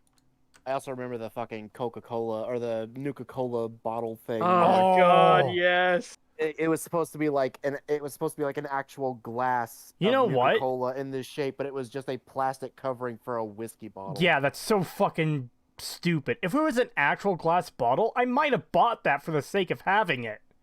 And it was Like, expensive. okay. Way more expensive than the actual product took to make. I just have to make myself clear for chat. I'm sorry. I love dumb collectible bullshit sometimes. I would have probably bought that bottle if it was actually just a bottle. The fact that it's a plastic shell is fucking retarded. Yep. Everyone was pissed off about it because it's like... And it And- even looked in the marketing like it was a glass bottle of Nuka-Cola, but it turned out to just be this fucking super cheap whiskey that you could get for like $1 at the store. It as well as was this like fucking super cheap horrible. plastic. Yeah, this super cheap plastic over it, and then and it was like way more expensive than it was to actually make. And you couldn't pour from the bottle correctly because of the way they designed it and everything like that, so it would Yep. literally go everywhere. Yeah. And I'm when willing you to had bet. it was like the cheapest, nastiest fucking alcohol you'd ever had. Yeah. Oh. Yeah, I'm willing to bet most people wouldn't have bought it if they knew in advance it's going to be a shitty, cheap plastic shell over a bottle. Like, how fucking disrespectful of your customers. Yep. Oh man, the videos I saw of that, of people reacting to getting that shit, it was kind of heartbreaking, to be honest. It was, I felt Yep. so bad for some of these people. The funniest part of the Nuka Dark Rum thing is when they said it cost more to make it as a plastic shell than it would have if it were made of glass. Oh, Yeah, and they said they spent boy! hundreds of hours designing this, which nobody fucking believed. Just like they did with Well- the shooting mechanics of Fallout 3. Yeah, I was just about to say, that's pretty typical of Bethesda quality at this point. Jesus Christ, dude. Anyways, I wound the video back just a bit because we paused in the middle of a sentence. Figure out how they're going to redeem it. Right now, the best we can do is know that Fallout 5 is going to come eventually, and that Bethesda knows a lot better than to try and clown around with some mainline installment of one of their biggest franchises. We don't have to worry about a World of Warcraft type situation, because even with Elder Scrolls bet. Online, we're still getting Elder Scrolls 6. And What do you Because mean? it's not made by the same company. Like, what the fuck? And we don't want a Fallout 5 from fucking Okay, so Bethesda, and they haven't learned their lessons. What are you talking about? If anything, they're more likely to fuck it up now because of Fallout 76 and Fallout 4. all right, he wasn't clear about. He didn't specify what he meant for the World of Warcraft situation there, so I was kind of mystified for a second because I was thinking of like Shadowlands and Battle for Azeroth, where these expansions are fucking garbage, and I was thinking, what do you mean we're not going to have to worry about a World of Warcraft situation? World of Warcraft has gone to shit. Fallout is going to shit. Of course, there's reason to worry about the next game. What he was referring to is, by World of Warcraft situation, he meant where they make the MMO and never make another installment in the mainline series. Yeah. So, that was just a point that needs clarification more than anything on his end. And Fallout, this is not going to be a game that has much staying power by the way this is going. You wanna So bet? they're probably They're still working on working it on it. right now. So for now, just mod Fallout 4 to high heaven to pass the time, or maybe New Vegas or 3, whatever you want. Thank you all so much for watching thank the God video, it's over. and I will see Thank you God. in the next one. I'm Yeah, we glad gotta there's make- like a minute and a half of fucking Patreon scrolling and whatever else.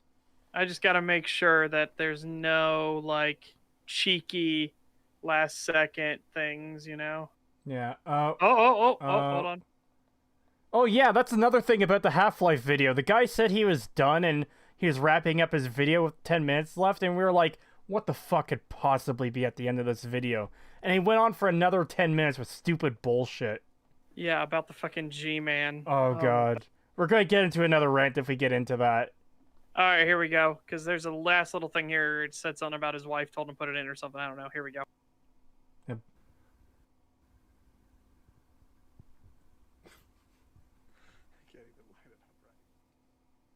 I tried to get as close to it as it was. Here we go.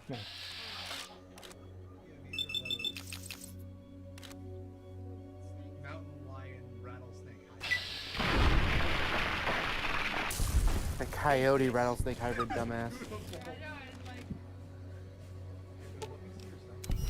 Where did you get mountain lion from? What the hell was that? Why, what? It was What, the just a flip? funny. Yeah, it was just a funny clip that flew into the air and did a spin. Yeah. $5 from Peaky the Cat. Thank you. If Fallout 76 succeed, there most certainly would have never been another mainline Fallout game. I'd bet good money on that. I wouldn't. I wouldn't. They'd already said that they'd planned to make a Fallout 5 eventually anyway, regardless of 76. And that was before it had like fully released, so Yeah, no, I don't think that for a second. Legitimately, the best part of that video is a little bit of footage we got of the cat there at the end. Yeah. Very cute And I cat, liked 10 some out of the of 10. background music. I Yeah, some of liked the background music too. Yeah. That was it. That was all I liked about it. Everything else was just, what the fuck are you even talking about? You did no research. You've contradicted yourself 100 times throughout the video. Yeah, that was Just- fucking terrible. What was this? Just actually, what was this? I don't know. Because I can't imagine making a video like this because it's just, I guess it's just antithetical know to the way how- I work, because if I'm gonna make an argument that this is good for this reason, this is bad for that reason, I want evidence or a very strong argument to back up what I'm saying, not just, hey, this is this, you know? Or It's even really just one simple example. yeah. That's This the dude doesn't worst even part. give Is he? that. Yeah, And what was worse was the examples he did give were like proving him wrong. Exactly. That's what I'm he- saying. He was like, and Fallout 3 is a good game, a great game, in fact, and it still holds up today. And then he keeps talking about how like it's a dead, lifeless world, doesn't feel like much thought was put into it. The stuff is boring, but it did all the groundwork for New Vegas. Like what? yeah. So how are you? Remember, your claim was that Fallout 3 is a good game, and that because it's a good game, Fallout New Vegas is a good game. It's the only way that works. It's like, well, okay, you're gonna have a lot of work here to do this. Yeah. Yeah. And then he would say shit like, It basically they was took this. He was saying Go like ahead, they took shit like this from 3, and it's like, no, that's literally from Fallout 2. They skipped 3, went back to 2. Well, And he keeps doing that. He keeps fucking like putting stuff like what's the word? He's like giving 3 credit for something that was in 2 Well, that had that 3 didn't even have. my favorite example still is the whole reputation system thing where, you know, Fallout 3 had these groups you can interact with, but New Vegas expanded on it by adding the reputation system. No, motherfucker, the system's from the original games. Yeah. Exactly. How do you Or his say little that's... fucking his comment about Fallout 4 having fucking localized reputation systems by not existing. It's just so subtle that they don't exist. yeah. Yeah, that's What insane. the fuck? The only thing I can think he's possibly referencing is that you could become permanently hostile to the Brotherhood and the Institute, and I think even the Railroad under certain circumstances. But even then, that's not a reputation system. It's a light switch. You're either friendly with them or you're hostile with them. There's no... There's no complex faction interactions in that way. It's just a switch they flip at a certain point. Like, doing quests for the Institute won't turn the Brotherhood against you until you do the one quest where it's scripted they turn against you permanently. The game will even tell you, hey, the Brotherhood's gonna hate you forever after this. Yeah. That's not a reputation system. In the slightest. Oh man, what a terrible fucking video. It really was.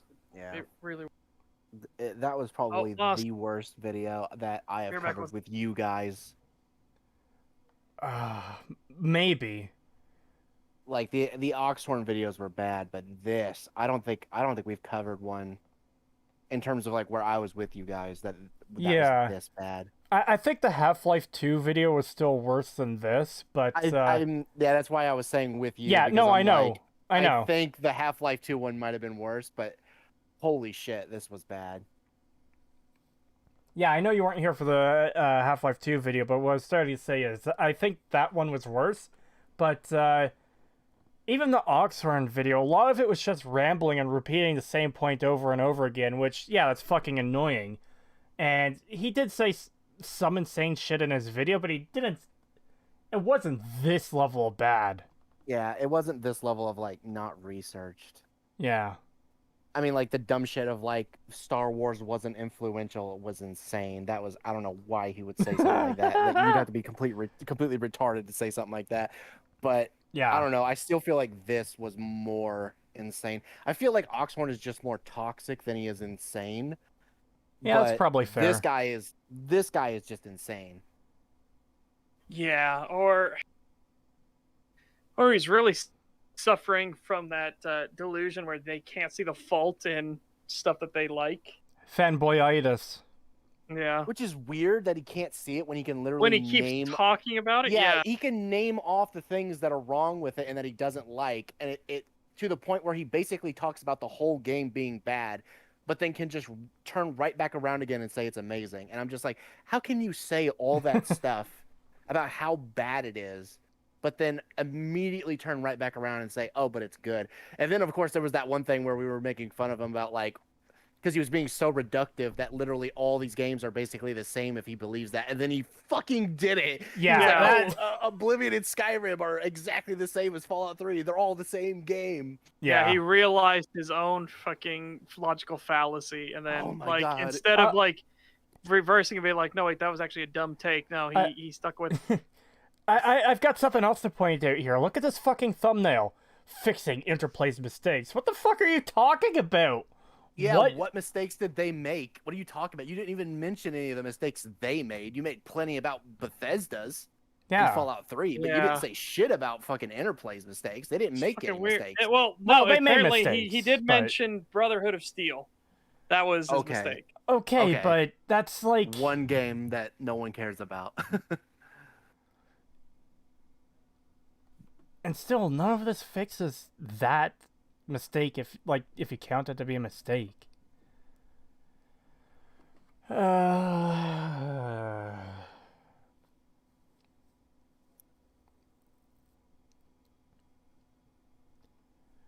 So, anything to discuss while we're still on stream?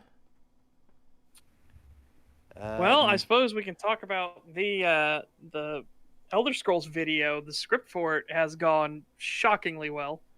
Yeah, it's probably going to lead to a smaller video, just so everyone knows. Don't expect, like, a 4-hour video for part 1.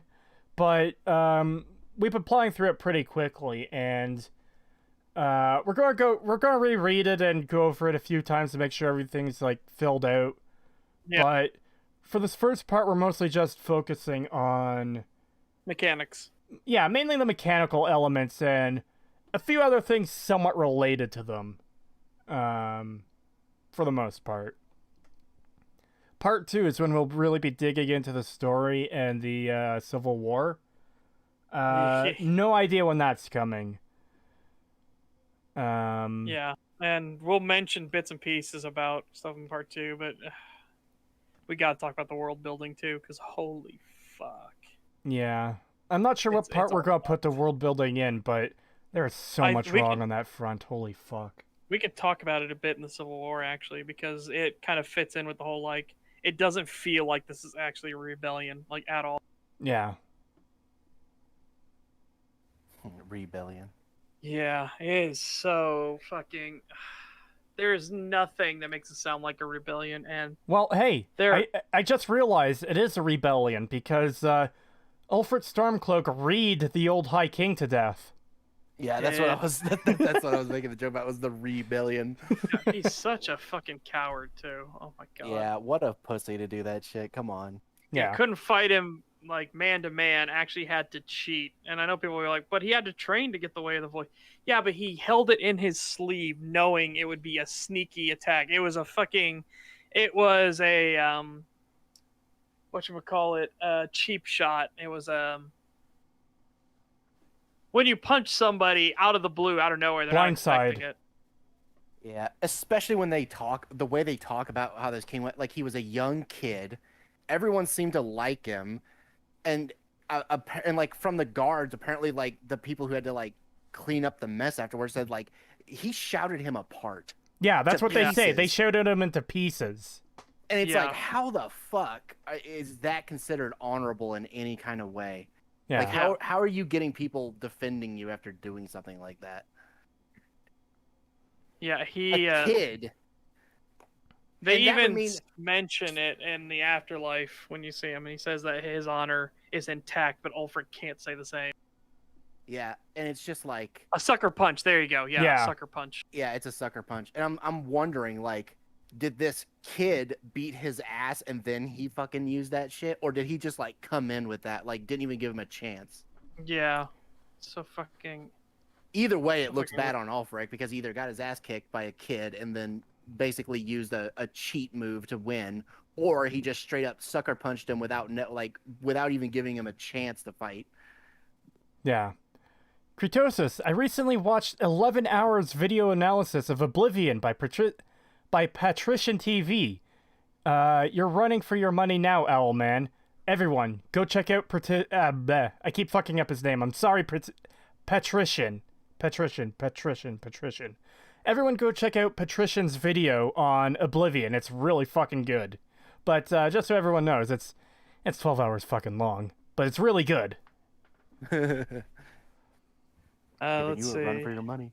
There's a couple people mentioning more about Charlatan Wonder in here. I have to scroll up for this one comment. Charlatan Wonder is one of the worst creators I could think of right now. I'm not sure reacting to more of his videos is a good idea, and I'm amazed you guys made it through this one. Yeah, this was pretty painful. I'm not gonna lie. Yeah, this was a slog. This Yeah. was a huge slog. And someone else was saying, let's see, where is it? Well, he's not really. I'm looking at, by the way, the Jarl. I'm looking at Jarl Torrig, and he's not really a kid. Check out his DLC tier list video for Fallout. Man, after this, I'm kind of afraid to see what his DLC tier list might look like. Oh boy. Yeah, I'd be fucking terrified.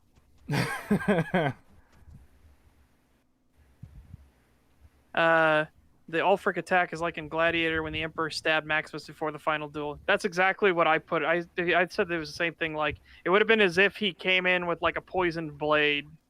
If Ulfric had done that, that's Yeah. kind of the dirty fucking pool that he played. Yeah. Anyways, I guess if we have nothing else to really talk about, we could probably end the stream here. Yeah, sure. All right. Before we go, to everyone in chat, thank you for coming out. It's very much appreciated. We are still planning on doing more of these streams. We don't have any other videos planned at the moment, but we will be doing more of these streams at some point in the future, and we're still looking for names to name the streams, so feel free to hop into the Discord server and put your name suggestions in the suggestions channel. Or just comment on this video with whatever name suggestions you have. Yeah. Preferably something we can abbreviate, so it's easy to just, like, say... whatever. Similar to EFAP, I guess, but I don't want, like, to, like, steal their name or anything close to their name, so... Fur Yeah. fat. No! No! God damn it, Pagan. Why the fuck did you... I was thinking of OW, OOW, objective owl watching. No, but yeah, there's stuff like that. But yeah. Anyways, have a good night, everyone. Thank you for coming out. It's greatly appreciated.